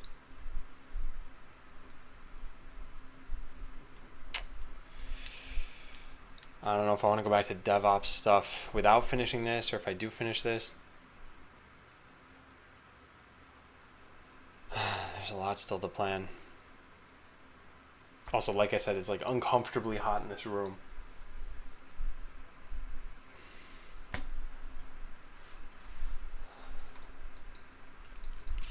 I actually have an air conditioner I might go plug in. Okay, yeah, so do I do this animation now? Is this even worth it? I think just figuring out how I was going to do it is important, so that's fine. I'll just say, figure out how to share codes. I don't need to write animation. So yeah. Then in the tool, I can just make a bot entity and add the right components. There only really needs to be one. All right, fine. So this stuff, this is, I don't know how I'm gonna fix this, but I'm gonna look into it. So when I render right now, I need to render to the camera for basically no reason other than to fix a global state that I should be able to fix a different way. So let's figure that part out. If this didn't happen, then what do we run into here? So if I don't call render and I don't call post render and I don't change the alpha of the container, and then I refresh this page, wait, everything just works. No, something's wrong. Something's definitely wrong. That can't just work.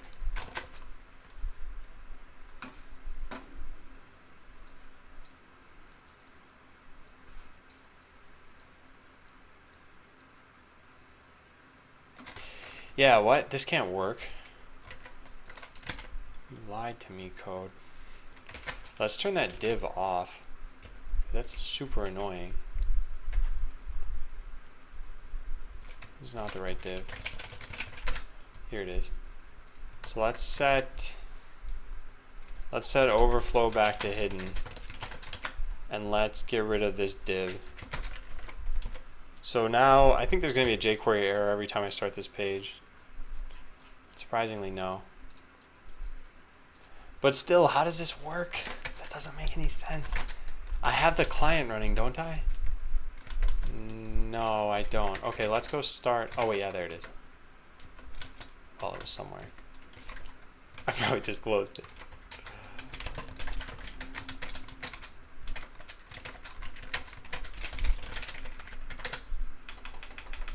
Let's close everything.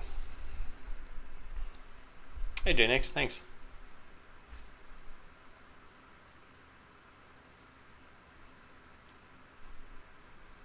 Alright, so everything's drawing with no color, and then every once in a while we run into those boxes showing up. Why is that? This is probably an issue with the camera being in... What?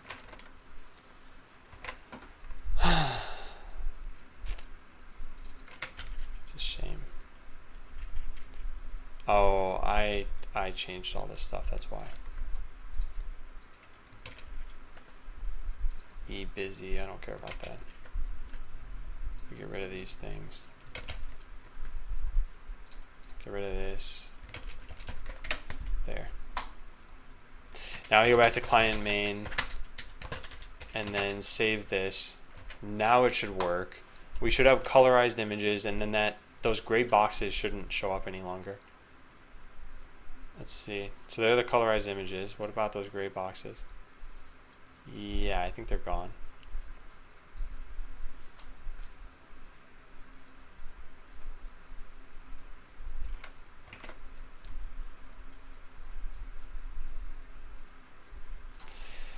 Okay, so then the next issue here is the camera.render call that I have that probably doesn't need to be there. This. What happens if I get rid of this? Then I run into GL-clear problems, right? Where just some sprites won't ever show up. Yeah, so I need to figure out how to get around this.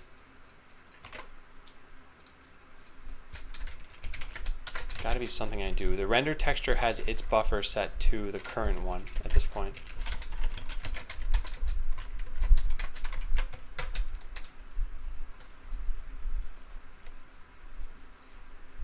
So we just need to figure out how to get around this. This texture buffer activate. And then what? GL-clear is going to start using this. Bind frame buffer, projection frame, calculate projection, append, GL viewport. Okay, I don't need anything from here, I think. Update transform. Okay, sure. Then get the filter manager, set it to this. Render display object. Set render target, render target. So I just need to set whatever the old render target was, I think. I think that's all I need to do. I'm just not totally sure how to do that. Because like we're going to enter... Oh, it's already the current one. But this is my WebGL renderer. I wonder if we can set it to nothing. No, we can't because we try to call activate on it. Huh. Render target. What else can we do here? Wait, they do have it set to null here. What is the current render target? Set render target. Set render target. But they make a new one.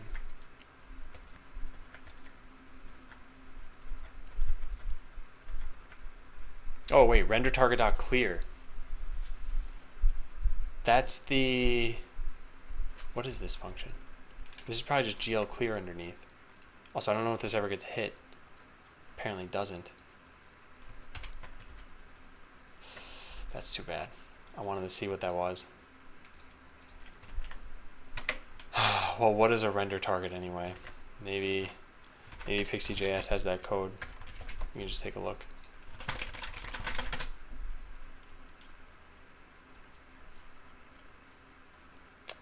Here it is. So what does clear do? Oh, great. GL-clear color and GL-clear. So yeah, I think we just need to change render targets. Need to figure out how to change render targets back to what it used to be. Pixie.js change render target. So rendering something else, I guess, is a good way to do that. then it'll clear, it'll be the other thing that we want. So let's rerun this and see what it is when we enter that function for the first time.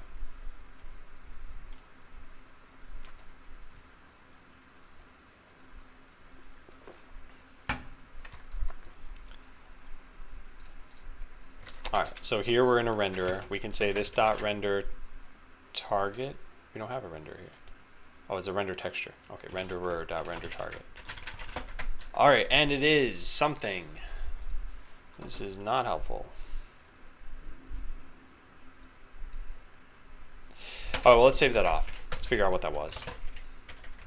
Global.a, or just BBB equals that. So great, now we have this thing set. Now, if when I get out of this function and I'm totally done with this, if the next thing I do is I say pixie wrap renderer, where do I do this? Renderer? Renderer's not defined. This dot pixie wrapper dot renderer dot set render target. If I just set it back to BBB, does this work? Who knows? Who knows?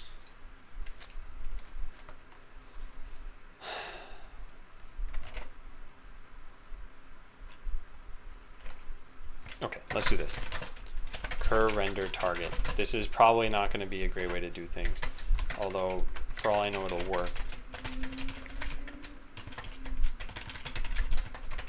Yeah, there's no get render target.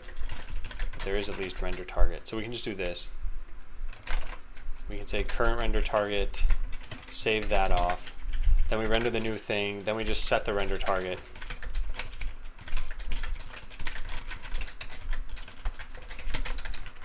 And let's see if that fixes this. Let's get rid of the debugger there too. Hey Capillara. I haven't been online Wednesday or Thursday this week. Yeah, there's been a lot going on. Hey, that does work. So we did just need to change the render target. But what does that involve? What is in this step? If we go into here and we see what happens. And is this something we can just kind of GL push or pop? So we change it here. So that's just a simple set. Then we call activate. What does the activate do? This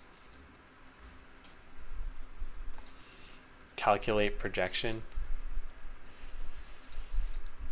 Oh yeah, I don't like this. It's doing more than I feel it needs to. GL viewport, then set mask stack.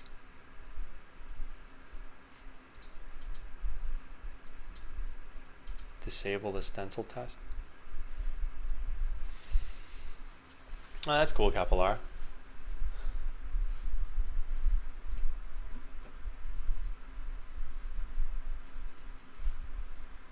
Capillara.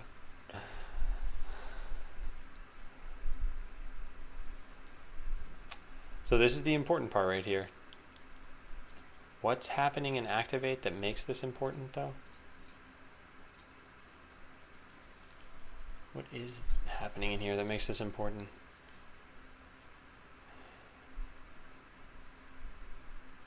Bind frame buffer? That's null. Presumably that's already... I don't know. I'm not sure. GL viewport. Oh, current render target. That's the important part. Oh, maybe we can just set that then. Maybe we don't need to activate it or anything. Let's try that instead. Current render target. Okay, this might be a bad thing, but let's try it out. Does it work?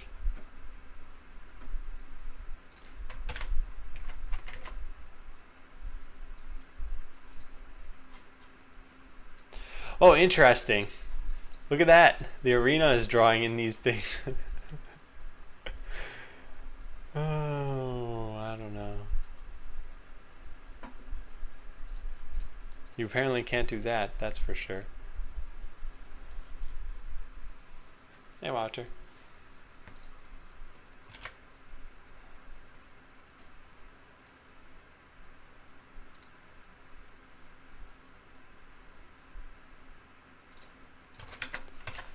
Set render target.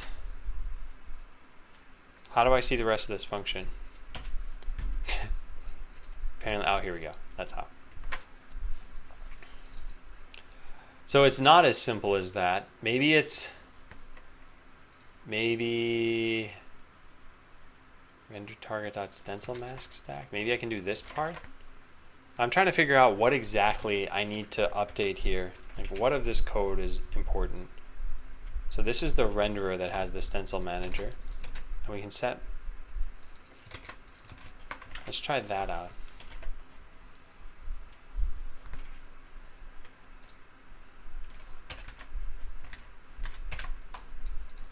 Okay, so that's not correct. And then what's the remaining bit of functionality we have here that I possibly need to do? It's just activate, I think, or it's all three. All three could be important. I'm not sure. So it's not just this one, and it's not just this one. And I don't know if it's activate. So let's try that. Cur render target.activate. Let's try just that one. That's actually the most expensive one. So if that is all it takes to work, I might as well just call the whole thing. Yeah, okay. That is what it takes to work. So it's that activate call, but who knows what other things are going on here. So I guess we might as well just do this. Without this, we would need, without this, gl.gl clear will clear the render texture, even though we've already, yeah, we'll clear the render texture, which would clear our sprite. The important part is the activate call underneath, but that's also the expensive part, so we may as well just call the whole function so that we don't have any weird side effects later.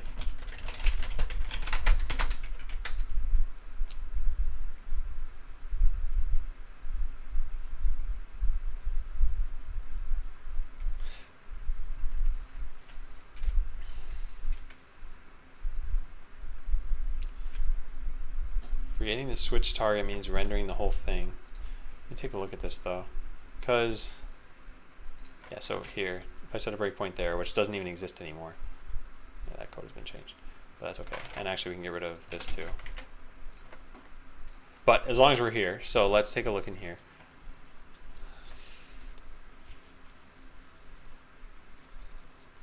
Oh, see you, Remy. Huh.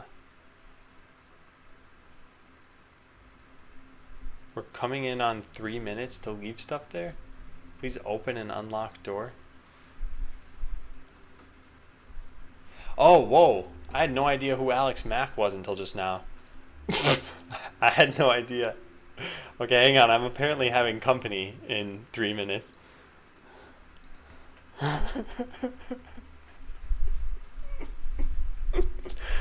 Alright, so yeah, I'm gonna take like a 10 or 15 minute break in a bit.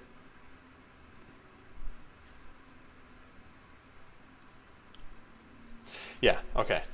So yeah, this is necessary. So that fixes that problem. Someone from the chat stalked you? No, it's someone I know in real life. I didn't realize what their name was in chat. I'm not sure if I ever knew that.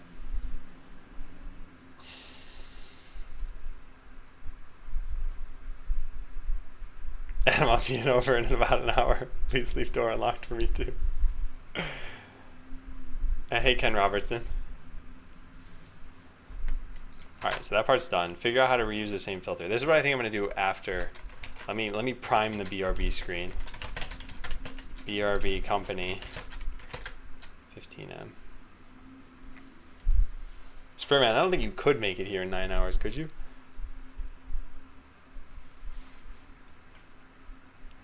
Figure out how to reuse the same filter. This would be great if I could do this. So this part alone was already a nice pickup. And I can get the render target that I had before. I wonder what happens if it's nothing. Like, that would be an issue, I bet. And I don't know what we do in that case. But I might as well set this over here. And then this.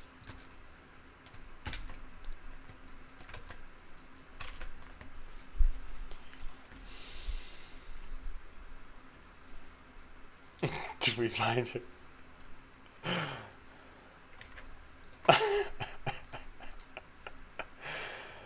Oh boy. Oh, hang on a sec.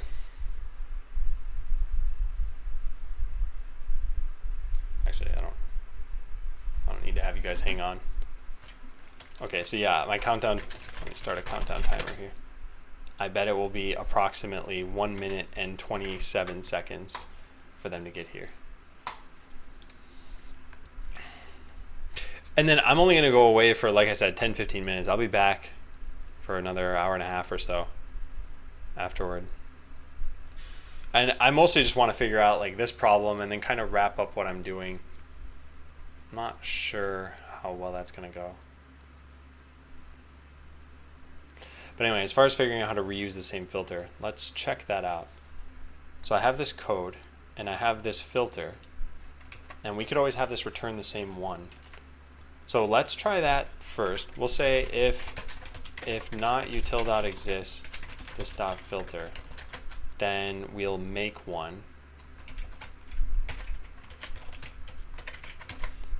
And we'll always return that one. Great. Now we need a way to change the uniforms, which I don't think I have anymore. Oh, here it is.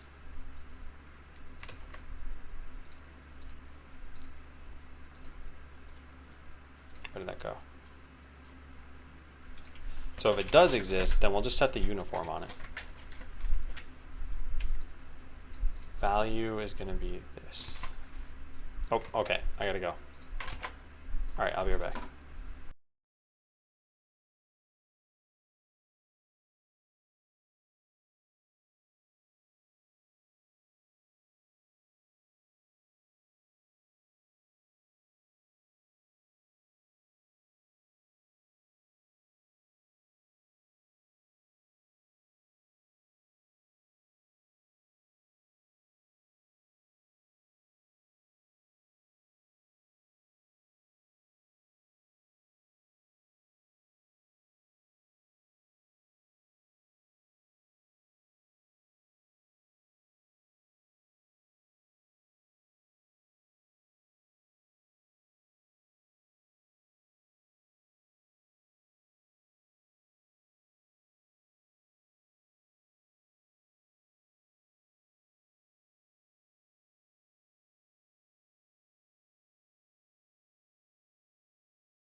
Alright, I'm back.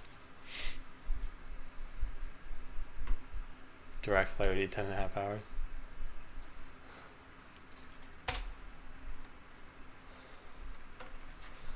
Alright. So this is what I wanted to figure out here. I don't know if this is going to work. Well, it didn't work last time, so I don't think it's going to work this time. I don't know why it would. It's basically, if we, yep, it already is broken. Okay, but that's actually probably not a, can I read renderer of undefined? Yeah, because it's named something different in here. Cur render target. This is changed. Did your shirt change? No. So that was one of the things I'd planned for April Fool's. I was going to not shave the entire week, and then over lunch I was going to shave. I had a bunch of plans. I already spent enough hours doing what I was going to do. Yeah, so this doesn't work anymore. I got to figure out why, though. Hey, Merlin. Why indeed? Because it colorizes... Wait, what? Does it color... What? Colorize every image? That doesn't make any sense. That is weird, though. Would that have been funny? Would that have been worthwhile to do?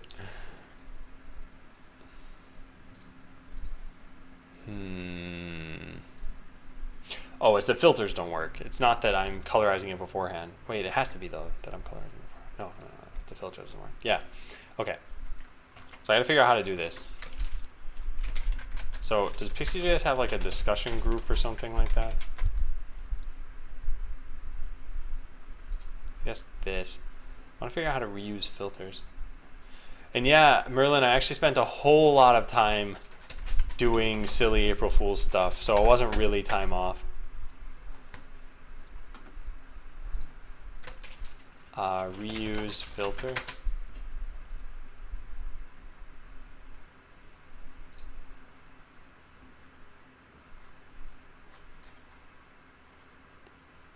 Where did this come from? Okay.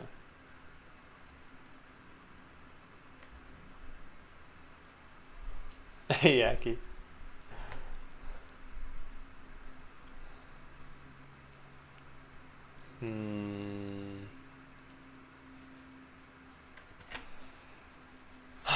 I don't really mind making a new one each time.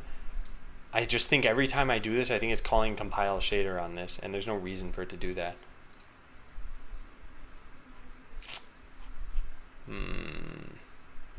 Okay, let's take a look at filter. So I make the new filter every time. Let's also put a debugger statement in here. Shaving undermines programming ability. Oh. So when we make a new filter, go into here. We have shaders in here. This probably compiles them. No, what? Then it has, I specified fragment shader source. Yeah, and this is the kind of thing I don't want to appear in memory many times. Has no reason to do that.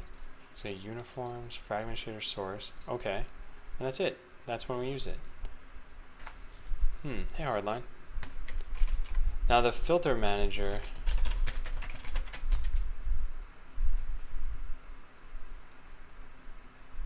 This is not a stop button. Interesting. I wonder why they put that there. Maybe it is a stop button. Huh. Okay, let's look through their code.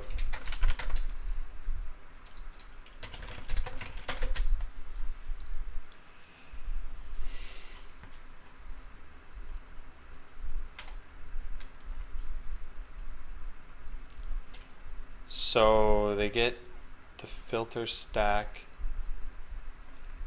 but at some point they have to use their uniforms. I mean, I looked into this and I looked into sync uniforms and yeah. Let's look up update uniform.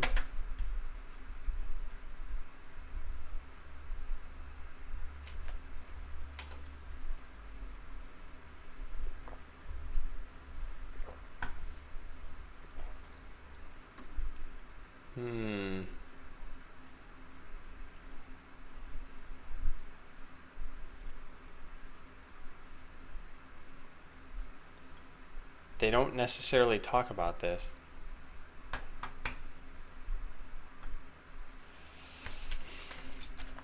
Uniform value.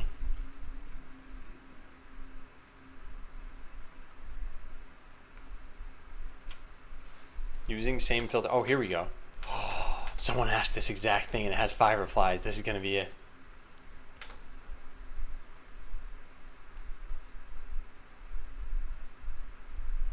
Using examples. This person has 2 different sprites and they're presumably using the same filter on both. Yup. And then they want to update it probably between these. I imagine this would be possible, but I'm thinking you need to ensure the objects aren't batched and that you run code and you run code just before they're about to be rendered that changes the uniform. Catches that changing uniforms means a WebGL state change in a separate draw call, meaning that the Pixie sprite batcher will need to draw its current batch, start a new batch of sprites with a filter.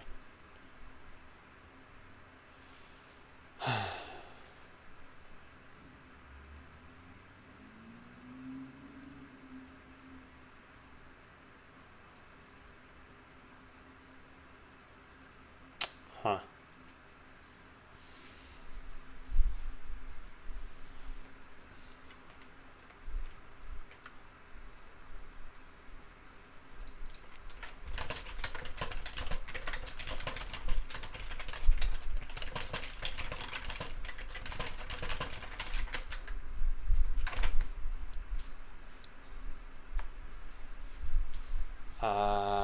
Okay.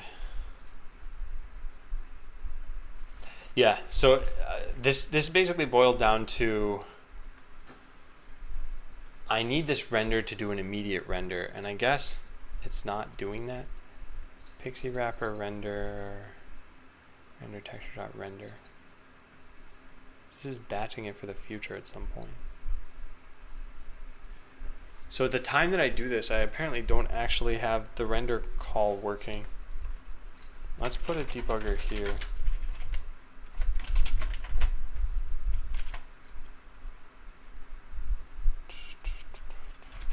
Yeah, let's put a call there and then check this out.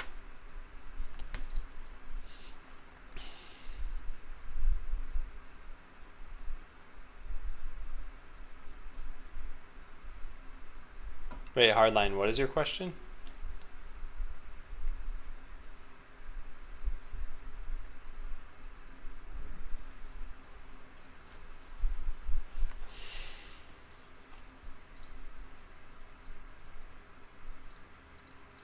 Activator, where they actually do the drawing. Render display object. Set render target. Render GL. And then flush the renderer. So this would happen immediately. Current renderer.start, render GL. Oh, add this object to the batch. Oh, okay. Darn it.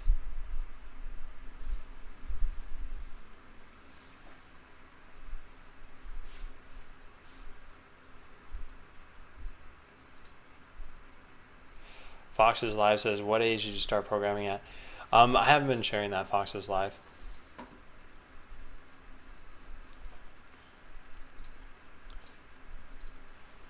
Okay, so this is batching it. So then this didn't work exactly how I expected. I could override the renderer to render this immediately. Yeah, this does nothing.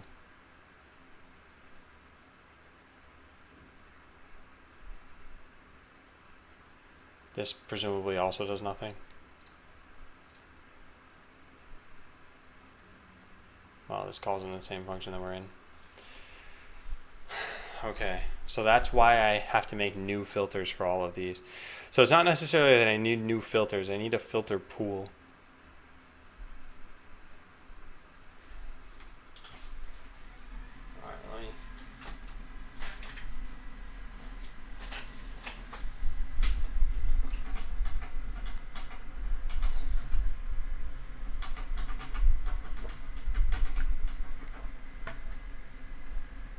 Sharing that he started at 247 would raise some suspicion.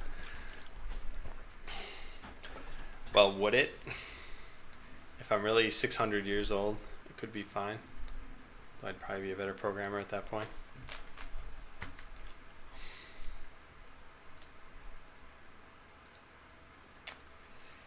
Yeah, alright. So the reason why I have to do this, and I should write this down in here. So let's put this back to what it used to be.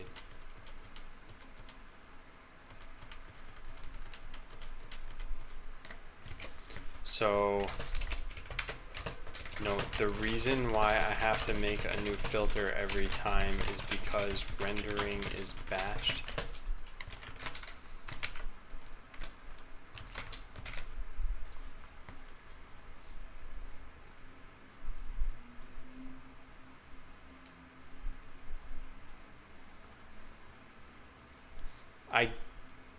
I guess I could just change this code actually, because I don't know if making a new one of these every time is a good idea.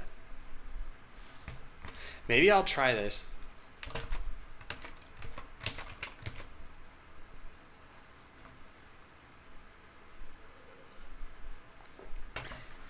Oh yeah, and I have the same thing happen sometimes. I used to go back and look at them more frequently, my old code. But yeah, that stuff was a nightmare for me. So Hardline, wait, what was your question? You said... Oh wait, all you want to know is if people knew it. Oh, I see. Oh, never mind. Okay. So let's try this out. And actually they gave this right here. Wonder if we can use something like this.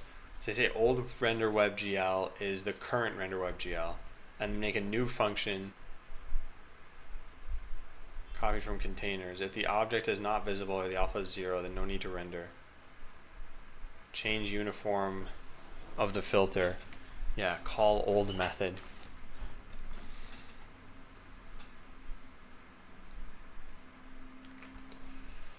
Huh. So I could do this and then just point at a different function.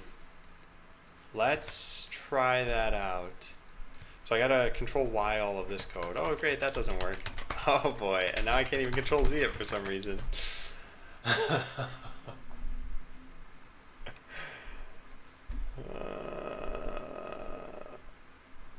Alright, well I guess I can kind of figure out how this is supposed to work. So there's that. And then this, darn it, it's gonna be harder to do.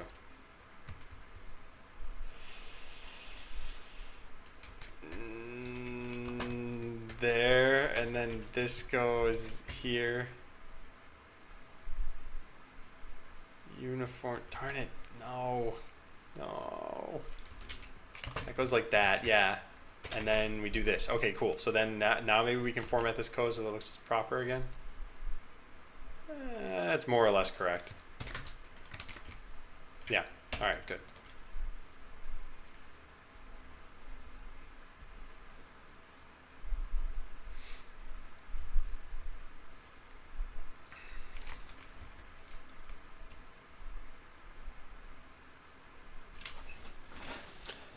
Okay, so now I wanted to save the filter around and then call into this stuff. So let's do that. If not util.exists this dot filter. So we'll just say this dot filter equals the stuff that I had here before. In fact, let's keep this code exactly the same. Let's just do it this way. There, great. Otherwise, we update the value of it, which we're not going to do yet. Then we're going to return this dot filter. Great. Or even this, yeah, sure, fine. Let's update the value.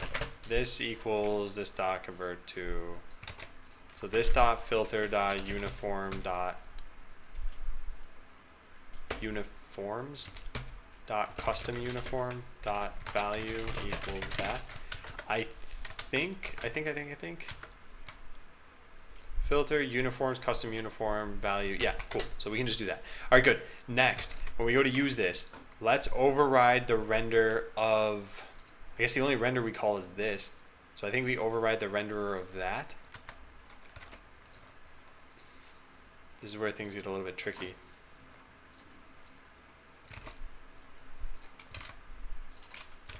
Render without batching.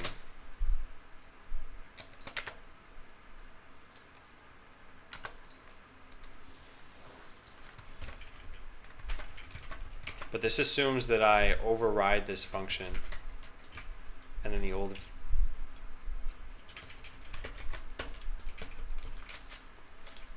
So this is some container, I guess, or rather a display object. Aw, Spurtman, that was half mean, which also means it was half nice.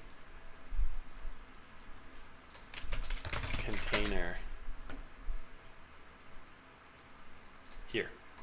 So container extends display object. I think it's display object that has a render GL then, huh? Let's take a look. Where's display object? Here it is. Rendered web GL. Yeah, there it is. Okay, so this comes from, so this is just a display object. All right, and then this gets overwritten all of those places, and then this turns into just render web GL. But that's probably, yeah, it's capitalized differently. Okay, good. Time for the question. Who watched the new episode of The Flash?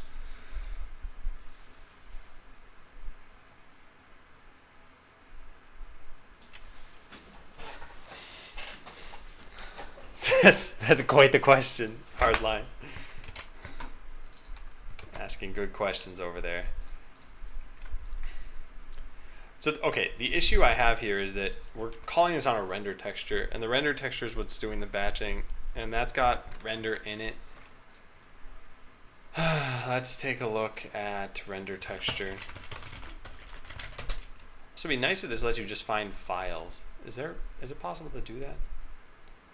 Nah, here's the file anyway. So render is a function. How do we find this? Did they just call a function render? No, they didn't. Maybe it gets it from somewhere else then. What does this inherit from? Texture.prototype. Does texture have a render? What is this? Render texture.render is what I'm calling here. Yeah, weird. I don't know where it gets this from. It's either from texture or from, I think it's just from texture. Okay, let's go to texture.js. Is there a render function in here? Function render. No, but what does this inherit from? Event emitter. So that wouldn't have it. However, we could also search for render : space. Maybe that's how they do it here too. No, they don't.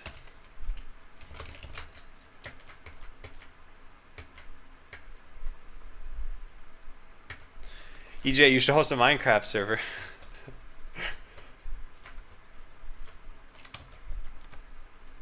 Oh, is he a hard line? Oh, this dot render equals null. What? Did they get this from the renderer? Where did they set this? Oh, wow. They set it here. Render WebGL. Okay. Ah, here we go.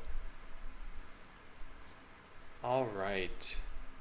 So they take in a display object, update, transform, set that stuff, set that, and then they eventually call into render display object.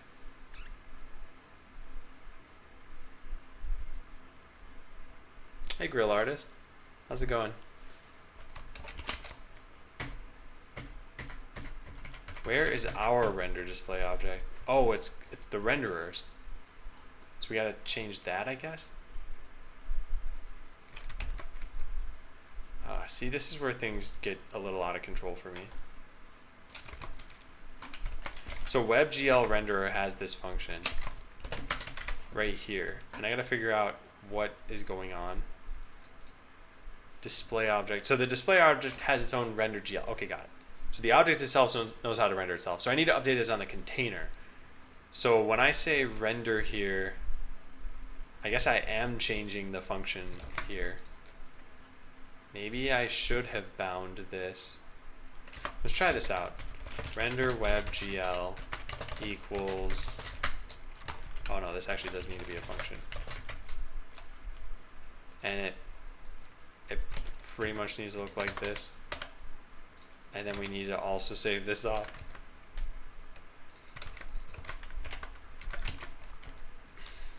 And then we update the uniform here. Okay.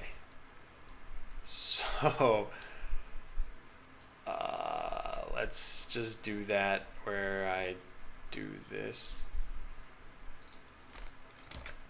Can I just put this here? All right, well, here goes nothing. If we can change the color on this, then everything worked. If not, then everything clearly did not work. Yeah, no, it already broke. Bold render web GL equals my sprite dot render web GL. Oh, it's not called my sprite.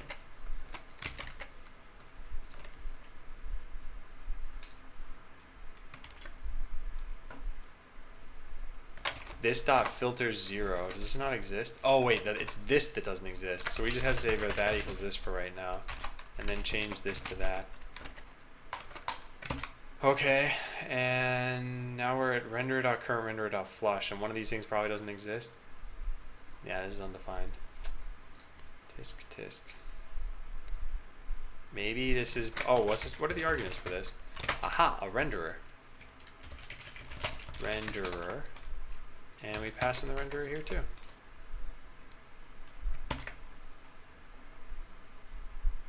Okay, and that has failed. But why? Can't read renderer of undefined. Pixie wrapper no longer exists. That's wrong. How did this happen? How did this happen?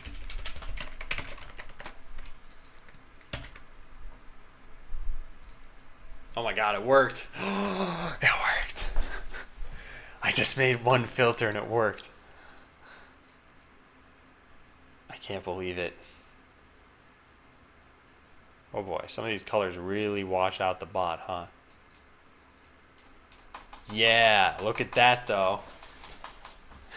This looks pretty weird. I wonder if yeah, you know, I think this should be changed. I feel like I don't think that looks any better, actually. I don't know. Where do I move the leg such that this looks correct? Is it farther toward the middle? Is it farther toward the left? I don't know. Maybe we just, I don't know. Yeah. I just need a sick beat to play over this.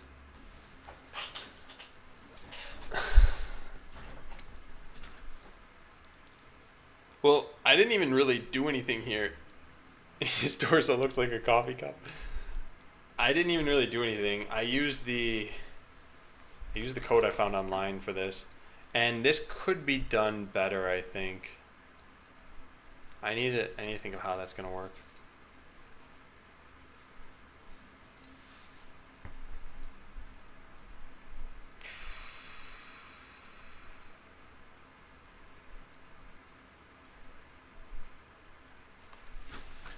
How does this even work, though? How does this work? Render WebGL. This gets updated right before the render process. And in fact, the old render WebGL should just be the one that had this anyway, right? Where's container.js? Container.js. Yeah, see, this is what's annoying. You can't just search for files in here. Are the current textures temporary? Please tell me they're placeholders. No, these aren't necessarily placeholders. Like, we're experimenting with how these things look together. So first of all, this art has me doing so much to it that it doesn't look like how it's really supposed to look anymore. Where is it? Here's how it was supposed to look. Like, here was the ninja part, much higher resolution and has the coloring done correctly. And here was the sort of the rocket body. And again, looks pretty good. I think when you see both of these individually, they look fine. It's once you start combining parts that they start to look a little bit weird together, and that's the thing that I want to figure out. And even then, this is not entirely production artwork.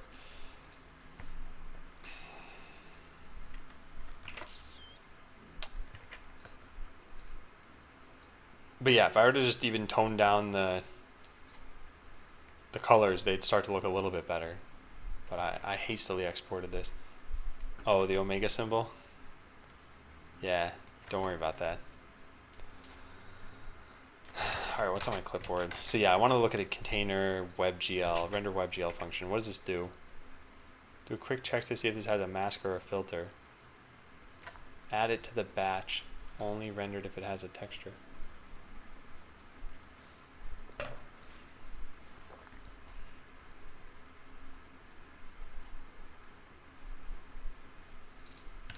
And this adds it to the batch as well, right? I'm so confused about this. Unused false. Oh, because something is going to override this, I guess. Otherwise, just okay. So yeah, the typical way that this works is it. All right. So where's batching? Doesn't really render.current render.start. Yeah, I'm confused. And Omar, I didn't change it because this actually does need to refer to the container. I could have said that in here, but I want to eventually change this code anyway, Omar. But yeah, you got the right hunch there. Give us a boat skin. Okay, where does start take place? We have the WebGL renderer and we have the start function. What is this? This doesn't come from here, that's what. It comes from somewhere else. Although it should have defined it in here. Yeah, where? Current renderer. Where is the start function defined? The system renderer, maybe? This is so much harder to figure out than I feel it should be. Yeah, okay, so I can't find the start function. Let's just debug the code then and figure out what it's supposed to be doing. I'm not sure. Ignored.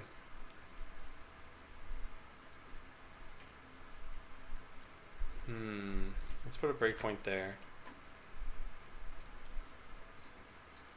Am I in the wrong entire window? Okay, here. Do we have a start function in here somewhere? There we go. So we have one there, and that should get hit. Good. What does this do? Sprite renderer. Oh, that's why. Find the main texture.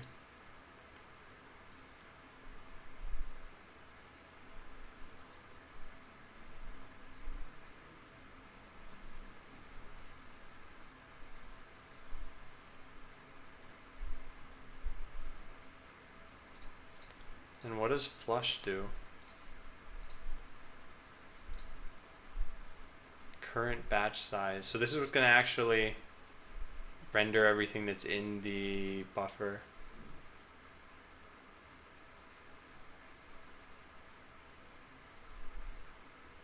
Current shader.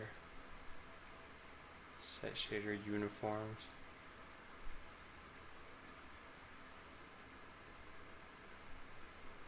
Okay. All right. Yeah. So container is what does batching here.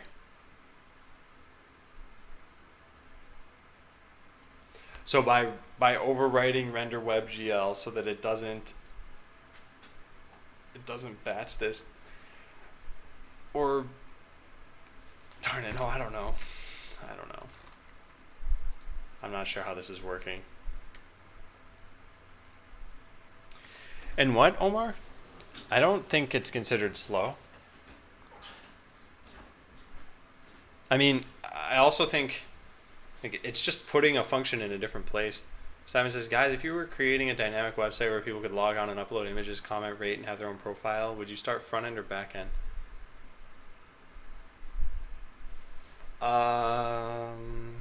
I'd probably start on the back end.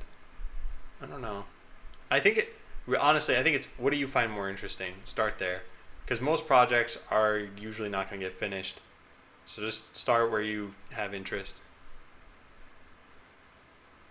Or yeah, you could do both at once. I know that sounds like a joke, but like get the smallest vertical working. So get just an image uploading from end to end. So there's UI for it, and there's the database to store it, and you can fetch them, and people can see them, and then get rating working, and then get commenting working. You can approach this in any number of ways. So the part about this I don't understand is how this fixed everything. It's still calling the function it had in it before. And it's not really doing anything different. I guess I'm just updating the filter right before calling into it. Maybe that's the only difference? No, that doesn't make any sense. I don't know. I have no idea. And no, Programmer DM, it's like everyone has hobby projects that have never seen the light of day if they're a developer. Like, there's no way that every single one of your projects as a developer would have been released. I guess if you put them all on GitHub or something, but even then it's like people actually look at your code.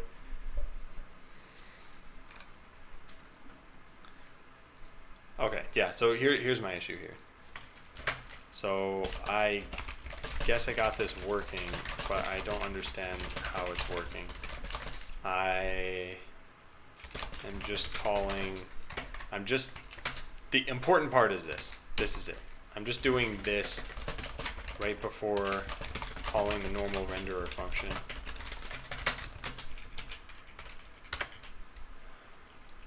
But I was doing that anyway, and that's why I don't understand. Like, this code up here of updating the filter should have been all it took. So this must be running it differently somehow. I just don't know how. Maybe, I don't know. What's a good front-end framework? A lot of people are using Angular nowadays. I don't know if you want to look into something like that. I'm using React. I don't follow this. I just don't. We are still calling into this function, and we still have this part here too. So that's what doesn't make sense to me here. Do I have any debuggers in the code right now? I want to put one right there and figure out how this is possibly working. Oh wait, it's the container. Oh, wait a second. The render texture is still calling.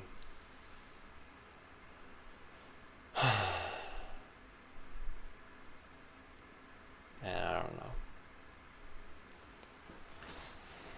Alright, I don't think it's worth focusing on too much. Let's still put a breakpoint here. I'd like to be able to figure this out.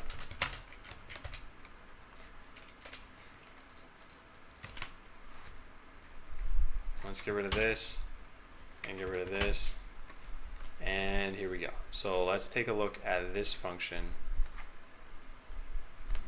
Yeah, this is where we're eventually going to call into this function too, and we're going to do it very soon. So we're currently here. As soon as we call render, it's going to eventually call render on our display object. Where is that? That is here. Render display object, display object. Okay, great. Now we set the render target, and this is finally where we do it. Render WebGL this. So we pass in the render. Now we're in here, and we're in my custom function, which is doing the same code that the old function was going to do anyway, and then it's just updating a filter. So I guess at this point, actually, here's what we could test. At this point, the filter does not have the right value in it. Uniforms.custom uniform. So it currently has, and dot value, currently has like 0.42, 0.56, 0.063. And the one it should have is this. Dot, oh my god, come on. Custom uniforms dot value. Well, that is the one that it should have. So I might not have been updated yet. I don't know. Let's put a breakpoint right there. So this is actually still the same as it was. But yeah, there's the code that was there anyway.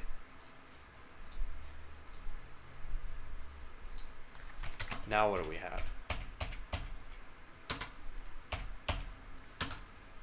Yeah, again, this is the same too. No matter what, it seems to be the same. I just don't understand. So if I change this to like blue, this gets hit again. That's totally reasonable. And now in here, before I've actually updated anything, it's still the same. I don't think this code does anything. In Grill Artist, I'm actually using port 4000, But still, this question stands, why not 8080? I use 8080 for my REST servers. And since I'm running like 4 or 5 things at any given time on my machine, I can't have ports conflicting with each other.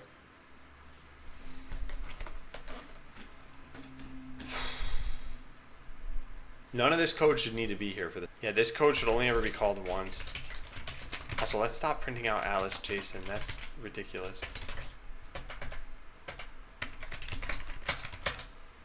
What did I even just write? Test? Yeah, test is getting hit once. So I'm creating one filter.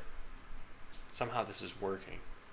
I think it's when I render 2 things in the same loop, though. I think that's when things start breaking. And I don't exactly know how I'd test this, but I have a pretty good idea. We're gonna do.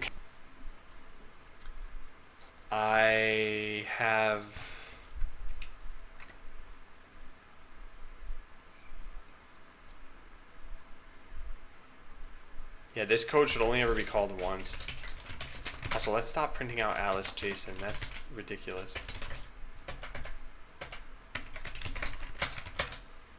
What did I even just write? Test? Yeah, test is getting hit once. So I'm creating one filter. Somehow this is working.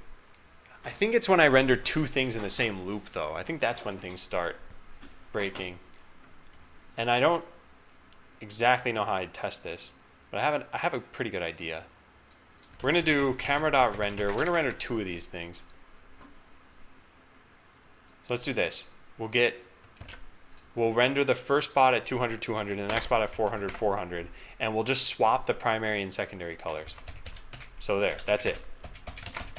Great. Now we just can't use const compose bot because we already used that once. Or, you know what, we could just put these into their own. We could just do something like this. There, now they're different scopes. All right, so let's see. This will render 2 different bots. Did that break? Well, that's not. Whoa, what the heck? What? What's going on? Why does that, like, very obviously flicker? It's not renderable for a frame. Weird.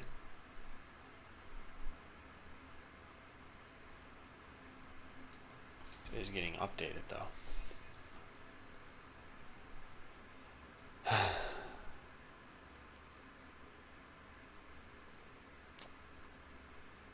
I don't understand.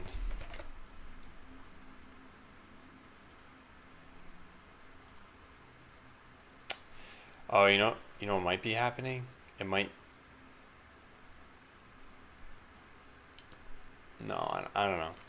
I don't know what's going on. I don't know what would cause this to happen. But that's really bad, because that means that every time I update this. Oh, it's a caching thing. Oh, once they've been cached, I can just use any of them immediately. So if I go relatively quickly over this, yeah, there's no flickering anymore. So if I go slowly, then you see some flickering because it's got to cache those values in between.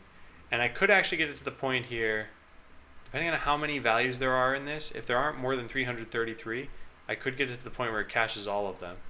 So it's a caching issue.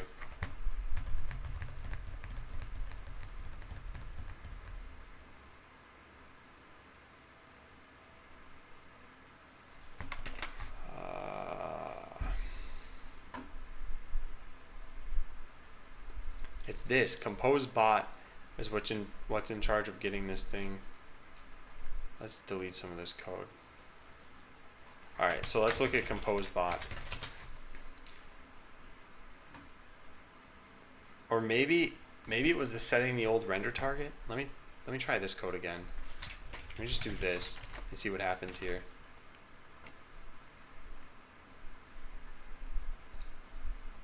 No, that doesn't fix it. Okay, good. That's actually a good thing, I think. And maybe doing this would be good too, so that it flushes.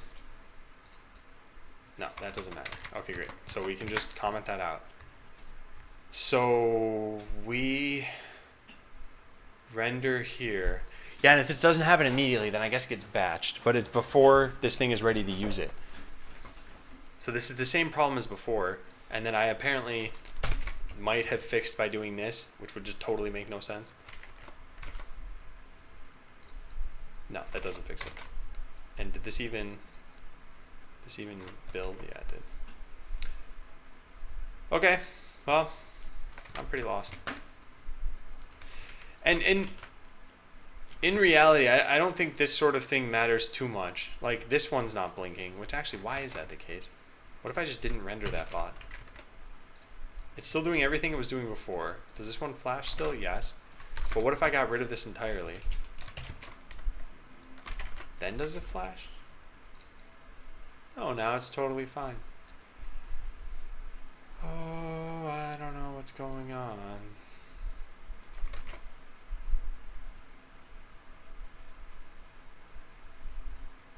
Yeah, wow. I really don't know. Wow. What would cause this to make the first image flash when I just paste in this code? I imagine, let's see if it has to do with the rendering itself. Let's just render the same bot in two different positions. Because I don't think it does. I think it has to do with that compose function. Yeah, it has to do with the compose function, because this can modify both of these colors at the same time. And the overlapping doesn't matter, as shown by this. What's the difference between the two? Well, the difference between the two was one colors the primary color here and the secondary color here, and then the other does the secondary color here and the primary color here. So they just have the color swap. That's it. And do I talk to myself this much when I code? I think after starting the stream, I might do that now, but I don't think I did originally. Why don't you let the GPUs inside of the devices mine some Bitcoins for you? Yeah, I was actually thinking about that this morning for a second time. Like, what if you advertised in the game that this came up like 5 months ago in the stream? People were talking about this. Yeah, then this thing screws up. So it has to do with Compose Bot. So what about Compose Bot is doing this thing? And Compose Bot is actually a lot of different code. So we make a bunch of containers, we get a bunch of sprites, and the biggest workhorse here is this, which will actually render. And I have a feeling that that's the issue, or maybe how I'm setting current render target. Maybe if I got rid of this code.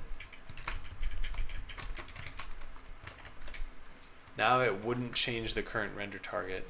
No, that's not the issue. I wasn't sure from before if I'd fixed that or not. I have no idea.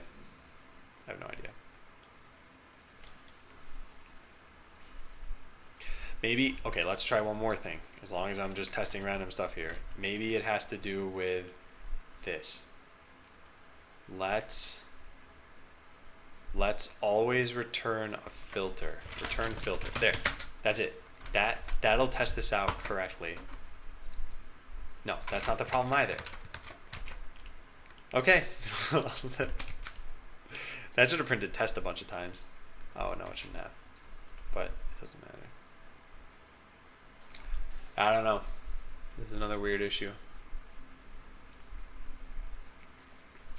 Like, I don't think this is worth switching to a totally different rendering framework just to try to get around this.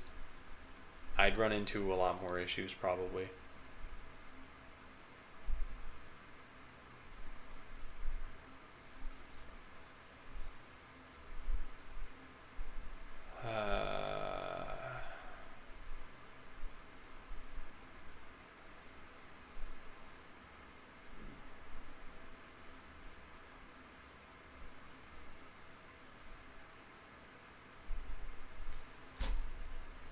I can't think of what would do this.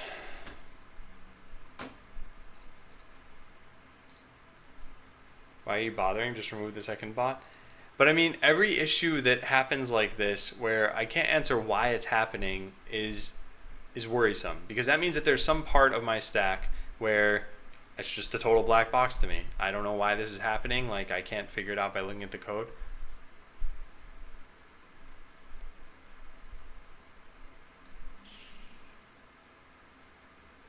And Spurtman, the issue with patching it so that it does what I want by default is that I've just inverted a set of problems.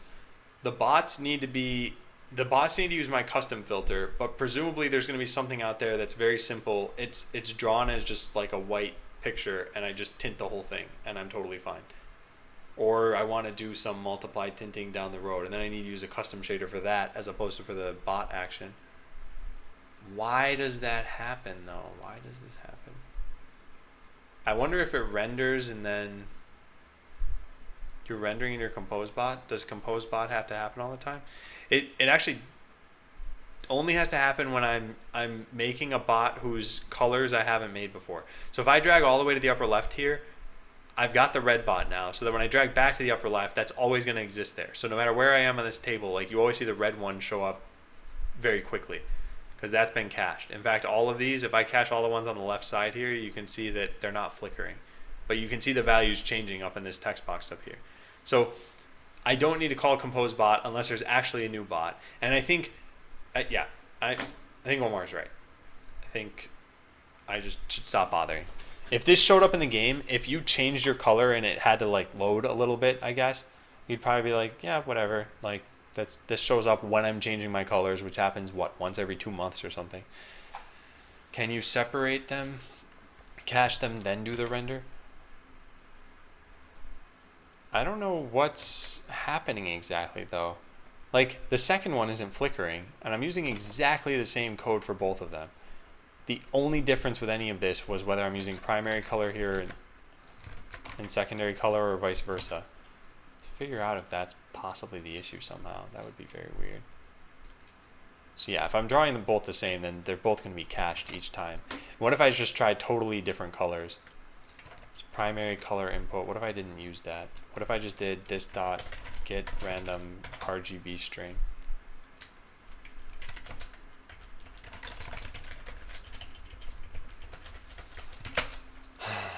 So now they're going to be, the second bot is always going to be completely random. That's also going to totally break my cache. And yeah, the first one just stops rendering entirely. Huh. Interesting. What does that mean? What does that mean? And are there any errors here? Weird. That is very weird.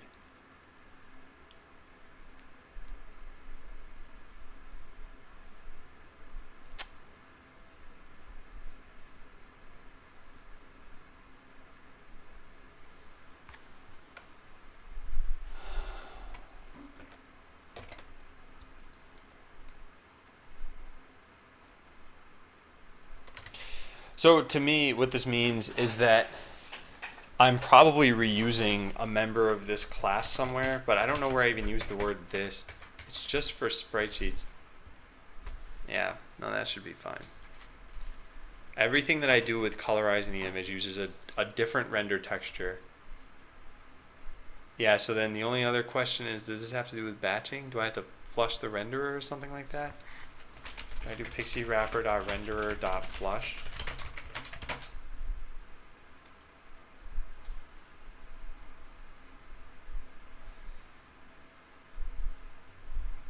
Why is this taking so long to refresh?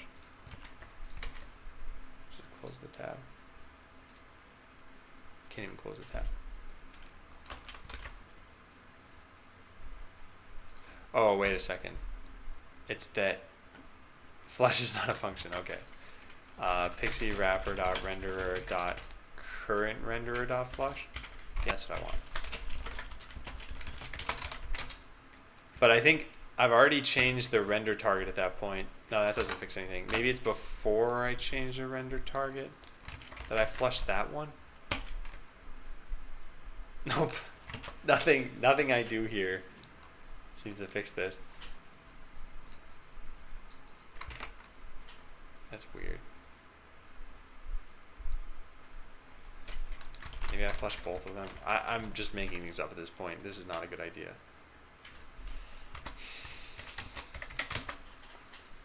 I don't know.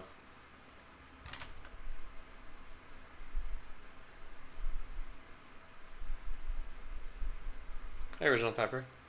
I believe yesterday was Friday every time I checked Twitch. Someone made the same mistake when creating me and spawned a new timer for every process.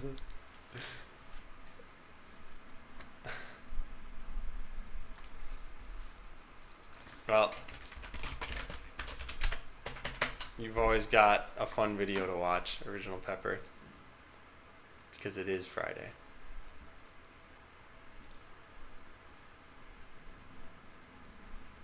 Yeah, I don't know what's happening here.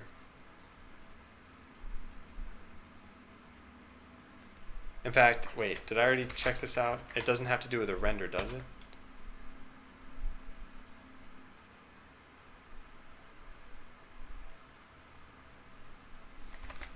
She's even trying to...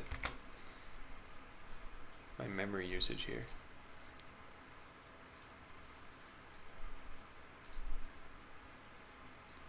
Yeah, this is the issue. So it doesn't even have to do with a renderer. I just need to make a composed. I just need to do this. No, we can still leave that in there like that. It's completely off topic. Maybe some Java programmers here wondering how to implement authentication when connecting to an SMTP server.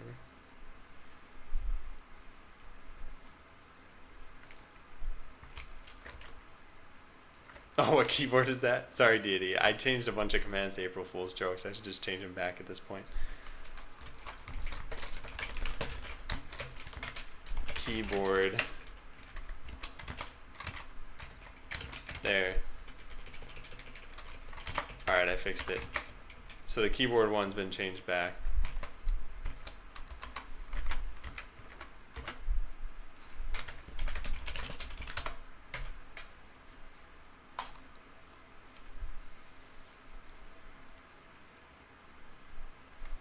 Bot is screwing this up somehow.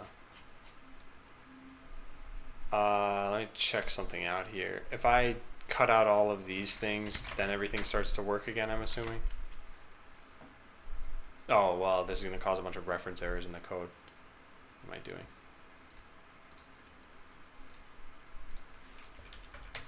So, I guess let's set all of these to just the head sprite base.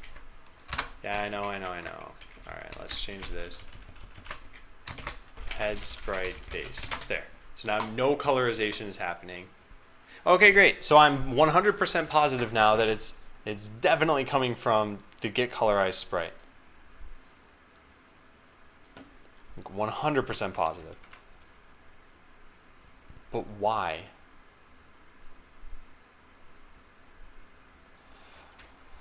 Okay, well, let's narrow that down the same way we just narrowed this down. Let's turn off color filters for a second. I don't know why I would have to do that. I think it has to do with the render texture. Yeah, it has to do with something else. It has to do with the render texture. And hey, NCat, thank you for following. I don't think anyone actually changed my lights today, did they? I wonder if that's working. Huh, no one did. Also, my eyes are like drying out with this fan on me. But if I don't have the fan on, then I'm just gonna burn to death here.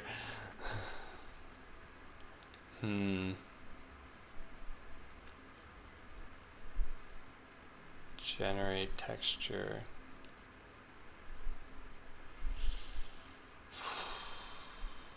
Yeah. Weird. What if I didn't change this at all? Wait a second. Wait a second. This is done in the wrong place. Wait, is that really what the problem was this whole time? I'm setting the render target to the render texture? Oh, please tell me that's not the case. That would mean I'm not updating it. But then when I commented out that code, it should have worked.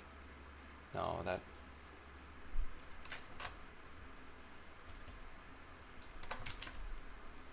shouldn't matter.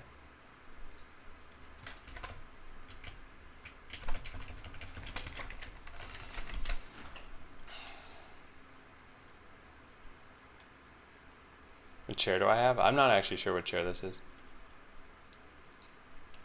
I'm not making any progress here. I also need to make sure this doesn't run all the time because it just kind of freezes the browser window. Alright, if we took this out, then I guess nothing would draw whatsoever, so there's no issue anymore. But then that means nothing's going to draw. But now we can refresh immediately. Alright, I don't know.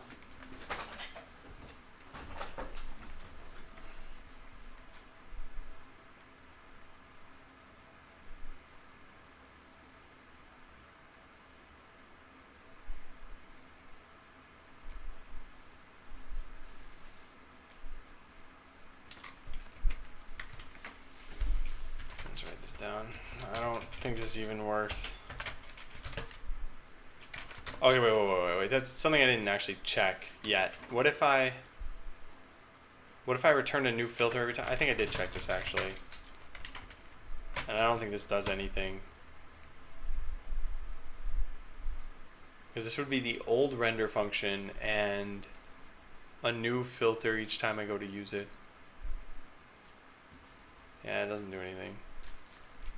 Alright, whatever. Just whatever.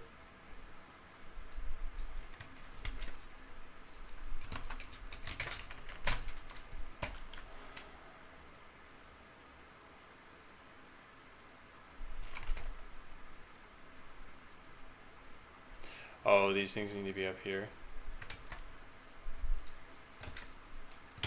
Yeah.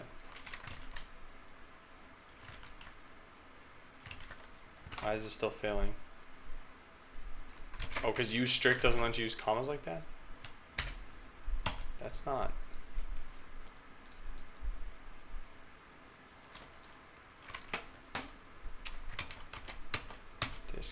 Disk. Alright, well, I think this is worth giving up on and just ignoring this particular problem. I don't know if there's... I don't know. This is really weird. I can't call this twice in the same loop. Maybe I'll never need to do that. But I don't know what it is exactly that's screwing up about this. I think it's the render texture. I just don't get it. But I'm also not making any progress, so it's not worth focusing on right now. Okay, so one of the other areas that I was worried about here was in this code. If I just go to localhost 3000, I have the normal game code running, and this creates a new filter every time it's needed. So the code that I could have tried here, I guess, was using this code. This should just be a Ninja container instead.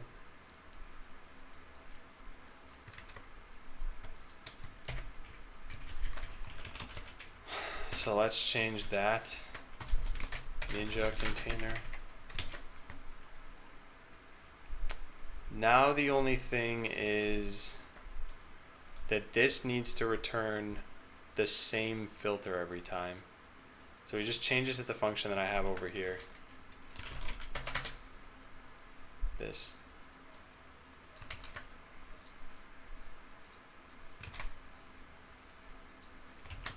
Then I test that out.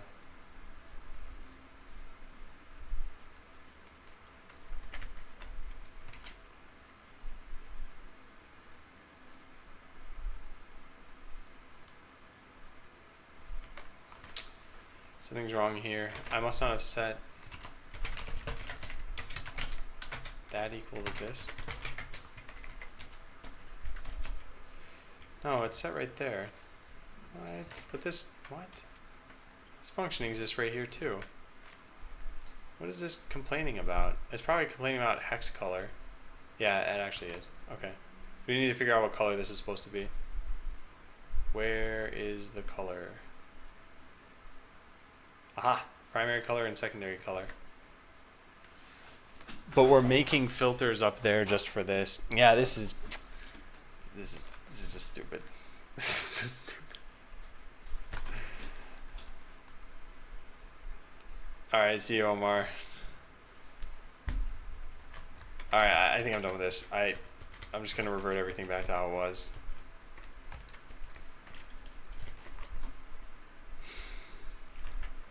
So now everything's back in a working form.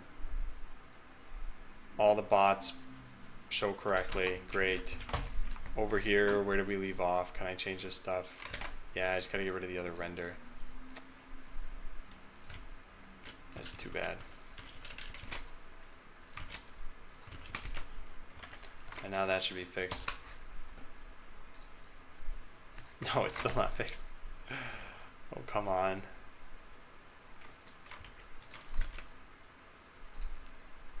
Wait, was this always a problem and I'm just noticing it now and it had nothing to do with the second render? That doesn't add up. No, something must be broken in the build. Something is broken in here. How long was this broken for? This didn't even go to the right function. Something's very wrong. Yeah, something's very wrong.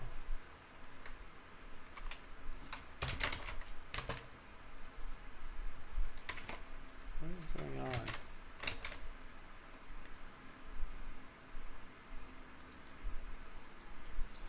$418 unexpected token here. Oh, it's this. Oh. Okay, let's end the if statement in the correct way. This goes to that. Yeah.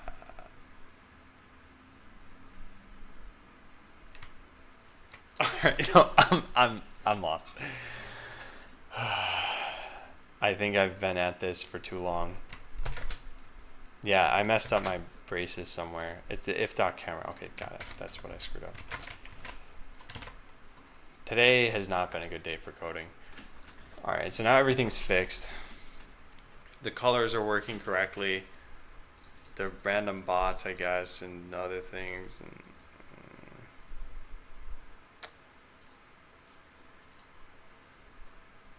so I couldn't get to the bottom of this. I think the issue has to do with batch rendering. And so it will only take the filter's value right before it renders. And I'll just link to this.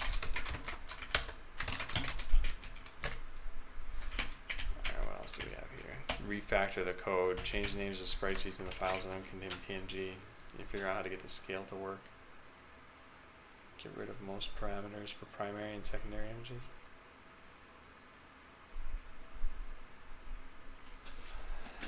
Yeah, so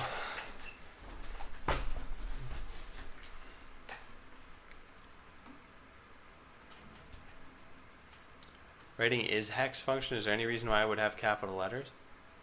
What are you talking about? Like you have a string and you want to see if it's hex? Are you talking about this? I mean, obviously the line of code wouldn't be this, but yeah, I would just accept capital letters. Why not? Because I think as far as most languages are concerned, if you do something like print, I don't even know how to do this in Python actually, but just A equals OXF. Yeah. Python lets you type in lowercase or capital. JavaScript lets you type in lowercase or capital. I would probably just allow it to be capital letters. Well, this doesn't really change doesn't change this too much, right? It's just this now.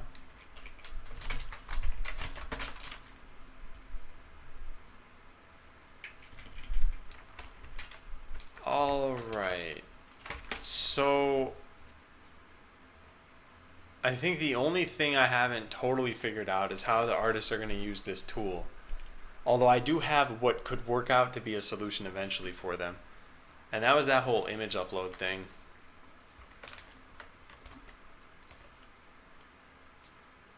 Which is now not even showing. I wonder if, let's try something out. So can I make this work on the, actually this is drag test. Can I just change this to body and have this work? I have a feeling the answer is no. So let's take full Ninja and just drag it onto here. Did that work? Hey, it did. It did work. And now you can put a ninja head onto a ninja head. It's easy to do.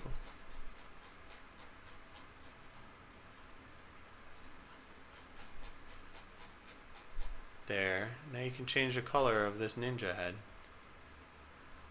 Wait, how does that work? How does that work?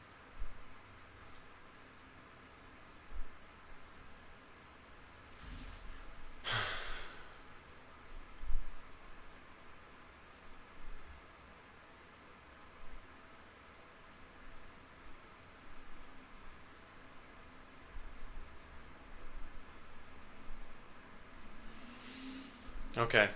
Yeah. So I have a solution that could work eventually that would take me like a day to write. So what else is on this list of things to do?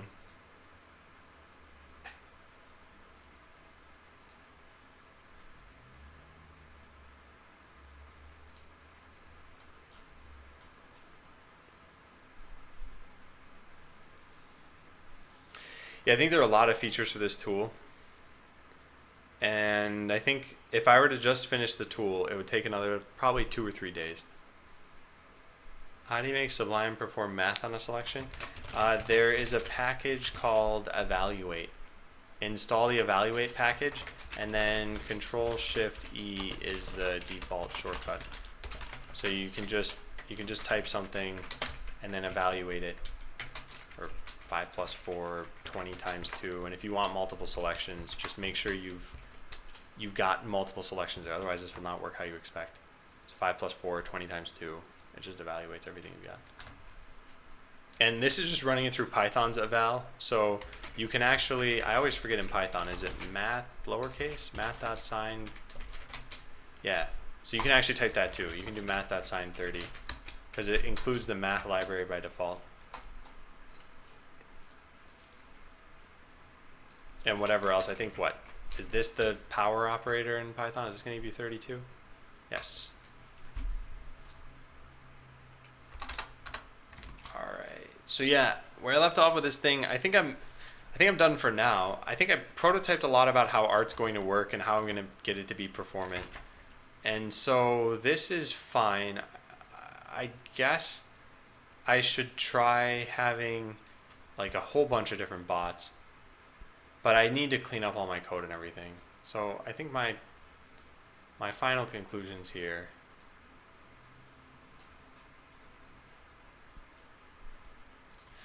So, alright. Final art conclusion as of now is this.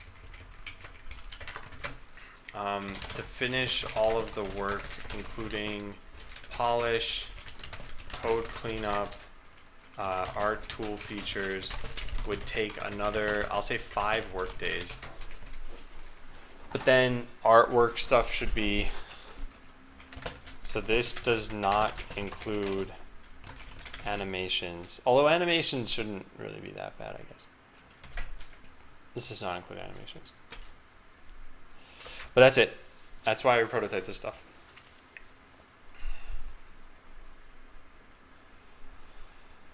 That's fine now, that's fine, that's fine. Yeah. So I think I can delete all of these things now. Oh, by the way, now's another time when I want to ask this question. If you or anyone you know wants to work on Botland art and you would be paid for this, send me a Twitch message and ideally include a link to a portfolio in there. We are looking for like 1 or 2 more production artists, and we are actually asking a lot of different people.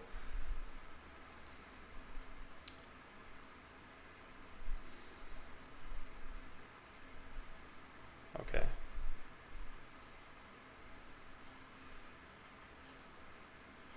Yeah, so I think this is fine. I think I got through all the art prototyping stuff I wanted to get into. The only thing left was, I think, MIP mapping. Yeah, so I guess I need to write that doesn't include that either. But this will become more apparent later.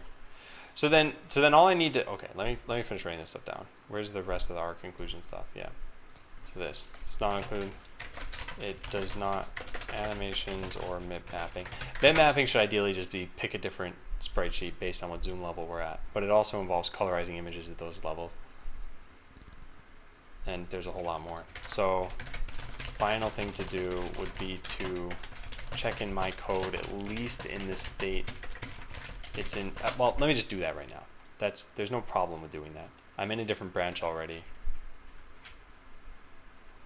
so I have this code now. Good, that's fine. What is this? This is for the tool that I just wrote. Okay, fine. That's all good. And I don't think any of this stuff is needed. This, and this is possibly that. So checking code so that I don't lose it. I'll write a real commit message when it goes into a real branch.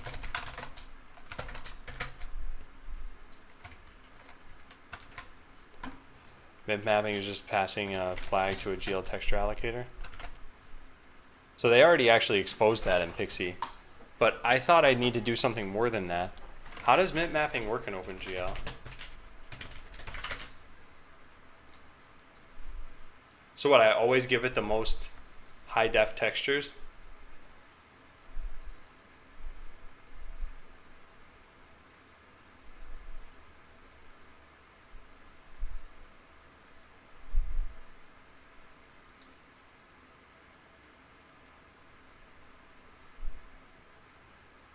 How far away the viewer is.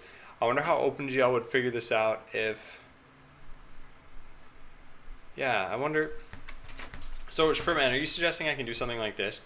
I can say something like new pixie dot texture some image, and then say texture dot mipmap equals true. And then when I go to draw it, if I make like sprite equals new pixie dot sprite texture. So sprite dot like size dot set 400 400. Let's say the base, suppose some image is 400 by 400, and then just some rendered sprite. So this uses normal sprite, and then as long as I set the size lower, like this for example, this uses GL's mip mapped. Actually, this is not the mip mapping I was talking about. I was talking about like, we might actually have different sprites to use. It may not be something that filtering can accomplish, but I'll write this down anyway. I may be able to just use OpenGL's mip mapping. So, okay, then I could probably test this right now, I think. Yeah, let's try this out. What is this? Okay, here's what I'll do. I'll load up localhost 4000, and we'll just zoom out. That's as far as we can zoom out, actually. Let's load up localhost 3000. Not sure how this is gonna work. Okay, so that's the lowest zoom. We'll go in 1, 2, 3. We'll go in 3 clicks after that. So that's what it looks like now. Now let's turn on mip mapping. We'll just enable that flag. So this is for textures that we use. So in Pixie Wrapper, I think once we've loaded in the textures that we want, yeah, like this stuff, the base and everything, that's all done here. So we just set these textures so that, is it mipmap or is it mip mapping?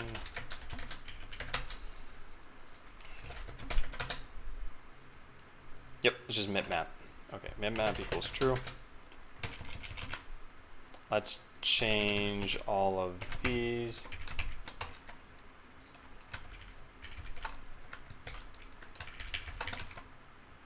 Whoops. Man, that's what's annoying about this. If you have the wrong number of selections. Okay, so what have I not done yet? Just these last two. Oops. Great, let's try that out. Now when we zoom all the way out, does it look any different? So here is mip mapping turned on, and here's mip mapping turned off.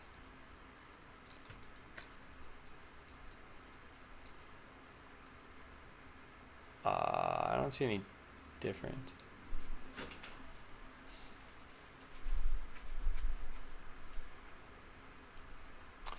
But this could be with how I'm rendering. Like maybe WebGL doesn't know to use mip-mapped versions for these. Right, are these actually the same?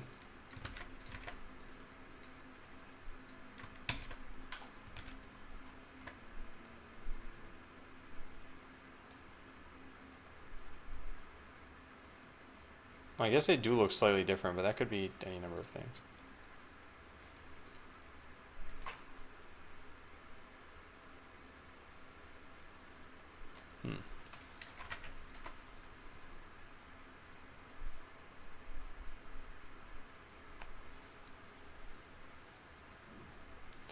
Maybe you rendered to texture without bitmapping enabled. You're saying the render texture needs it enabled too? That could be possible.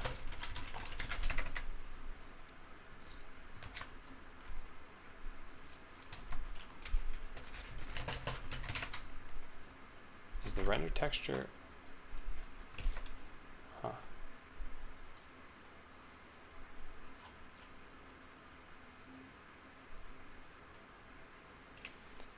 Yeah, I don't know about this either. I don't know how Pixie's going to handle this stuff. I didn't know if it'd be something I could just easily test out.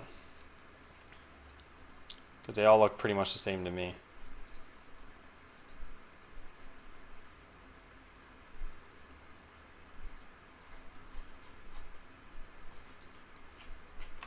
Well, okay. We'll have to look into that.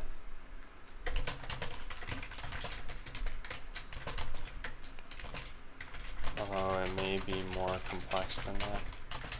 I don't know how WebGL decides to use bitmap textures. Okay. Well, I checked in. Oh, I didn't check in everything yet, did I? I could have sworn I did. Why is this still outstanding? Aha. No reason. Alright.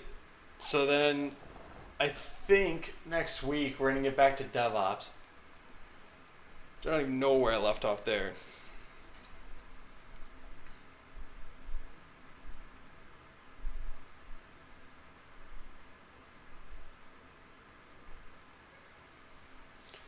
I remember provisioning of game servers was working.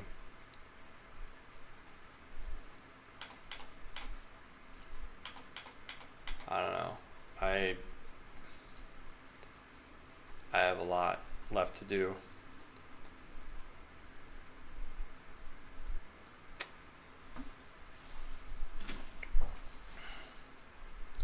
Oops, I didn't mean to close that.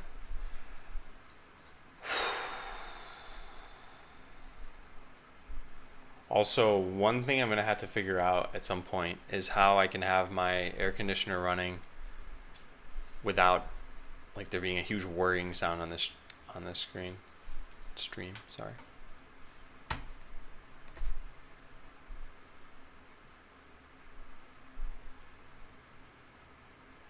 What is this? How long have I been coding with JavaScript? It was at the start of this project. I don't remember when this code was checked in exactly. When did this start? I mean, it says 2 years ago. Yeah, whenever this file was checked in. March 3rd, 2013. That's probably the day I started learning JavaScript. I think this actually links to some development screenshots. Does this? Dev. Oh yeah, here's some in-dev screenshots. Yeah, this was like the first thing I did. Hang on one second.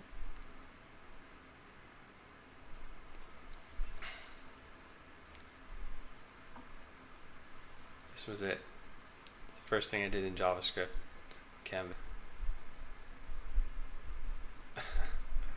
And yeah, I didn't know anything about JavaScript. I don't think this was coded the best.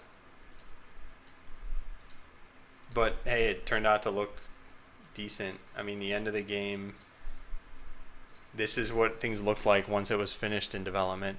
And artwork makes things look a lot better than it would normally work.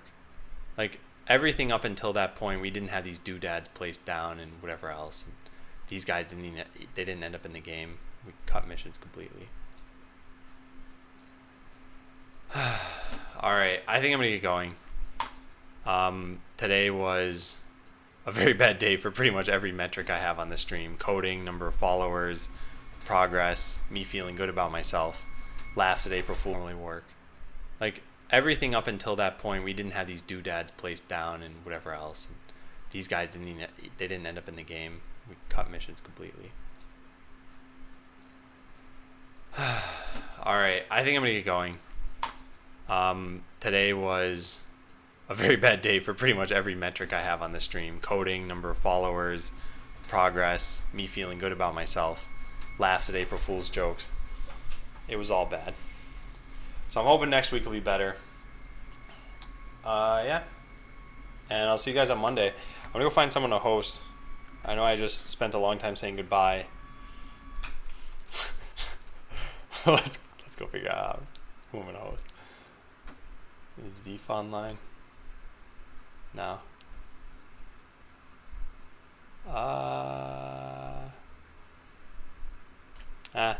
I'll just turn off the stream, I think.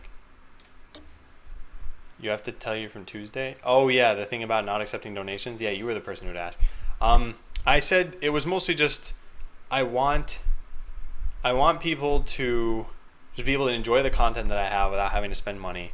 And if you want to spend money eventually, you should spend it once the game is out. And if you want to support the stream, you can just support the stream by being here or by sharing things on Reddit or Facebook and get more people here, I guess.